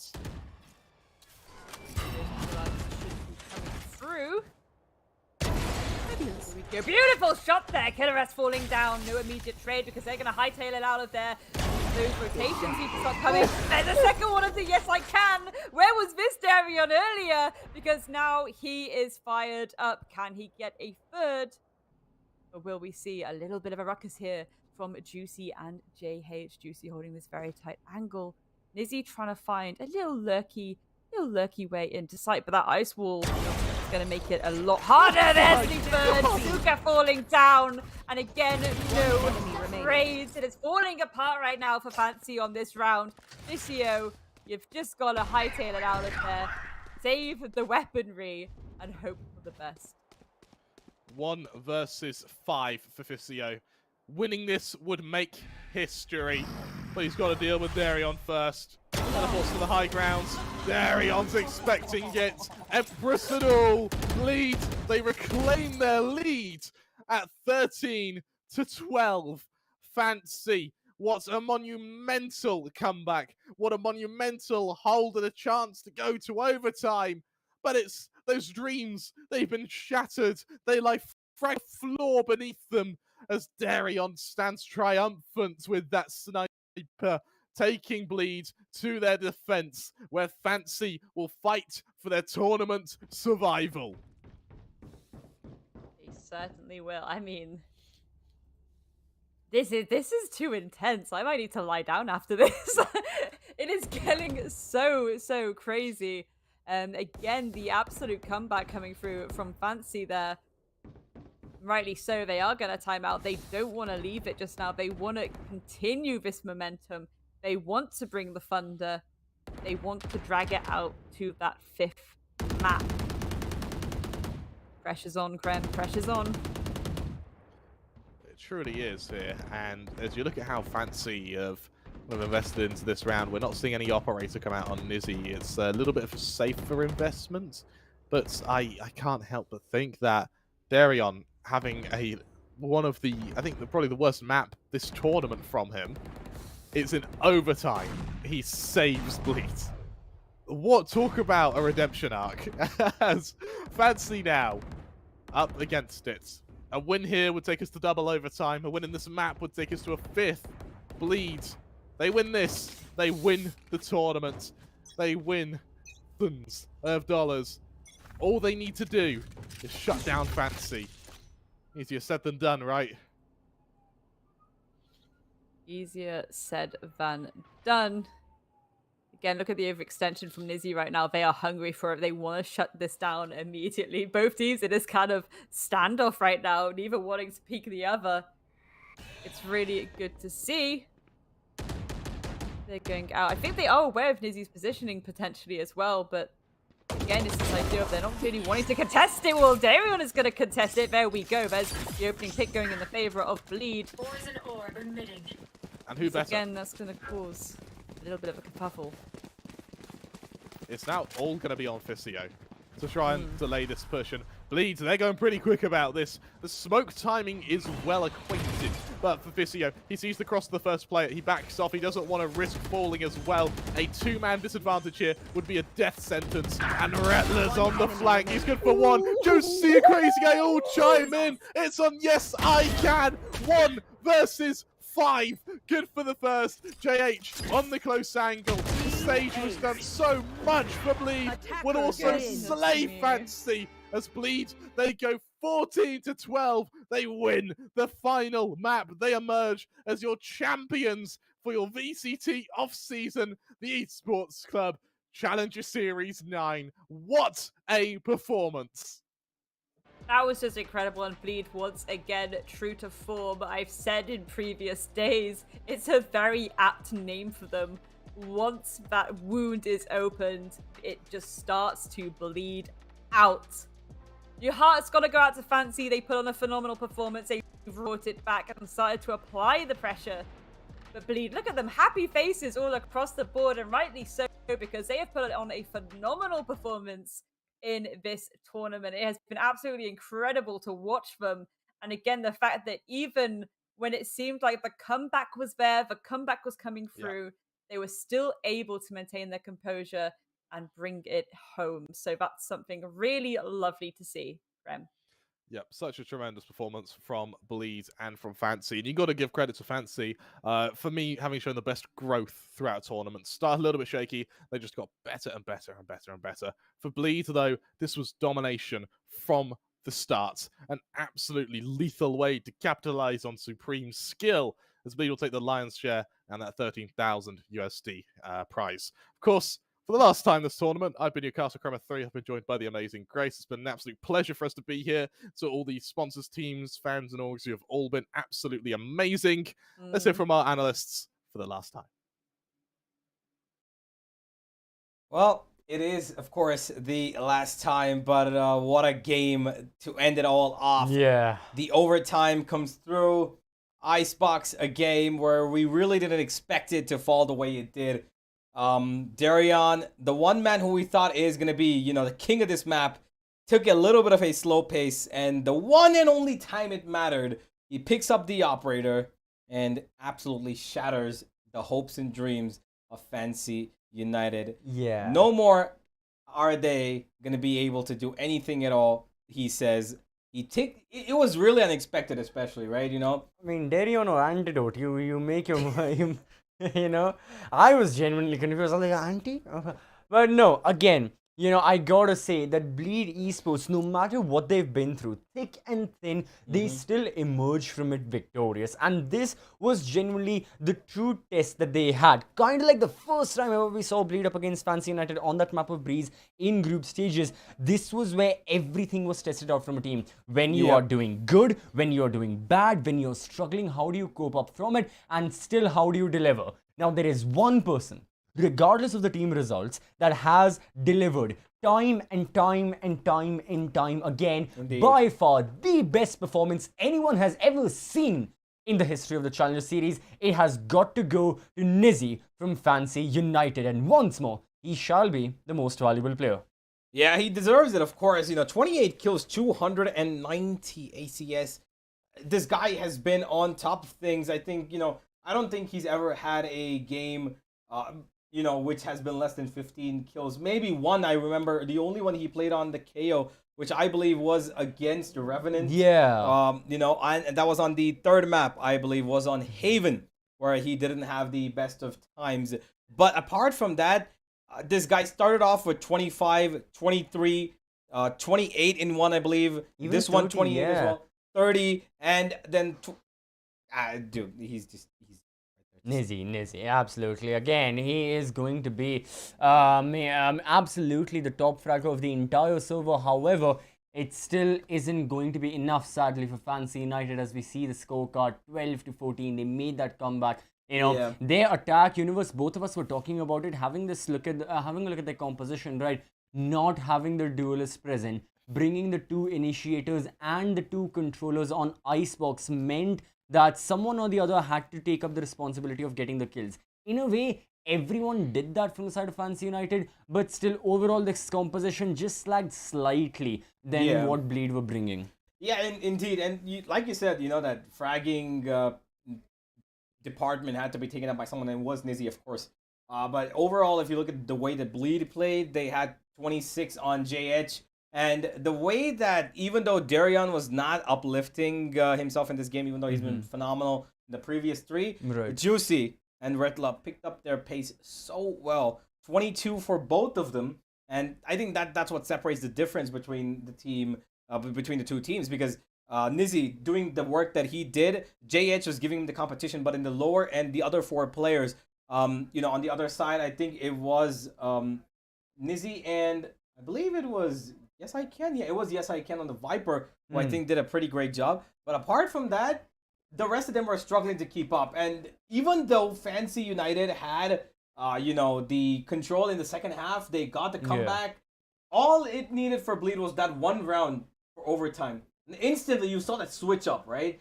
With Darion with the operator, the best decision. You were a little skeptical about that. You said, who's going to pick up the operator? And you were like, okay, I'm not convinced. But then, I did tell you that because he's got the dismiss and the heal, he has the opportunity to run away as fast as the chamber, unharmed, or can heal himself as well without the armor being there. The glass cannon, which was there, which Kremer mentioned as well. The biggest thing was Darion finally struck, and when he struck gold. And that's what ultimately helped, Bleed secure that round number 26. Round number 25. And then ultimately 26 followed suit. So for Darion, that was the main thing. He got the 4K when it mattered the most. The casters highlighted it as well. And this is probably one of the very few times where someone who didn't have the best of days, who was at, towards the bottom of the table, still had such an important performance. Because then again, it was expected from him. You needed your arena to shine. We had talked about this universe in the pre-match presentation, where Juicy was the one getting the opening kills, and Darion got the 20 kills and 7 deaths against Velocity.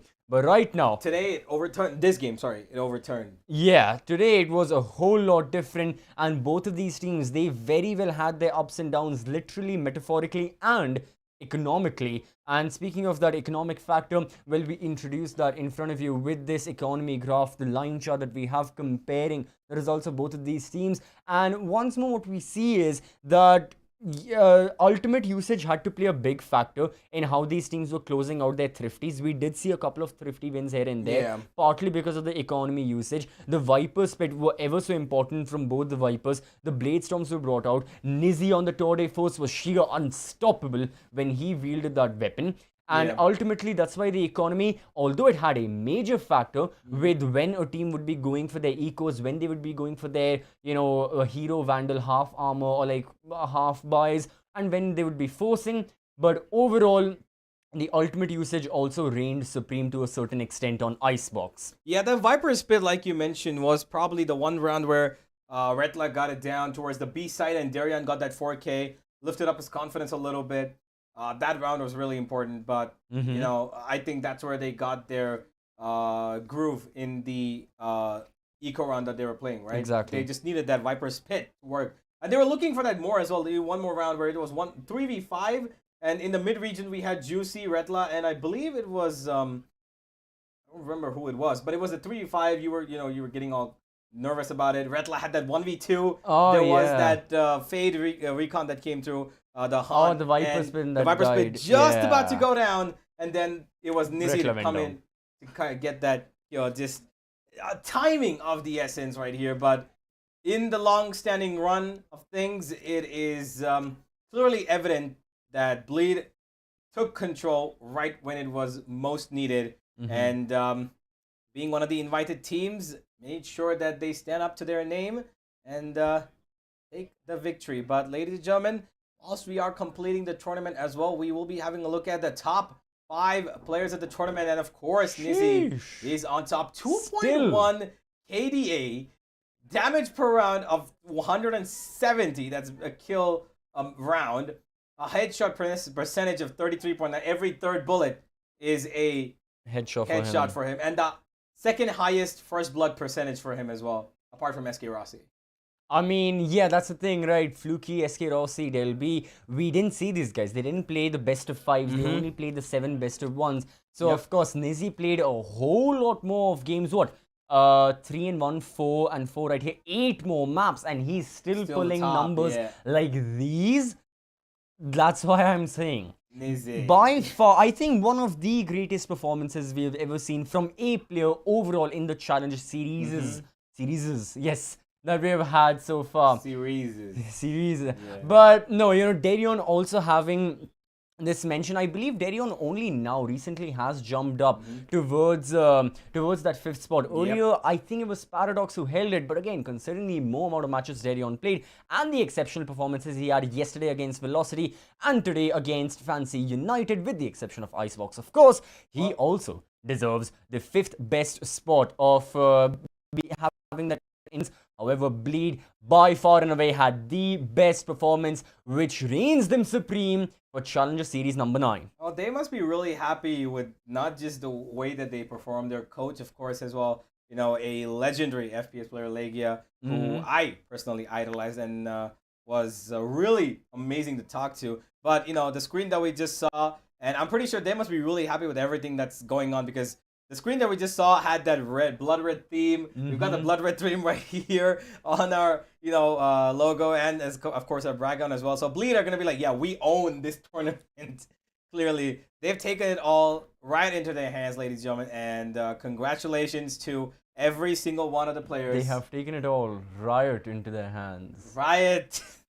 All right, yeah, they've taken it all right. I'm gonna let you keep that one. They've taken it all right into their hands.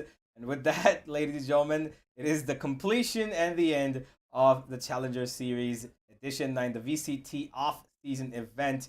Thank you so much, everybody, for joining us. This has been quite an ecstatic journey from the day one that the qualifiers begun. Then we had the SEA people come in, and everybody was just absolutely fighting it through till the end. And all of this wouldn't have been possible without, of course, Amazon, LG Ultragear, Intel, Loco, Asus, Crucial, and of course Zotac. Every one of these people have some of the greatest products that you could buy to get your PC upgraded, and of course to get yourself a lot better in your games, with speed, with FPS, whatever, whatnot. Everything is at your best service from these sponsors, and all of it is at the lowest price available on Amazon, of course. And don't forget, if you do want entertainment, you've got Loco. Go ahead and check out our Hindi broadcast right there. If not, there's so many other streams to have a look at. We will be absolutely coming back real soon with a lot more action, Valorant, and of course, your favorite players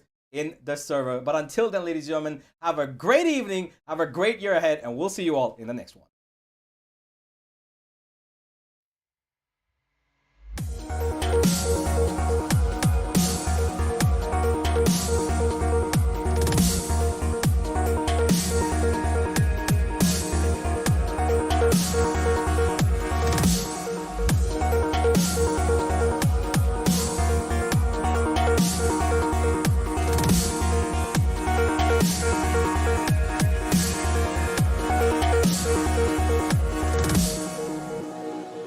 I can't believe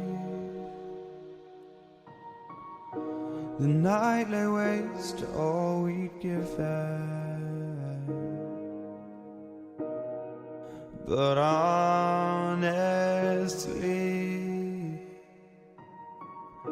you've gotta know that this ain't living, but we could run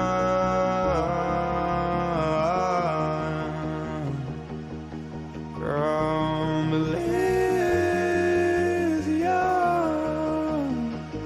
and let it burn, let it burn. You've gotta know that nothing lasts forever.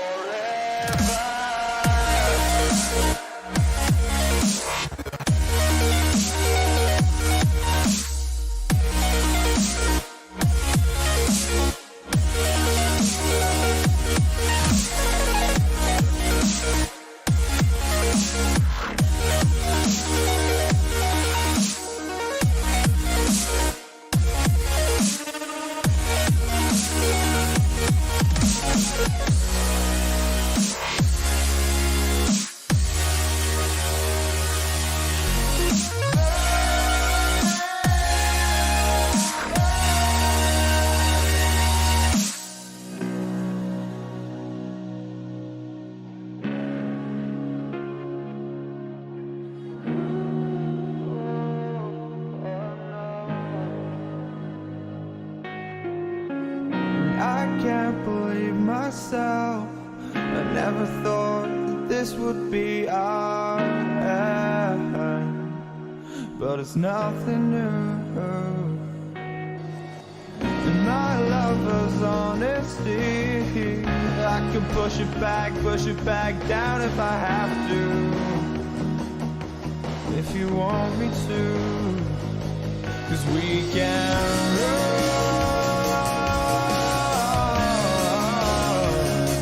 And we can run.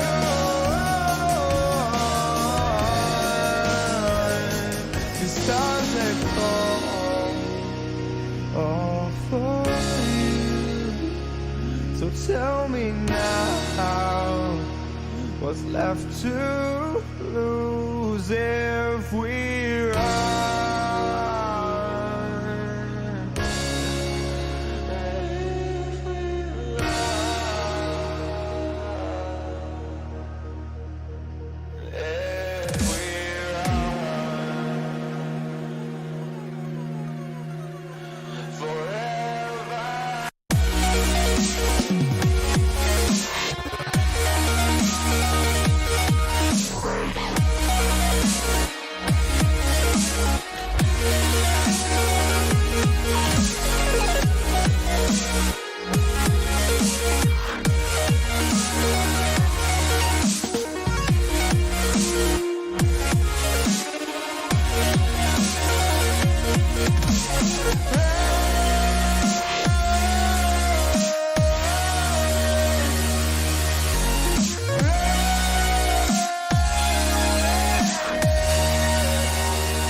Just like the street lights lit this town, like a fire in a blaze, gotta burn it down. Can't be afraid to leave this out.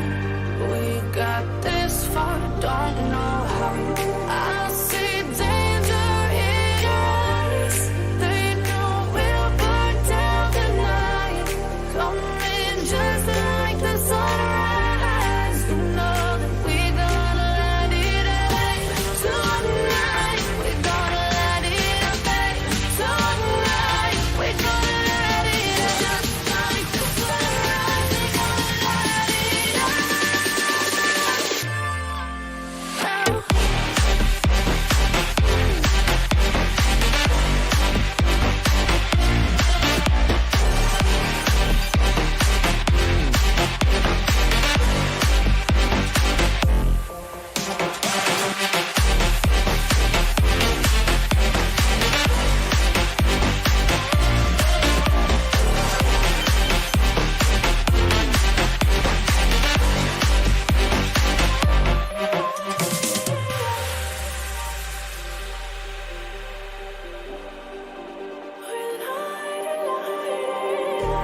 Just like a spark that's breaking out. Can't make a stop, can't turn back now. We know that there's no room for doubt. No, we can't turn back now. I see danger in your eyes. They know we'll burn down the night. Coming just like the sunrise. You know that we gonna let it away. Tonight, we gonna let it away. Tonight, we gonna let it away. Just like the sunrise, we gonna let it away.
like I fought all my life for this.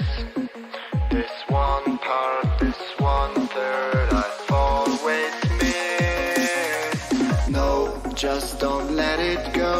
I started the fight, but now I'm losing. So will I fall again? I'm scared of heights, yet it was me who ran away.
Oh, I can't forget myself. The piece that I'm missing, it kills me inside. I need help. Oh, please give me back this one part, this 1/3. I'm sorry, I lost it. No, I let my weapons fall. I'm drowning in the fears, and now I know that I will fall again and let it go, but I can't stop to run.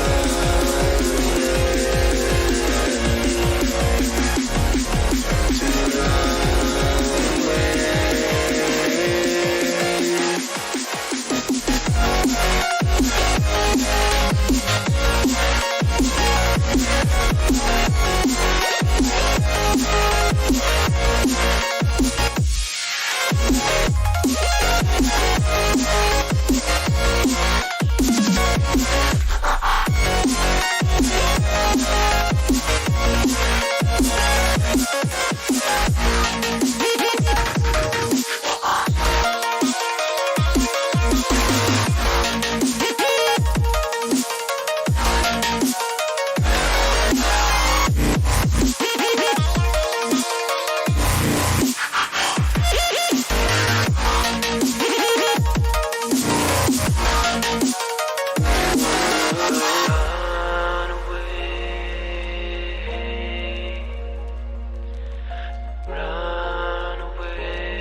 can't believe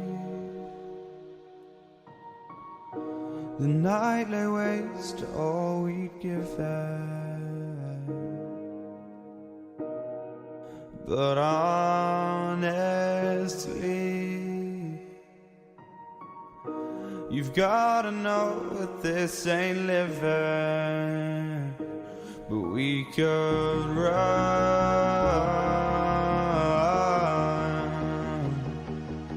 from Elysium and let it burn, let it burn. You've gotta know that nothing lasts.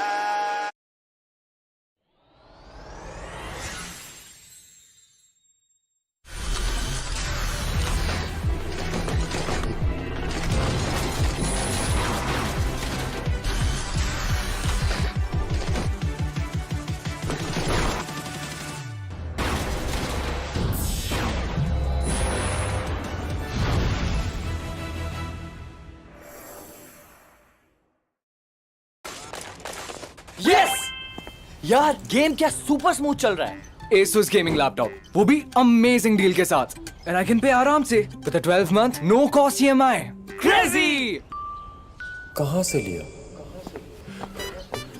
Bro, JBL earbuds at 45% off. उसके ऊपर free Kindle and Audible subscriptions. Can you believe it? अब ये देख. Whoa. शांति. कहां से लिया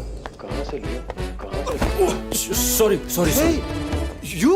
I'm tracking my run on this new smartwatch I got. Noise का 70% off. ओह मैंने सोचा ऐसी डील पे मैं भी अपनी फिटनेस बढ़ा लूं. Seamless Bluetooth calling. Hey, I'm running towards you. Yeah.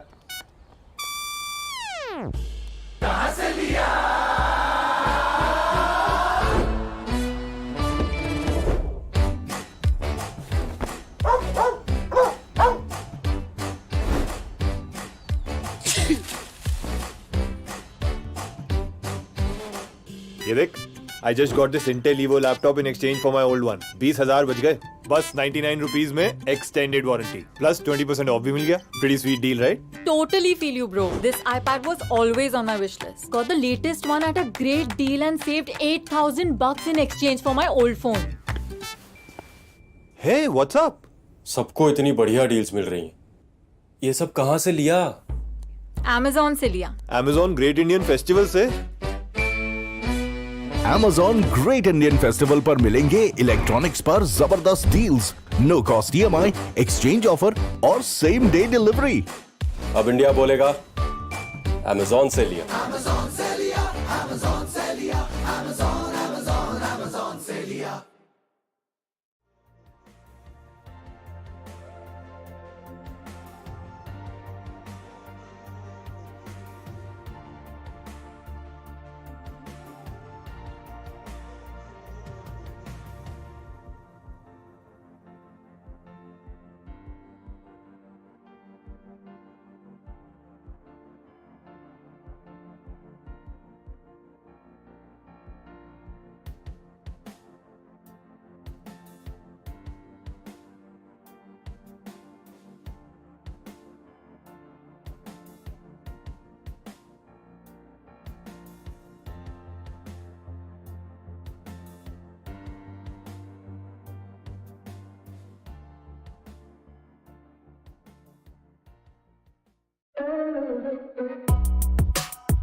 can't believe myself.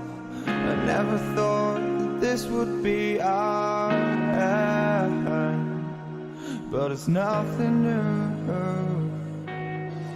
And my lover's honesty, I can push it back down if I have to,